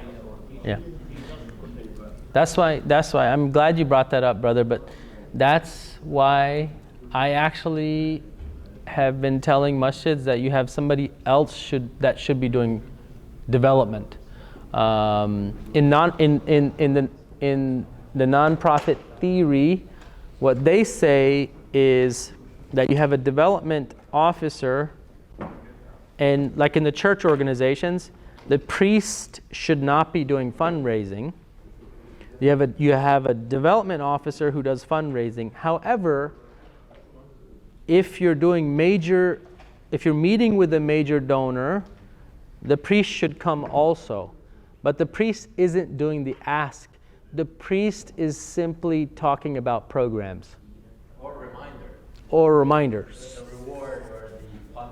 Yeah. So if you were the imam of the masjid, then let's say I'm your development officer. By the way, you were the imam of the masjid, I was a development officer. We would, and I come to you and I would say, here's 20 donors I'm working, and this guy cares about youth. What do we have going on? Tell me some stories. And then you would say, this kid last week told me he wanted to commit suicide. I met with his parents, da-da-da-da. And then I'm your development officer. I'm like, wow, how many kids are we taking off of suicide? You're like, man, I haven't been keeping track. And I'm like, yeah, Sheikh, please start keeping track so I can tell the donors, right? That's a very real scenario. And then you're saying, okay, inshallah, I'll try to keep track. And then I'm like, what else are we doing? You're like, we did a soup kitchen thing on Saturday. Great. Now me, your development officer, I have a bucket here for suicide prevention. I got a bucket here for food security support in the community. And then you told me you also met with some city councilmen, and I wrote that down. So now my job is to go communicate with my donors, right? The major donors, our donors, and be like, hey, and then I'm asking you, my imam, I'm saying, what are some new programs that need funding? And you're like, we really need a funeral services fund. We really need a women's empowerment fund, a divorce support fund. And I'm like, well, what's that going to cost? And you're like, I don't know, let's go talk to the CFO. And then we go to the CFO and we build a budget. Then I'm like, okay, this sounds good, this sounds good. My job as a development officer is to go find funding for things that you're trying to deliver to the community.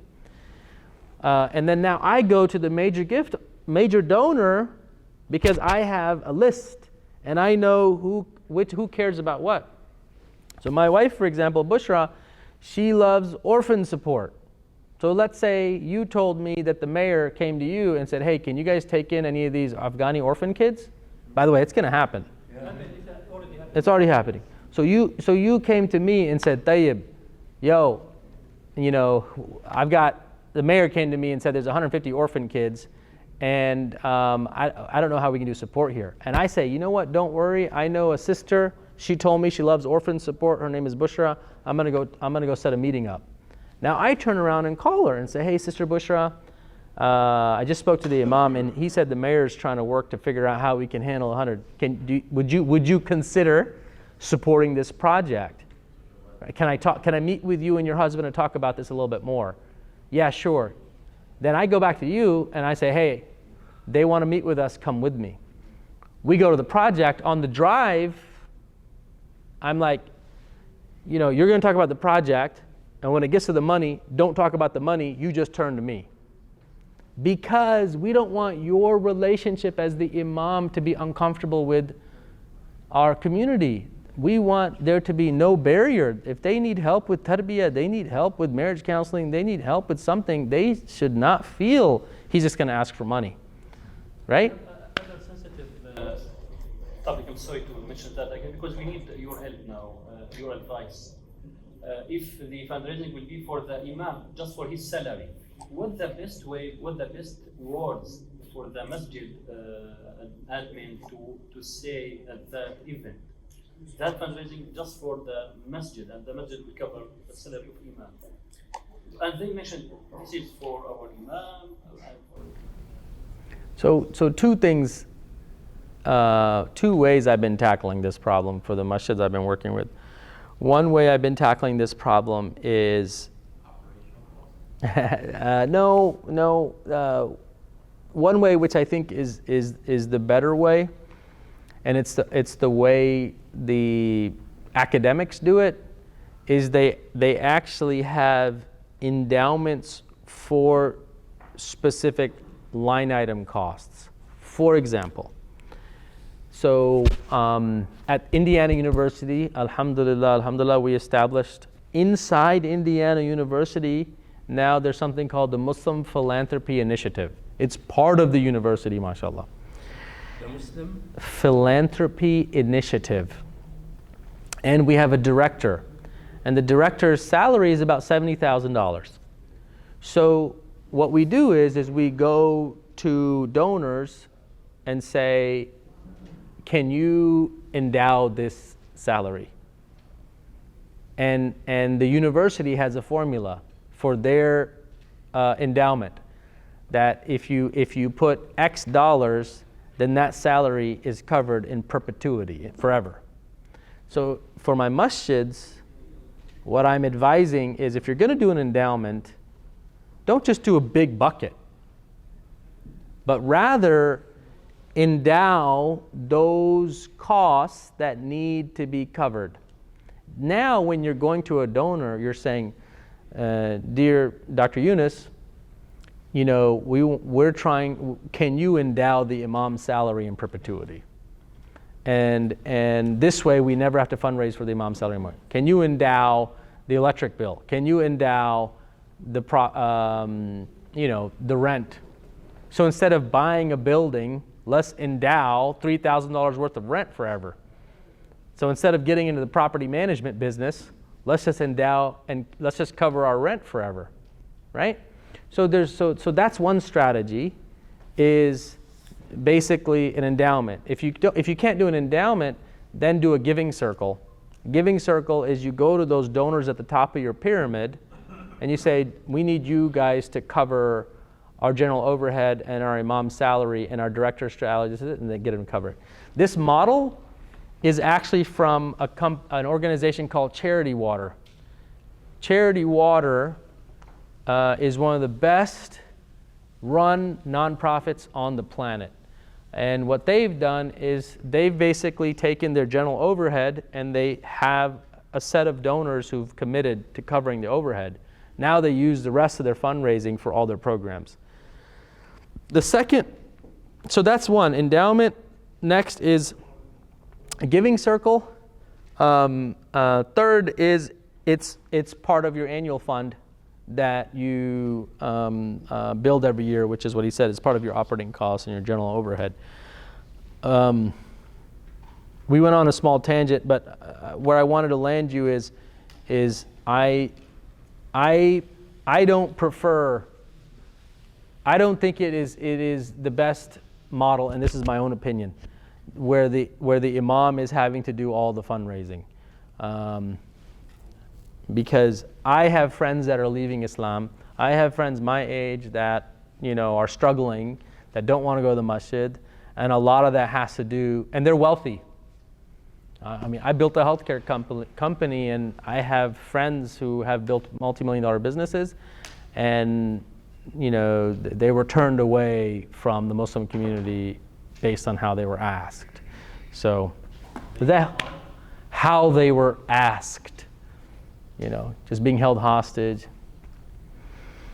So a big part of it.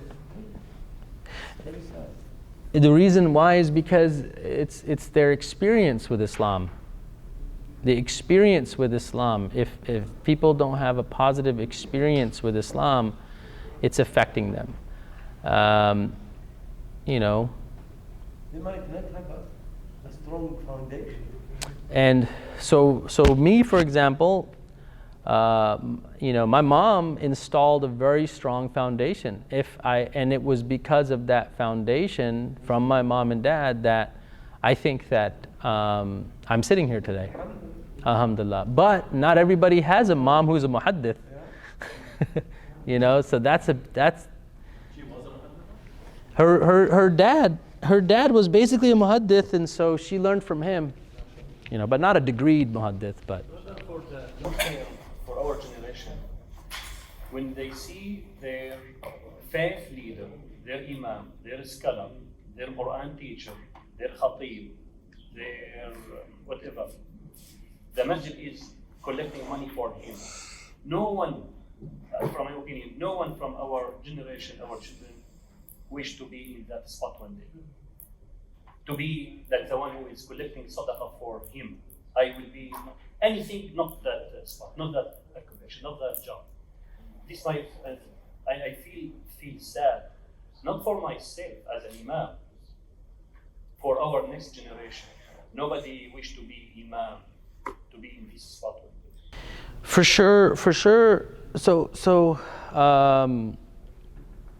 my personal observation is, I just came back from Portugal. I was in Portugal 2 weeks ago, and I attended a meeting of an organization called Concordia Forum.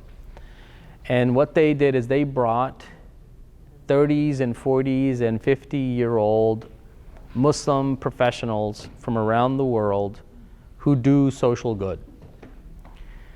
Everybody who was there, I can tell you, they have some project.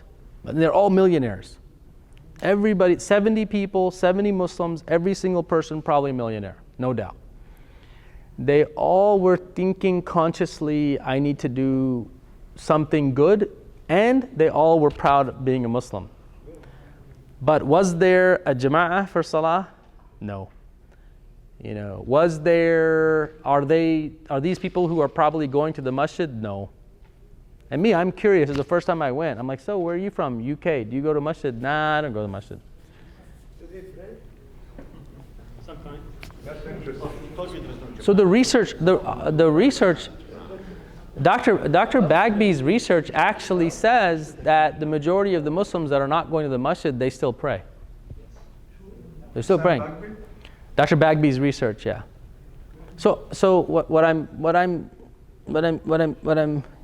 But as I'm sitting and talking to these people, like, why don't you go to the masjid? It's a big part of it is because of that experience. Like, I'm not that kind of Muslim, and the type of Muslim that I am is not accepted in that environment. So that's what they're saying. That I'm a Muslim, and I'm proud of being a Muslim, and I want Muslims to succeed, and I want my kids to be Muslim, and I pray, but I don't go to the masjid because the type of Muslim that I am, I'm not. What is their project that they want to help Islam in? Amazing projects. Like, I was blown away. Like, I've never, it was new for me, for sure. Because I'm still in a, a little bit of a bubble. But just kind of getting back to the content.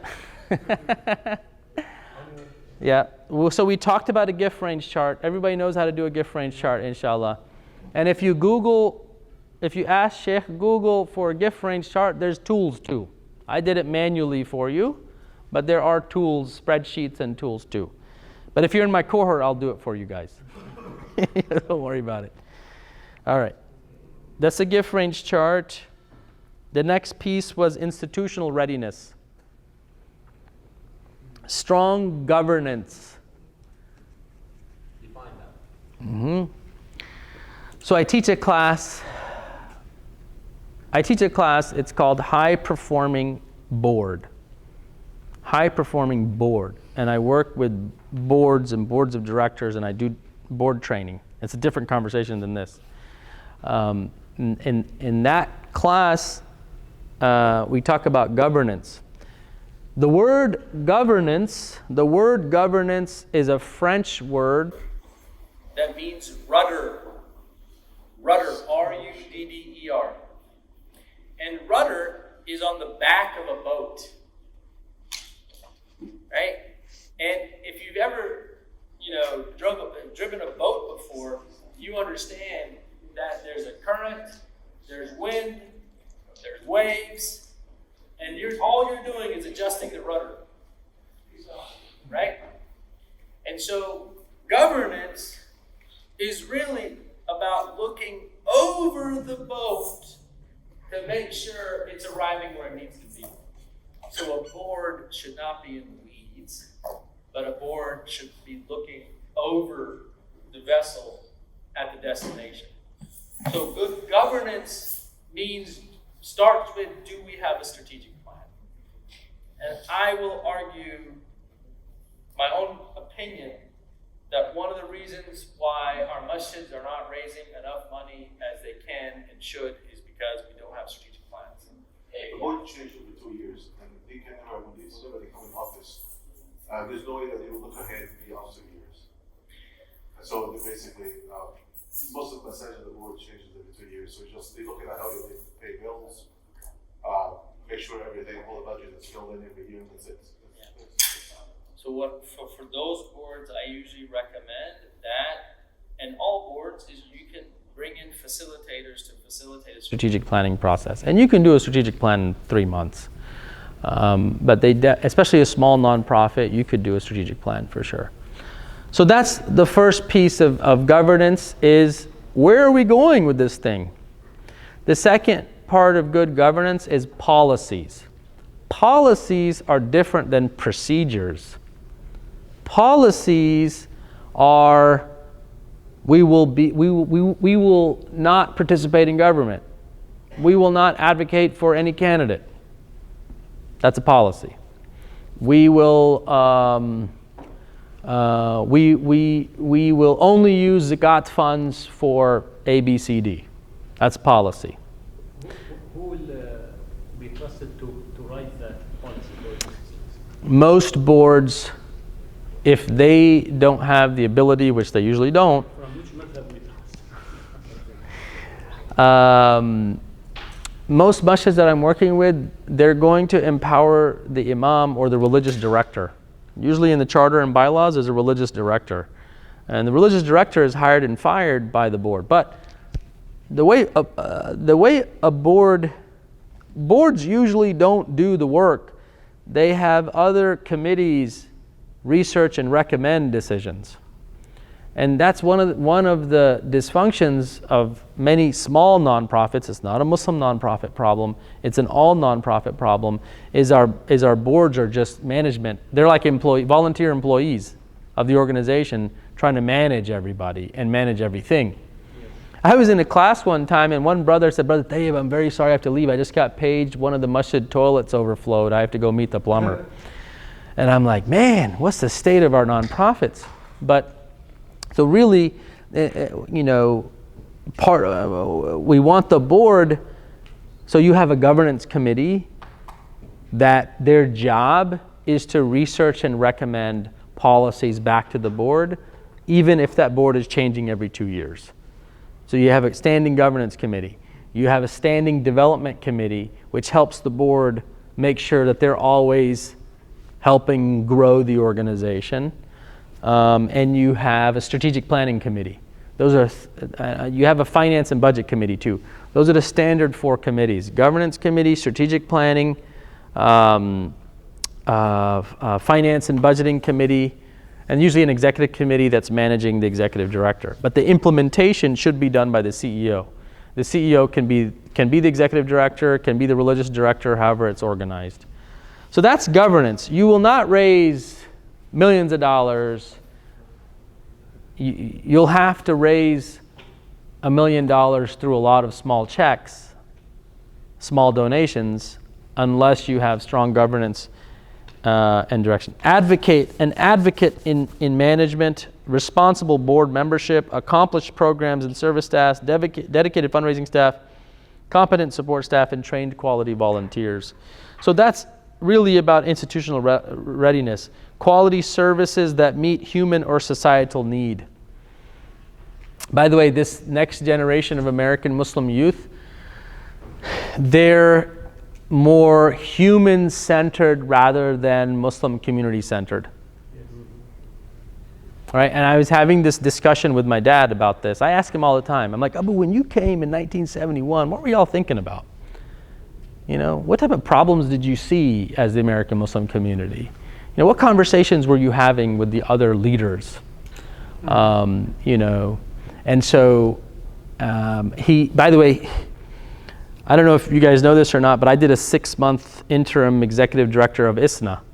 And when I became the interim executive director of ISNA, I went to visit my dad. My dad took a diary out where he writes all of his notes. And he showed me in 1978 where there was a meeting, and he was in that meeting, and the names of other folks in that meeting, and they were talking about how MSA, there needs to be a continuance from MSA, a continuing organization, because we thought MSA would be enough, everyone would go back, but everyone stayed. And in his same notes, they wrote how ICNA was too ideological and too Indian Pakistani, so there needed to be an American national organization, and then that's how they decided on ISNA. Isn't that cool? A really cool book. It was a really cool notes, and we're trying to compile those into a book now, inshallah. It was a really cool moment. So, and he's got his notes from 1971, all the way through every meeting, handwritten note. So, yeah, adequate data tracking and analysis. That's what I'm starting you on. So the cohort that's going to be with me is with data. And adequate budget, you need obviously some space to work. Shared values mission statement. Shared values mission statement. I see many nonprofits and masjids, and it says, we want to be the first masjid. We want to be the only masjid that is. We want to do this. But that's not a shared mission statement. You see what I mean? It needs to be a shared, humanity-focused mission statement. When I was in Portugal 2 weeks ago, I was sitting with these guys, and most of them were 30. One guy, his name is Leon, and he was a convert, like in a sense that one of his parents was Muslim, one of his parents wasn't Muslim, and he built, he was an educator, and he taught kids in schools, and then he would try to, he became Muslim, and then he tried to teach the Quran to his kids in school. And they were all like, this Yusuf Ali translation doesn't make sense. And so he basically got together with some shuyukh and basically rewrote English, the Quran in a way that it was storytelling for his students. And then he used it for his students, and then he ended up transforming the character of their students. It was a small school. He ended up becoming the headmaster. He ended up winning an award for that. He ended up getting picked up by a software company. The software company ended up with him building an education platform, and he ended up building that and selling the company for like $100-something million. And I'm sitting with this guy and having this conversation about this. And he said that one of the reasons why a lot of these kids, and he's like, even me, I don't go to the masjid, is because I just don't feel welcome there. I don't feel welcome there. Especially a millionaire. And their pockets. Which city are you in? Jonesboro, Arkansas. Arkansas? Don't forget. I always stop in Arkansas to camp when I go to visit my sister. What does it mean, welcoming? It's a very broad term. Welcoming means if somebody comes in and decides to pee on your masalla, let him finish his pee. Which doesn't happen in our days like that. Yeah. But yeah, I mean, I think it goes back to knowing your audience. It really goes back to knowing your audience, because like if I wanted to build a masjid, and it's intentional for high school youth, I'm going to build it in a very different way than if I were to build a masjid for even my wife and her friends. My wife is like me, like she's kind of in the middle generation. So it's then my daughter and my son, right? I think welcoming is subjective, and I would probably look. One of the things that I learned from my dad is he said to me that what an Islamic worker does is no matter where he or she goes in the world, he or she evaluates that community and understands what the needs are and builds a solution from scratch there. And he said to me, he goes, one of the mistakes we made in ICNA was we made one solution and we deployed it in every community. And that's failing. And this is a 70-year-old man looking back at his entire life, right? So you have to build the welcoming masjid based on your community, inshallah. You know what the good news is, though? That it's all based on intention. So alhamdulillah, inshallah, all of our efforts are going to be accepted, right? Because the reason I ask is I always hear a lot of young people. Yeah. I teach young people. I talk to them. I see them. They come to me for their problems. So I hear always they don't feel welcome or welcome. And when I ask the question to be more specific, I find it means different things for different people. And that also has to do with their personal problems, whether they have with the community or the parents or the masjid or how things are done. That's why I raised that statement. Yeah. Well, I told you guys this story earlier today about how my wife and I bought that building and we started our own masjid. And it was a welcoming space, and what we did was we just cleared a whole floor, and it was about this big, and the qibla was in a corner, and so we literally just had plain carpet, no lines, plain gray carpet, no lines, good lighting that was calming, nothing that would blow your mind away, like brighten you out like you're in an office building, just calm lighting, soothing lighting, and then we just had qibla this way, and it was a big open floor. So if sisters came, if kids came, if guys came, it was an open space. And sometimes sisters would sit in the back corner. My wife would just sit in the back, and women would come in and girls would come in. They would just sit with her, Auntie Bushra. And then I could be on this side over here, hanging out with the guys and the uncles and whomever. And people would come in and say, Brother Tayyib, this is a problem. And intentionally, I didn't do a board. Intentionally, I didn't do a board because we went with an Amir Shura model. We basically, had an Amir and we had a Shura, and that was it.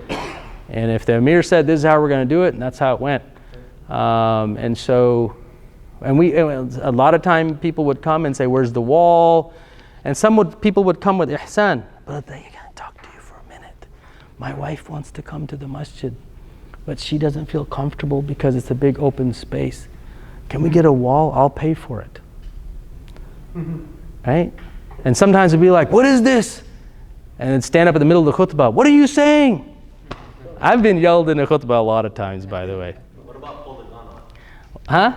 No, that hasn't happened, thank God. Yeah, alhamdulillah. So, and then you just say, brother, we're really trying to connect with a certain type of audience and create a fair space. If your wife's not comfortable, please apologize on our behalf. Unfortunately, we really just don't have the ability and the infrastructure to accommodate everyone. There are other masjids, by the way, the really great masjids. You could probably go there. You should probably feel really comfortable there.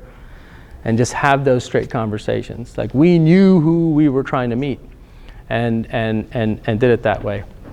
Our strategy was that to bring people into a welcoming space, and then our strategy was to engage them in service. So how we did that is the imam, we would always introduce projects around Chicago. So every week we would find nonprofits in Chicago and say, your project, the problem you're solving, is going to be addressed in the khutbah. And this was all built on the idea that, we're so off topic, it's not even funny. But Your own topic. huh? Your own topic.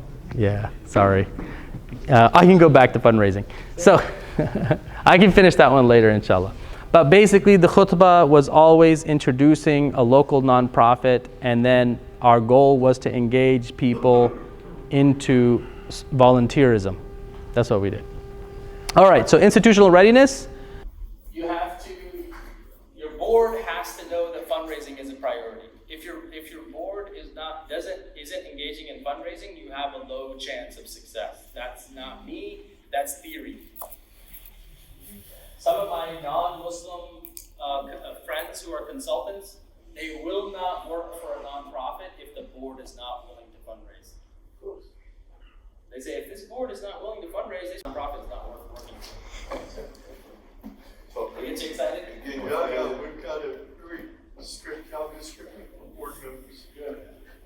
Engagement fundraising, meaning that they could be development officers or Very good question. So the board's role is to introduce relationships to the mission. So if I'm on your board, for example, then I'm asking you, hey, what does the organization need? And you tell me, we're really short on an annual fund. A good board member should always ask the executive director, what does the organization need? And then that board goes out and gets it. Yeah. That's the best board. But KPP, can they be the development officers themselves? I would not have a board member be a staff member. Boards do have development committees. So if I have a board, I could have somebody on there who's a development committee member engaging in development until we have money to hire staff. Does that answer the question? Yes, but sometimes organizations are very small in size. One person does it all. Yeah. Is that okay? It's okay. It's not best practice, but it will work in a small organization. That's why it says recruit strategically. But like if you guys are building your board, thank you. So you're gonna recruit strategically and set expectations, for sure.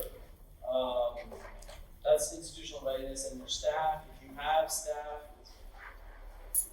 one thing I'll tell you is, like I said earlier today, when you bring on staff, no matter what you do, even if you bring somebody on who really needs a job, do professional development. Don't be a charity for, don't make your payroll be charity for the community.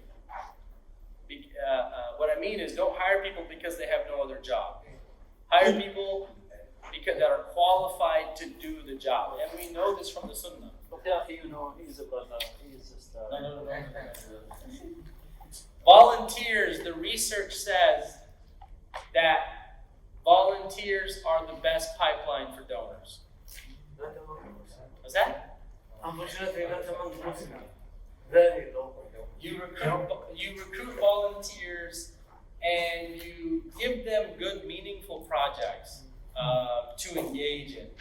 What we do, and I'm not saying you do this, but many of our organizations, we say, hey, volunteer, we need you to show up early, set up tables.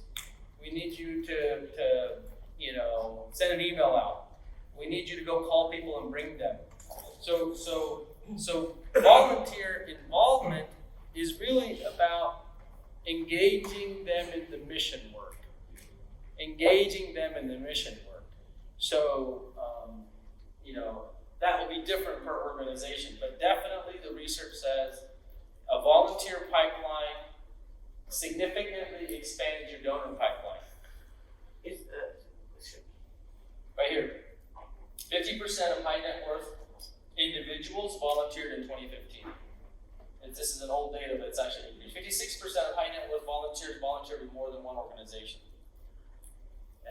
Are there any research or statistics about why among Muslims volunteering is not as good as Christian and other things? I don't know of any research that says there. Or any findings? I don't know of any findings right now off the top of my head in the Muslim community. But there is research about volunteers. There's best practice with volunteers. Like for my masjids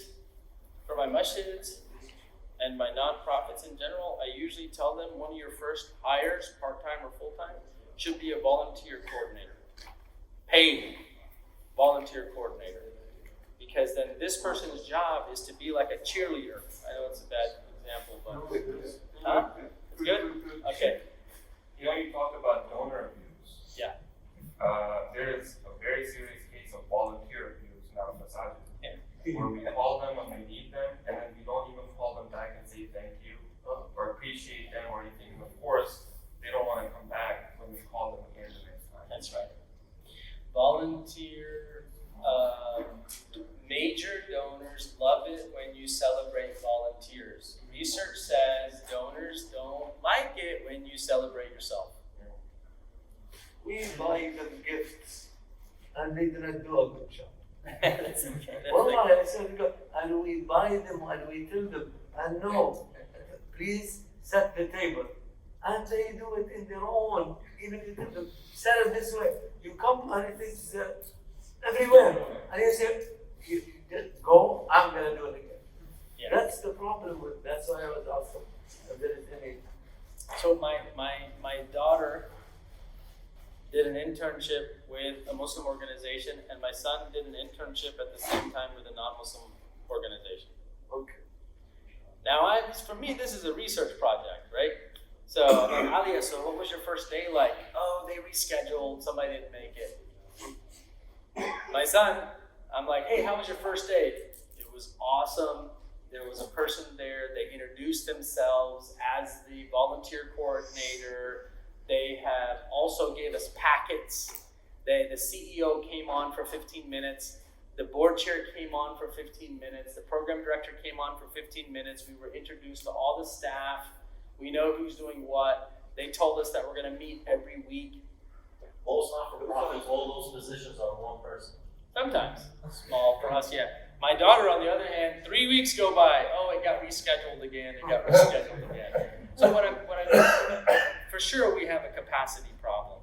I think I don't discount volunteerism. Volunteerism really works. If I could make 2 hires in my organization, one of them is somebody responsible for volunteers in the community and developing the volunteer program and developing volunteers. Number 2 is the development coordinator. 3rd, program coordinator. What is the qualification? Yeah, we can talk to that. I'll tell you just a quick. أحيانا كثير هدول الدي اس ال ار او حتى الوايرلس لما بتكون عامل ريكوردينج بثبت على الساوند اللي اخذ منه. بسم الله. They are professionals who have professional jobs. All day long they're at work. They're solving complex problems. When they leave work, they're dealing with, inshallah, peace and relaxation at home. Unless they have 6 kids like me. No, I'm kidding. But then when they come to the masjid and their social cause, needs to feel so amazing. And they need to be like a kid who's curious about what you're talking about. Don't they look curious? Curious, inspired, informed. Right? That's how you want to feel. Yeah? Alright, you got my number and everything? Okay. I don't have a card, but everyone takes 630. 1 second, sir. 630 770 1111. I'm thinking about the cohort. If we push it one more step, if we could create a WhatsApp.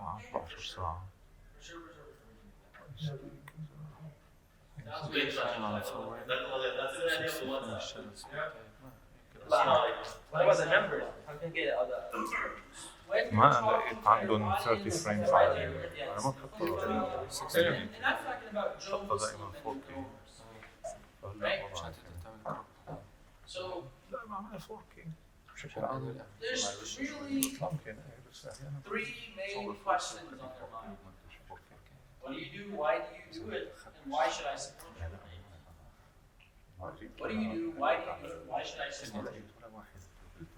They're very important questions that you have to go through.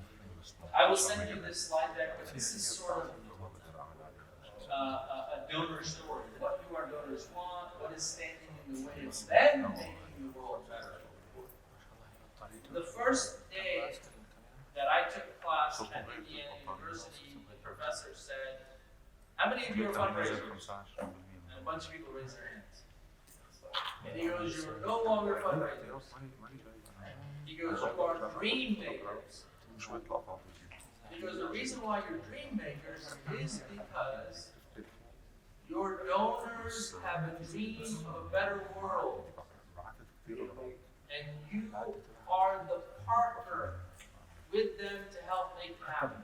And right when he said that, I thought about how my mom told me the story of how the Sahaba, some would go and work in the field and some would go work with the Prophet. And then there was this sort of relationship, this partnership that was happening. Because people still had to work. They had to run businesses. So there was this relationship. So in the business world, you have consumers. And we need a brand, we have to make our brand look good. So they buy our brand. But in the nonprofit world, it's a mission that we are partnering on to achieve this mission. Right? So that's when I say what do our donors want? They have this my wife, for example. Our youngest, mashallah, she's 9. And my wife is like, should I go get a job? What should I do? And I said, well, what are you passionate about? What are you dreaming about? What really bothers you in the world? She was honestly orphans and human trafficking. Really bothers me. I'm like, well, what's stopping you from making that better? She's like, well, I live in Orlando. I have children still. And so that's why I can't go do it. Well, let's say I was fundraising. Then I would say, well, let's partner together. Because my organization is solving human trafficking and money problems. So why don't we partner together? You see why this question, what is standing in the way of them making the world better? How do we empathize? Why can they trust us to help them? So you say, this is why you can trust us. We believe in the same problem. We believe, youth leaving Islam is a problem, right? And then next, what's our plan to help solve the problems in the world? We're actually launching a program to make our masjid more welcoming for American Muslim youth, millennials. And we're actually expanding. We already have a gym. The gym is working for the younger kids, but we're opening coffee shops for the young professionals. 2 days a week it'll be open for the 3 days a week for the girls, 3 days a week for the boys. It'll be open, and we're making it more inclusive for young professionals. Right? How have you asked them to donate or volunteer? Is there a transitional call to action that will unwrap that? But this is talking about have I made my ask to them? Have we described what their world will feel like if they contribute or volunteer? If you can support us, we can bring this thing to life, and this is how it makes a difference together. If you don't support us, we may not be able to do this, and this problem will be solved. Have we let them know what's at stake if they don't? You see, so this is a conversation map to have that conversation. Your mission, super important. We haven't taken a break, by the way. You guys okay? Or just yeah. So examining and developing a mission statement is basically your mission statement is about how we're solving the problem. How we're solving the problem. So, for example, Center of Muslim Philanthropy, this is our vision statement. We imagine a better world brought to life by a better world brought to life by I forgot the vision statement. We imagine a better world brought to life by a world engaged in social good. And we're on a mission to upskill, train, and empower Muslim nonprofit professionals so they can be more effective at their mission. So if Muslim nonprofits are more effective at their mission, then that'll grow the social good sector, which then makes the world a better place because of the bigger social good sector. See what I mean? That connection.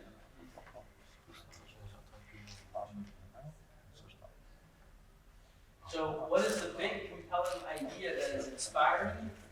The problem, your solution, your result, and why prospective donors should care. So in your masjids, it has to be more than, well, we're here to establish salah. Because the youth are going to say, I do salah at home.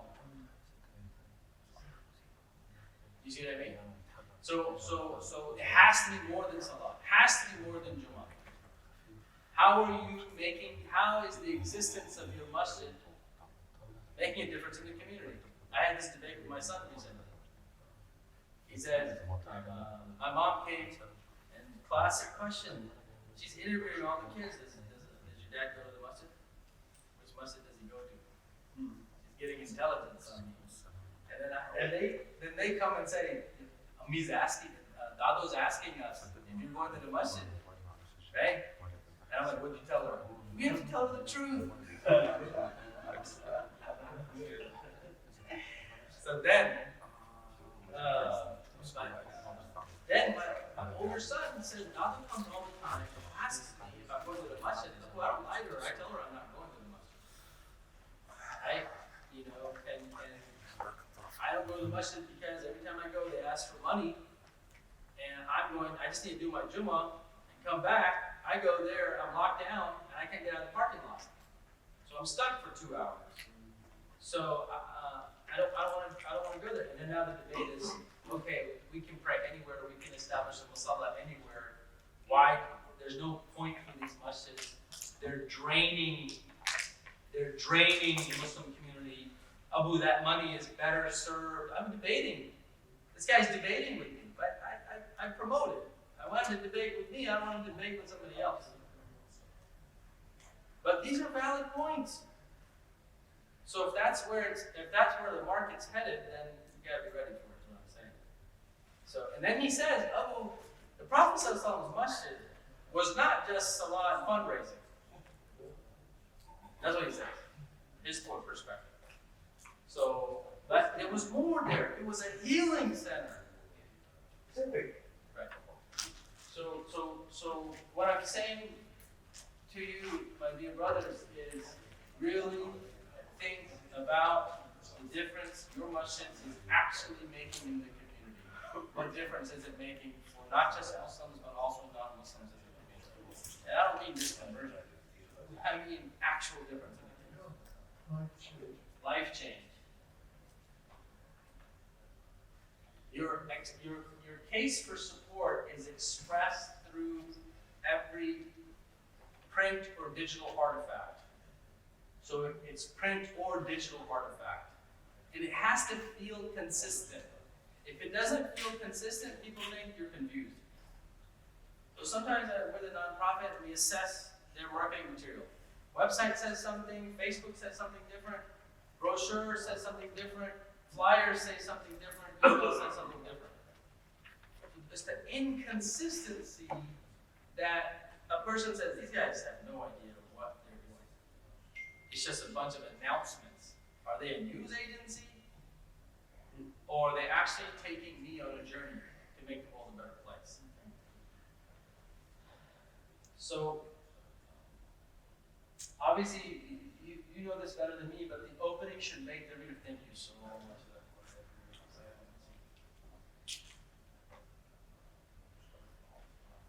This is one of my favorite ones. Don't begin with the history of our nonprofit. Sometimes brothers will say, "Brother, can you help me with my pitch?" And I say, next time you go talk to a donor, record yourself. Stick your phone in the pocket, record yourself, and send me the audio. And I'll coach you on how to ask better. You know, birthday came, and then a lot of times they sit down with a donor like, well, you know, we started from nothing. Mashallah, now we have masjid. Mashallah, now we have we're the only masjid. We're the first. We have this many thousand people. That's what corporations do, is benefit selling rather than value-based selling. Benefit versus mission and value. Right? So mission and value is what you want to sell. And I'll just use an example of my iPhone. Benefit selling is, this is an iPhone and it's got a leather case on it. The glass cover was actually invented by Corning, so it won't break down. That's benefit selling.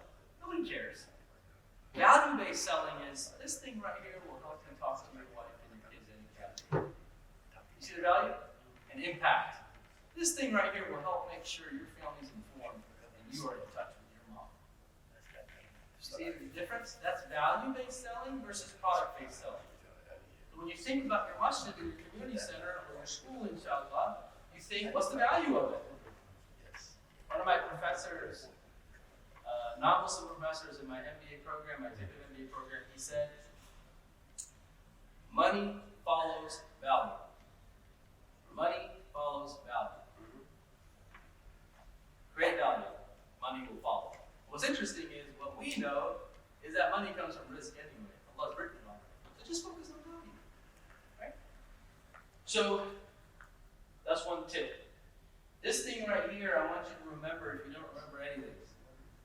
I took a class with a Harvard business professor, Dr. Greg Goldcraft, and it was basically, how do you get people to do something? That was the title. And he basically said, Thayeb, I want you to remember this framework. Head, heart, hands. And in that class, he stood up and he goes, this is a box of cigarettes. And he goes, there's a message right here that says, if you smoke these, you will die. And he goes, do people still smoke today? Everybody said yes. He goes, can there be a more consequential message? Everyone said no. He goes, so information is not enough. Information is not enough for change. He goes, a person has to be inspired and motivated. You have to engage with the heads and hearts of people to get the hands to move. You have to engage with the heads and hearts of people to get the hands to move. So as you're building your case for support, your message to change your organization, you have to engage with heads and hearts. That's what I've been trying to do all day today. So your mission and vision, thank you so much. So your mission and vision, this is why we talked about that. Explanation of your programs. Your programs need to tie into your mission, tie into your vision. Sometimes people are like, why are they doing this program? It makes no sense. What happens in nonprofits, unfortunately, is you have donors. You have what's called silos of power.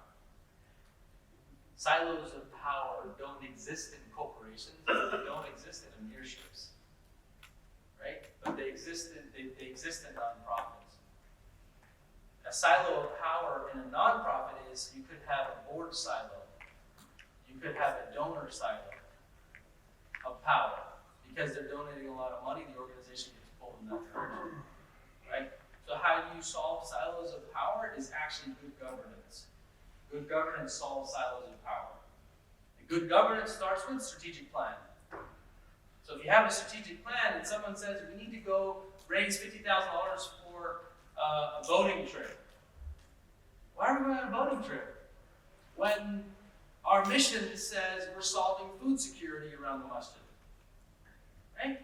Why are we doing a boating trip if our strategic plan says we're focused on adulting youth? Adulting youth, that's very narrow and specific there. Right? There's research now says young men are adulting later than ever before. Boys are staying in their parents' homes playing video games until their 30s and 40s and not getting married. That could be a problem we want to solve as an organization, right? So explain your program. Outcome stories and proof of impact. I tell my staff that you need both stats and stories. Stats and stories. So let me bring this to life. We're on a mission. Is that? Yeah, so stats and stories.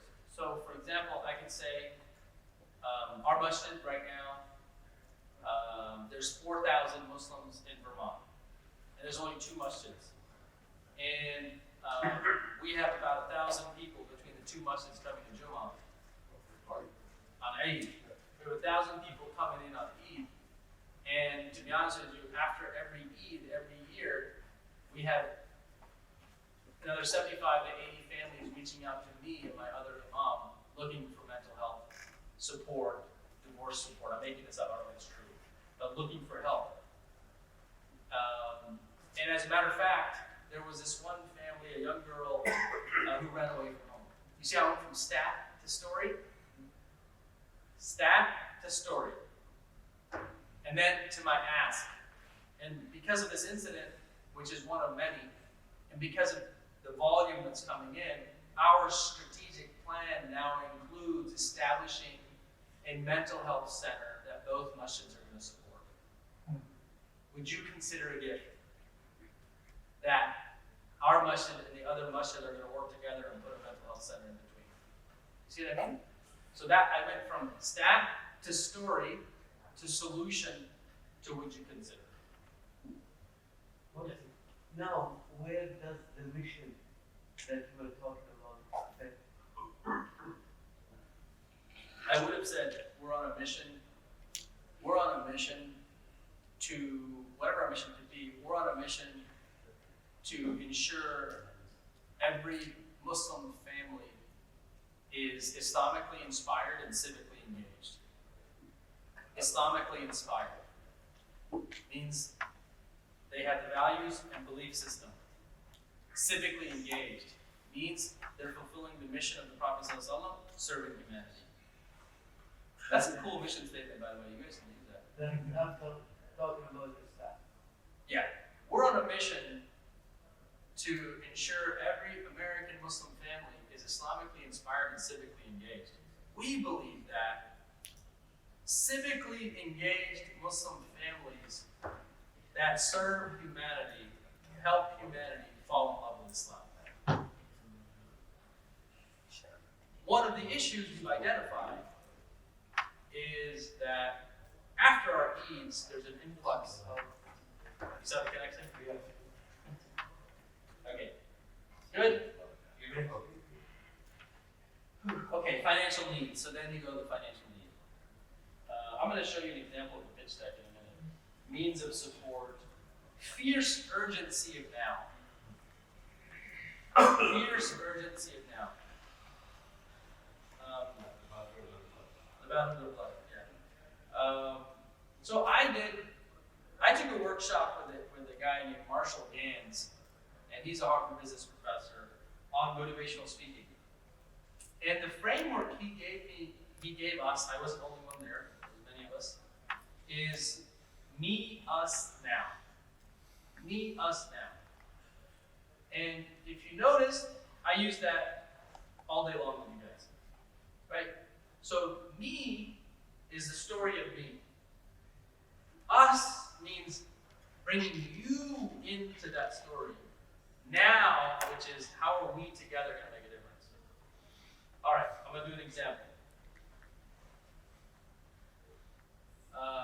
This example will be, many people were affected by 9/11, 2001. My 9/11 was actually in 1985, when I started kindergarten in Bonifay, Florida, a very small town with no other non-whites. That first day of school, my teacher couldn't pronounce my name, so she made up a name and started calling me Tad instead of Tayyip. And from that moment, I started to really question my identity. I started to feel like there was something wrong with me, and I was less important than everyone else in that classroom. Today, we all live in a world after 9/11. We're all perhaps feeling a little bit of that. Many kids are in high school and college. We all need to come together and make a difference by helping address internalized Islamophobia, the effect of Islamophobia on the Muslim community, which is different than the effect that Islamophobia has on non-Muslims against Muslims. We all must do this now so that we can erase Islamophobia from the inside out. Will you join me? You see that? Me, us, now. I just made that up on the fly, but it's a real story. 1985 was for me my step. Okay, potential missteps to avoid. Don't misunderstand the purpose. The case for support is not a standalone document. Don't forget your audience. Make sure you have the design and editing to back it up. Where do you start? Your strategic priorities. You can't do a case for support without knowing what are the priorities of your organization.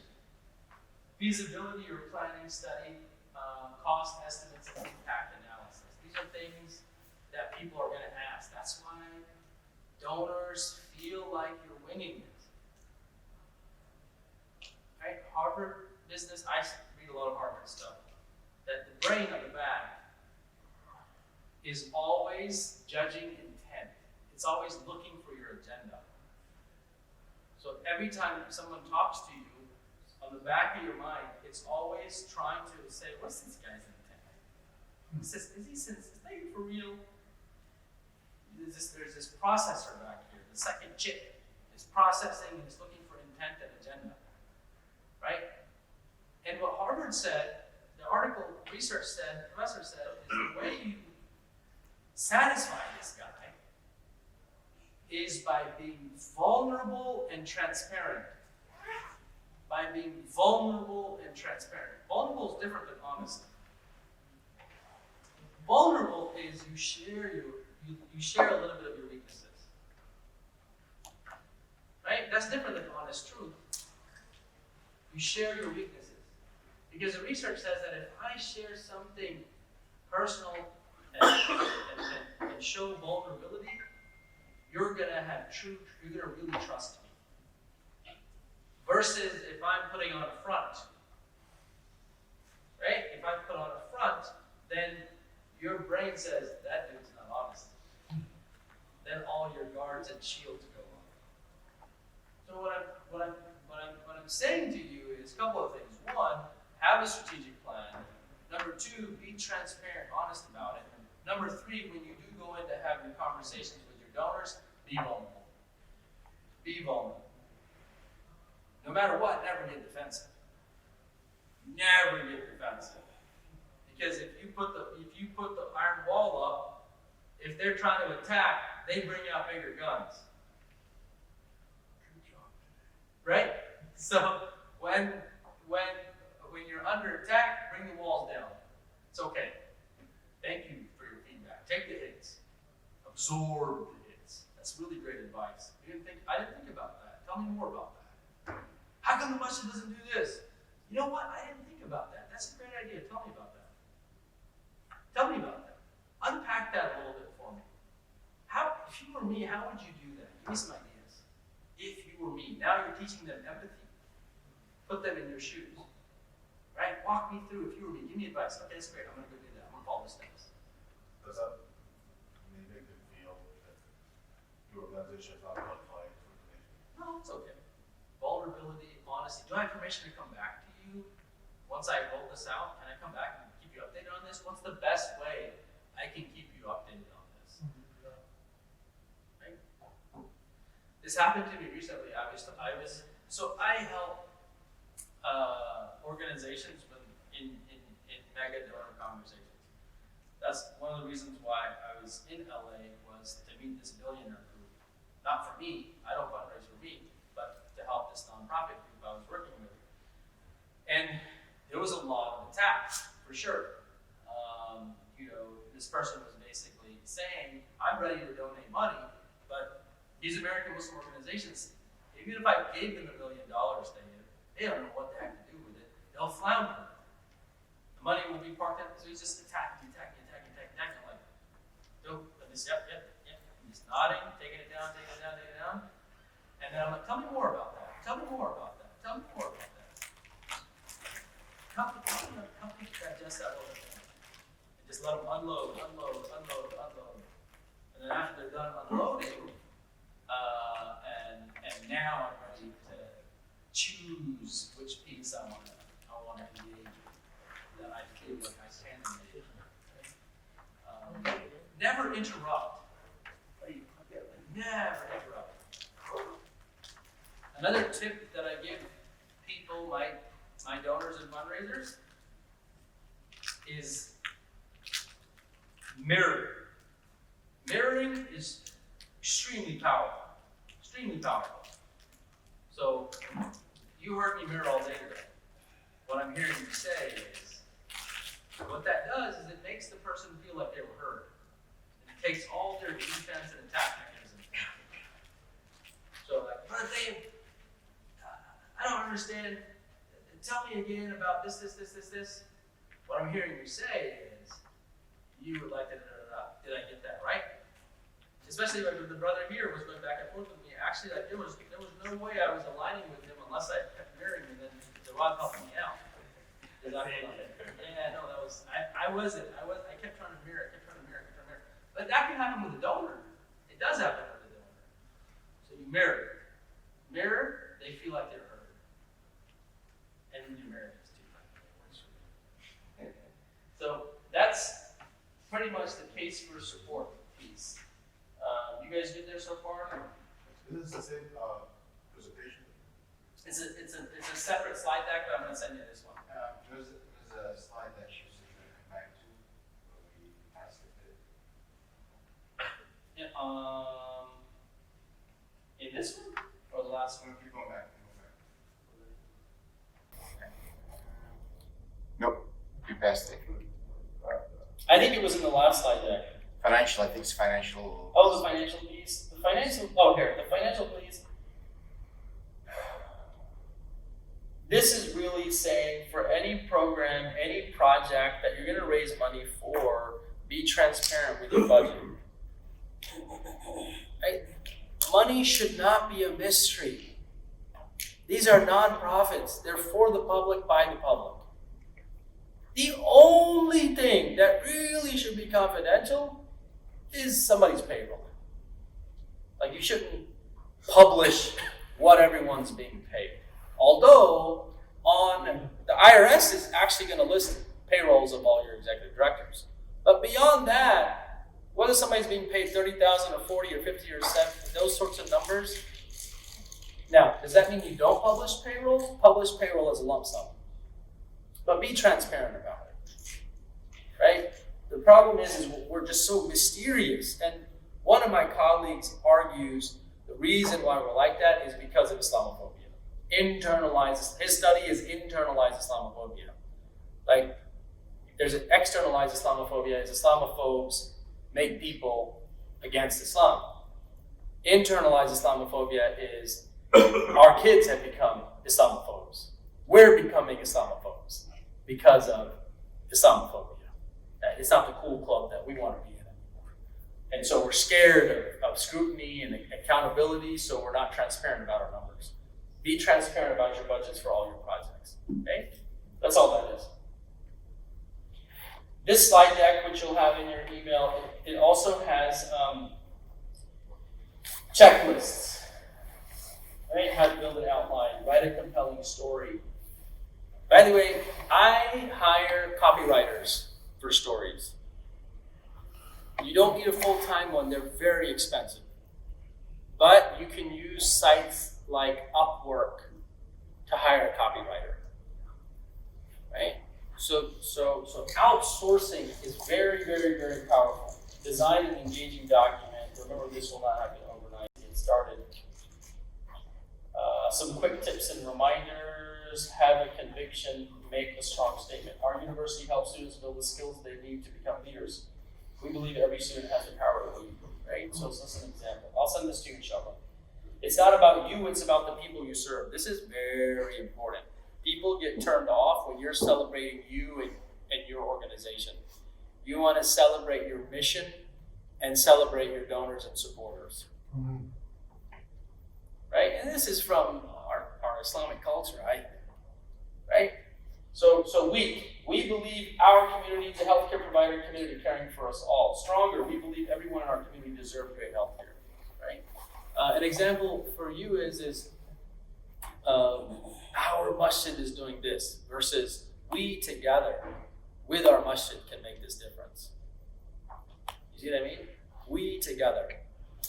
In the business world, it's actually called story brand marketing. Story brand marketing is where you don't make Coca-Cola the hero, you make Coca-Cola's customers the hero.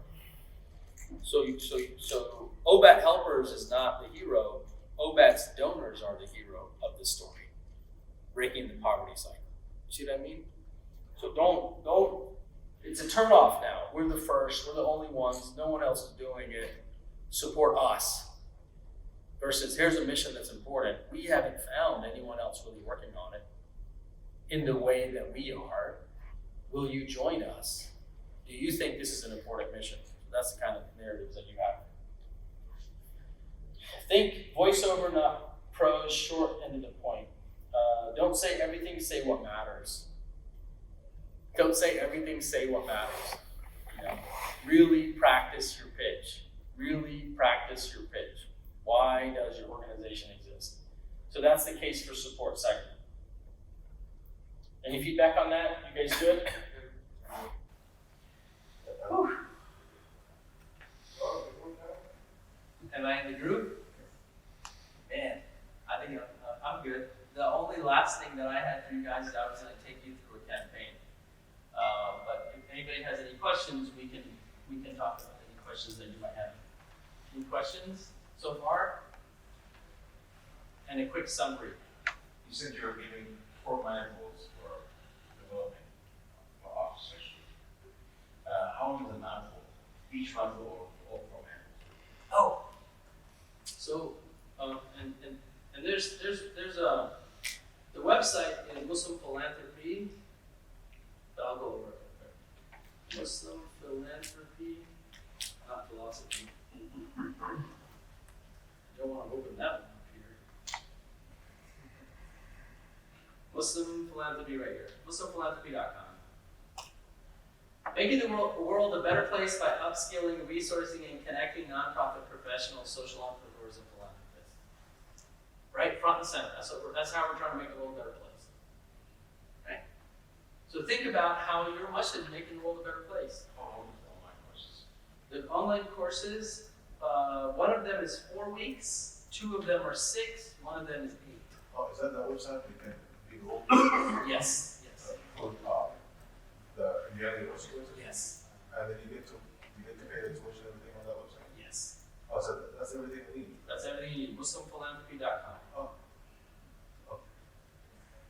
Do you have a special course for board members? Next year we're launching board courses. Next year, there is a strategic planning workshop that's really good for board. We actually have David LaPiana teaching that. He wrote a book called Nonprofit Strategy Revolution. Nonprofit Strategy Revolution. There's a masjid in Atlanta, Roswell Masjid, that implemented all the practices from Nonprofit Strategy Revolution, and they're one of the most innovative, inclusive, successful masjids we've seen. So, really good workshop. Have we make a good weekend retreat for board members? Yeah, we can do that, for sure. Where are you based at? Washington, D.C. Washington, D.C. Beginning December. In December, moving up there then. Okay, so. All right, you guys good on the courses? Any other questions? Hey, yeah, I got it. Yeah. So I just I was talking to a friend of mine right now, and I was telling him, he was like, what did you learn in this workshop? So I was telling him a different approach to fundraising. So while we were talking, he asked me a question. He said that, does it matter if your donor development coordinator or whatever you call it, the development person who develops the donors, if it's a male or female, if you're, I was thinking that the majority of the donors in the Muslim community and the Masajid scene tend to be men. So, as a donor, the major gifts person or whatever, what's the position that you call it? The either major gifts officer or development officer. Yeah, development officer. So they have to develop a relationship with them, right? So I think I remember you saying like maybe about 15 interactions in a year. So could that cause any problems if it's like a young lady doing that? What do you think? I haven't seen it yet. I mean, you haven't seen a problem yet, or you haven't seen this case yet? both. I haven't seen a case or a problem. Most masjids that I know, they're gonna have a brother as well as a sister if they're gonna have a sister. Yeah, I was thinking that if there are a lot of female donors, that definitely makes sense to have. Well, women donate more. If I'm a masjid, and I've got a good female candidate, I'm hiring her, and then the way my strategy, my playbook, would basically be, okay, I call them donor prospects. If they haven't given yet this year, they're a prospect. Yeah. And then what I'm doing for my major gifts is I'm creating portfolios. And so I'll probably have one list for the imam to handle those brother conversations, and then I have one list for the sister. One of the other classes that we teach, it's called Major Gifts. Just want to while you stand up, so this is the Major Gifts class slide deck. This is the 8-week course, Developing Major Gifts. And in this class, I'm going to show you something. And you did this online too, right? Yeah. So there's basically 8 steps to Major Gifts. And you see where it says,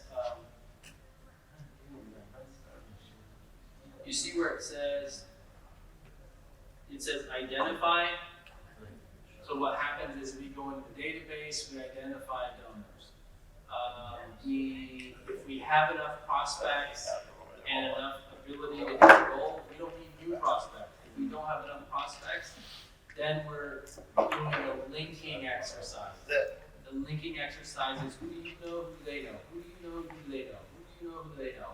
And we build a bigger net new prospect list. And then that's identified. Next is qualify. Qualify is, okay, from our data, do we know how much they can give? From Wealth Engine search, do we know how much they can give? Who do you know?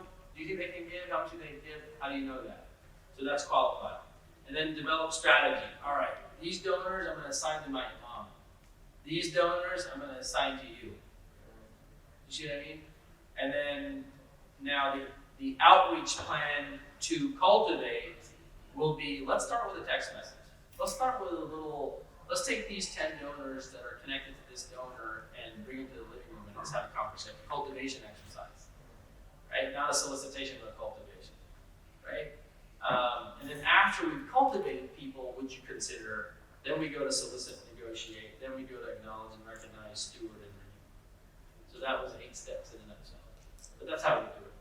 But yeah, I would, if I have a sister that's there, for sure, I would hire her. I would then, go into my database and pull out all the wives of my donors and start cultivating them. So it says, one person needed to make that certification? Yes. For the fundraising? Yep. So. But you need to take all of these, if you take only one or two. No, you can take one or two. And then, but there's no certification for one. No, man. So there's a course called Developing Annual Sustainability. And this one is 4 weeks, and you get a certificate just for that course. There's one called Principles and Techniques. This is 8 weeks. Then there's one called Major Gifts. That's 6 weeks, I'm sorry. And then there's one called Capital Campaigns. Just 6 weeks. Next one is going to be next year. So we're done for this year. Capital Campaigns is starting October 4th. Capital Campaigns is how do you raise money for an endowment, how do you raise money for a building. But it's... Do you recommend any other major courses this year? This year, you can take it directly within the university. It's just a lot more expensive. But no, we're teaching again next year. Yeah, in Chelsea. All right, guys. So yes. I'm sorry. Is the campaign course is for a nonprofit organization emphasized or is only like relief organization? All nonprofits are there. Okay. Yeah. And can we still, get to in the class? Yeah, you should. That class is open still. So if you're on Muslim Philanthropy's website, it's right here. Managing the Capital Campaign. So they will offer one other time. No. So there has to be a certain Do you know how to do something? Because you took class with me today, you could probably jump in any class.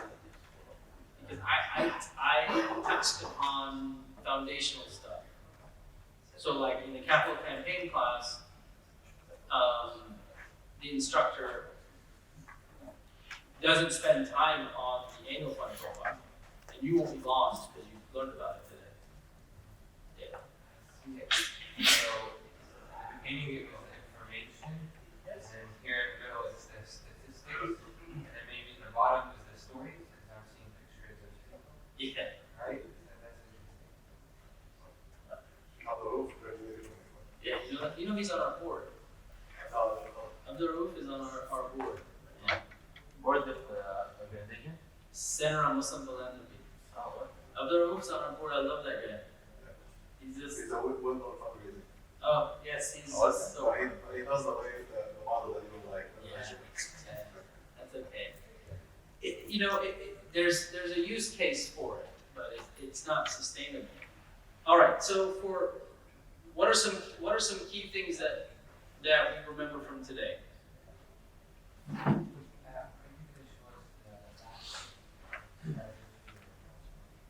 So let's say if I'm going to build a campaign, what are my steps?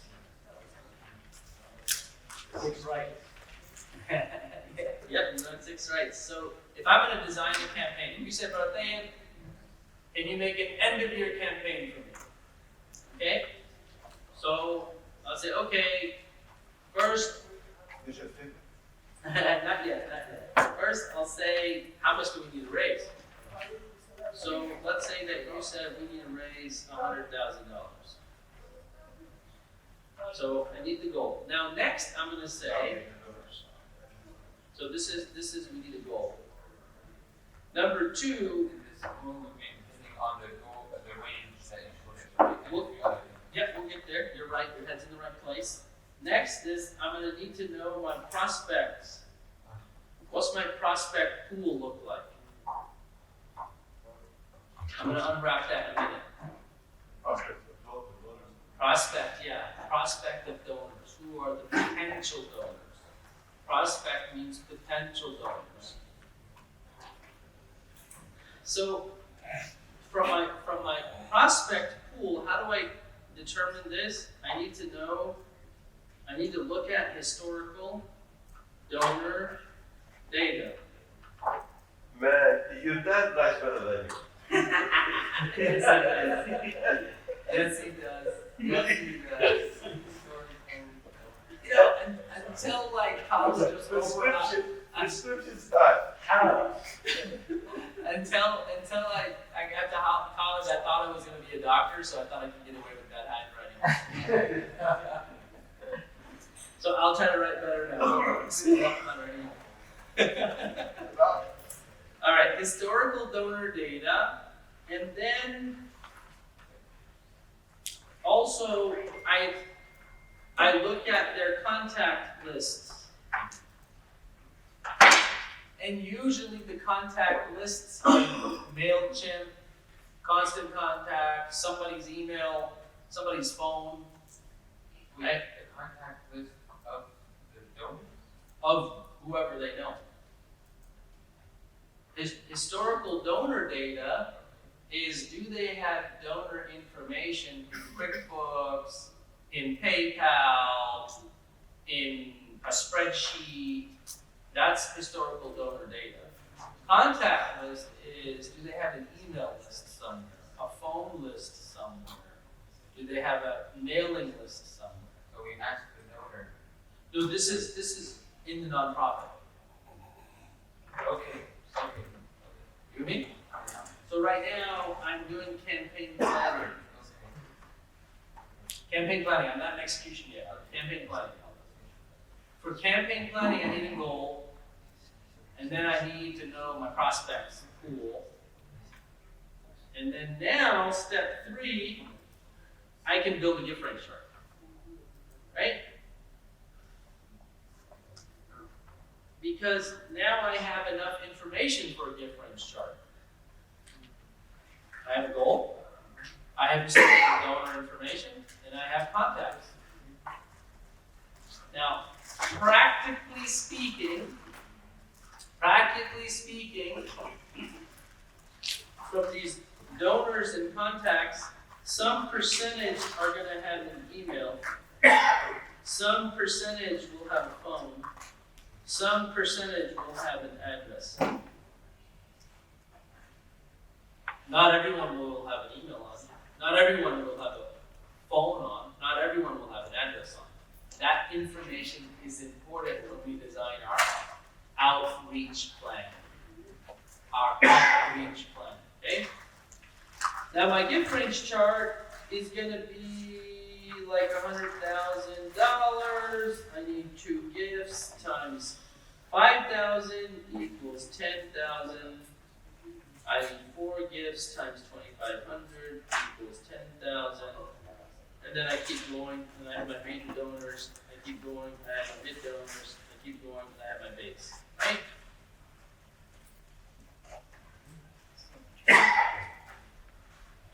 So it goes 2, 4, 6, 8, like that? Well, after the second row, there's no rule of thumb. You just need to arrive at 60% right here. And this, the 60%, what is it called? 60% are the major donors. Instead of the third row, you have to get the 60%?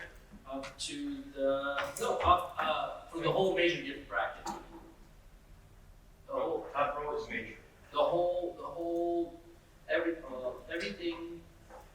everything from here up needs to be my major donors. Okay. Everything from here is my mid. Everything from here is my base.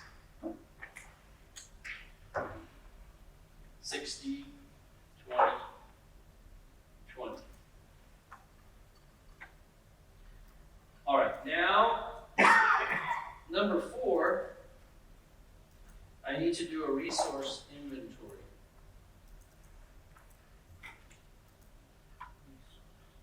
Resource inventory means what human resources do I have? Is my board going to be involved? Is it just going to be me? Do I have volunteers? Do I have staff? Do I have consultants? What human resources are available to me to execute on this plan? Then over here I would say technology resources.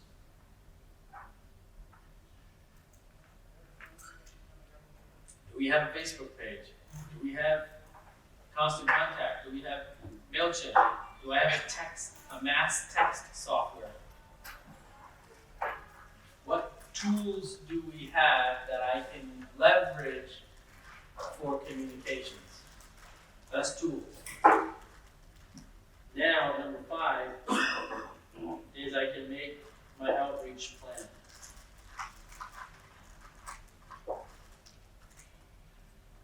Outreach plan.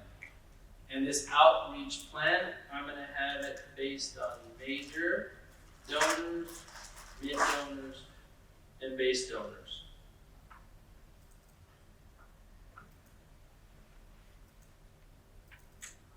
Something I need to cover in detail with you guys today is how to really cultivate,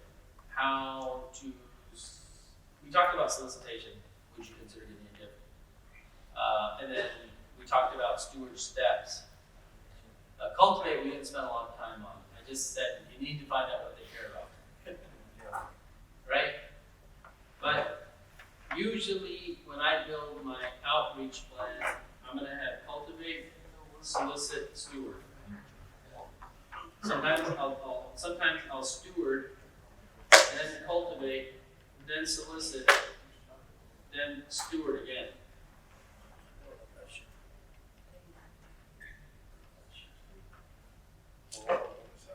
Now, how do I do that?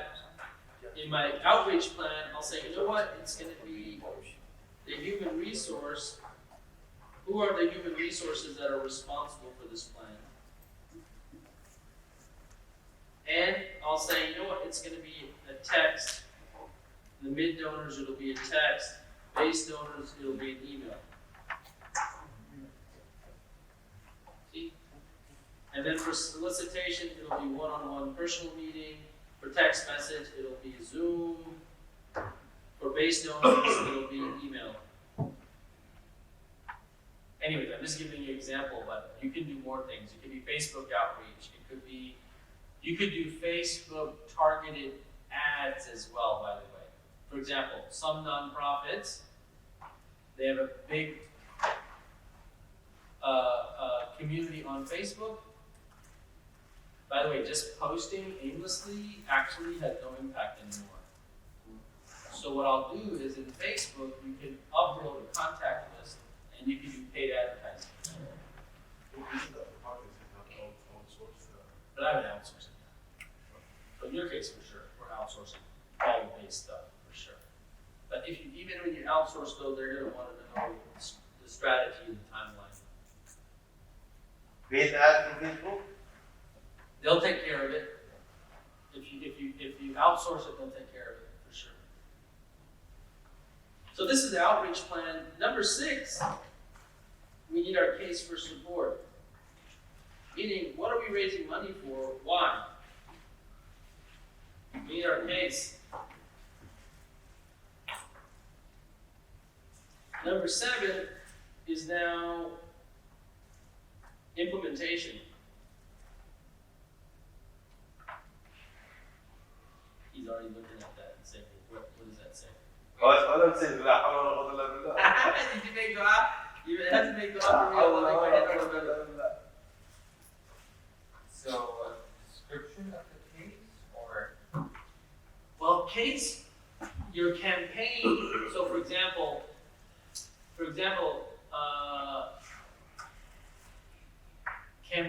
you're going to have multiple campaigns.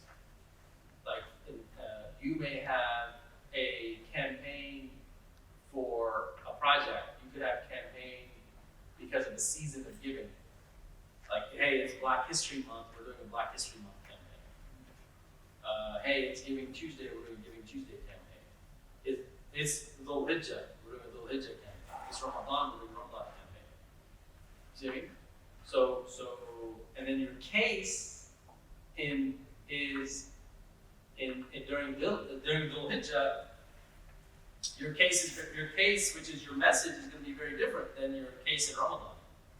And then your case message on the 27th will be very different. You're already intuitively doing that, right? So it sounds a lot like lobbying. Lobbying? You know, when you talk about major donors and cultivation and stewarding and stuff, like I know the lobbyists, they'll go and they'll play golf with them, and That's exactly what it is. do all types of stuff. That's exactly what it is. A lot of that, for sure. Let me show you guys.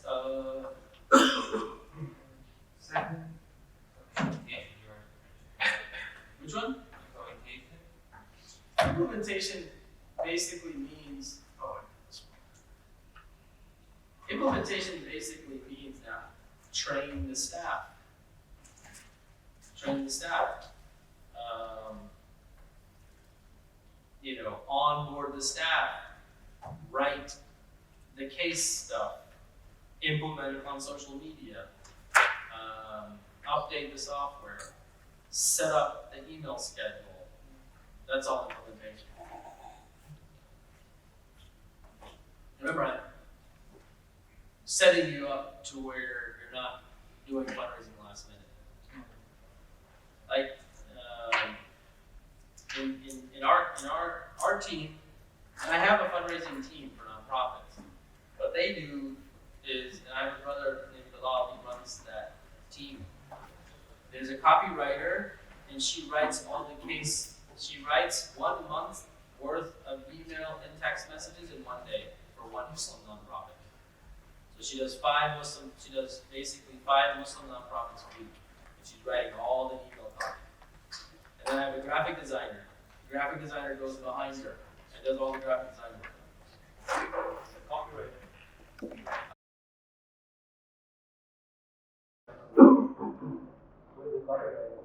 So the word copyright, obviously in the intellectual property space, copyright means, this is a trademark. But when you say someone is a copywriter, that's exactly what they're doing. They're writing copy for something. Writing copy. But they write for you? Yeah, they're a storyteller. They're a writer. Yeah. Well, where do you find them? Where do you find them? Yeah. In full-time good copywriters, they're like $50,000 to $70,000. In your case, you can use Upwork for one of those sites to do it. Doesn't it show you an example? Upwork.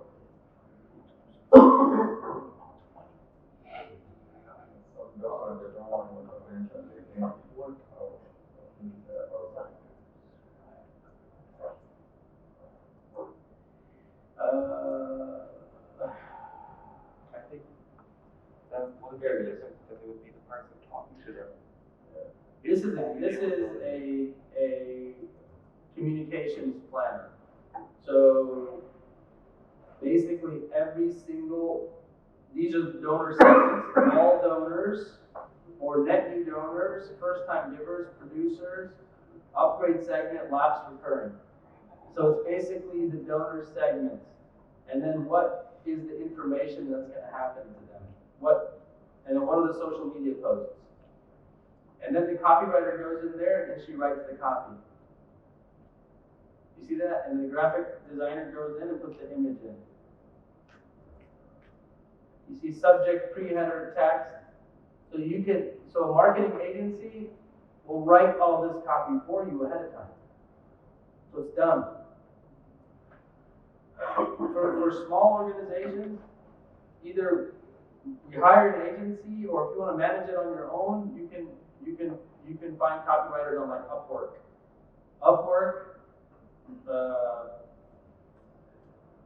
Upwork.com is where I can say find talent. Oh man. Search, copywriter. You see that? You can hire them. I can put in here nonprofit case writer, senior consultant editor, $50 an hour, $145 an hour. Yeah. But they'll tell you, it'll take me 3 hours to write. So for $200-300, you have a great copy. Better than what's your time worth, right? So either do an agency, but this is basically an entire marketing plan. It's all written out, all the social media, text for graphics, images are all there, and it gets deployed. And then what you do is you study which emails, which documents had higher donation rates, and you repurpose them. You recycle them. This is a lot easier than a banquet every year, don't you think? A lot easier. You can it's complicated. A little complicated, but it's doable. Or we can do it. Yeah. Or we can do it. Let's see if I can show you a development plan. Yeah. Let's see if I can show you a development plan.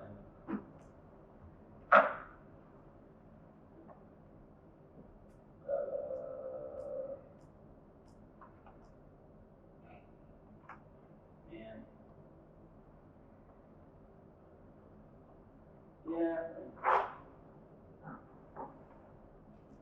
So usually it starts off, connect audience to our mission work related to elections, solicitation, proposed campaigns, goals, content channels, audience journey, virtual banquet, donor outreach, Amazon Smile campaign, human resource strategy. That's it. Usually So the development plan goes under.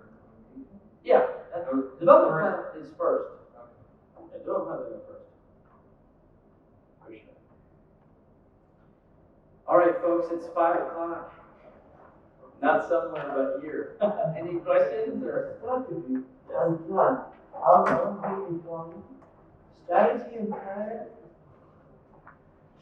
Those words are used sometimes to mean the same thing. You know, for me, there's a little bit of a difference in that strategy says is more top line, meaning more broad. Like, you know what? We need to raise $100,000. Let's increase attention on major gifts and outsource digital marketing. That's a strategy. And then I would give that to a planner. And the planner takes that and turns it into steps and timelines and assignments. Thank you. Thank you very much. Jazakallah khair. Forgive me for any shortcomings. May Allah subhanahu wa ta'ala accept our time together. And if I didn't answer a question, if I missed something, I gave you my email, I gave you my phone number, so you can't hold me accountable on the day of judgment. How much do you have so far? Yes, sir? How much money do you have so far? How much money do we raise so far?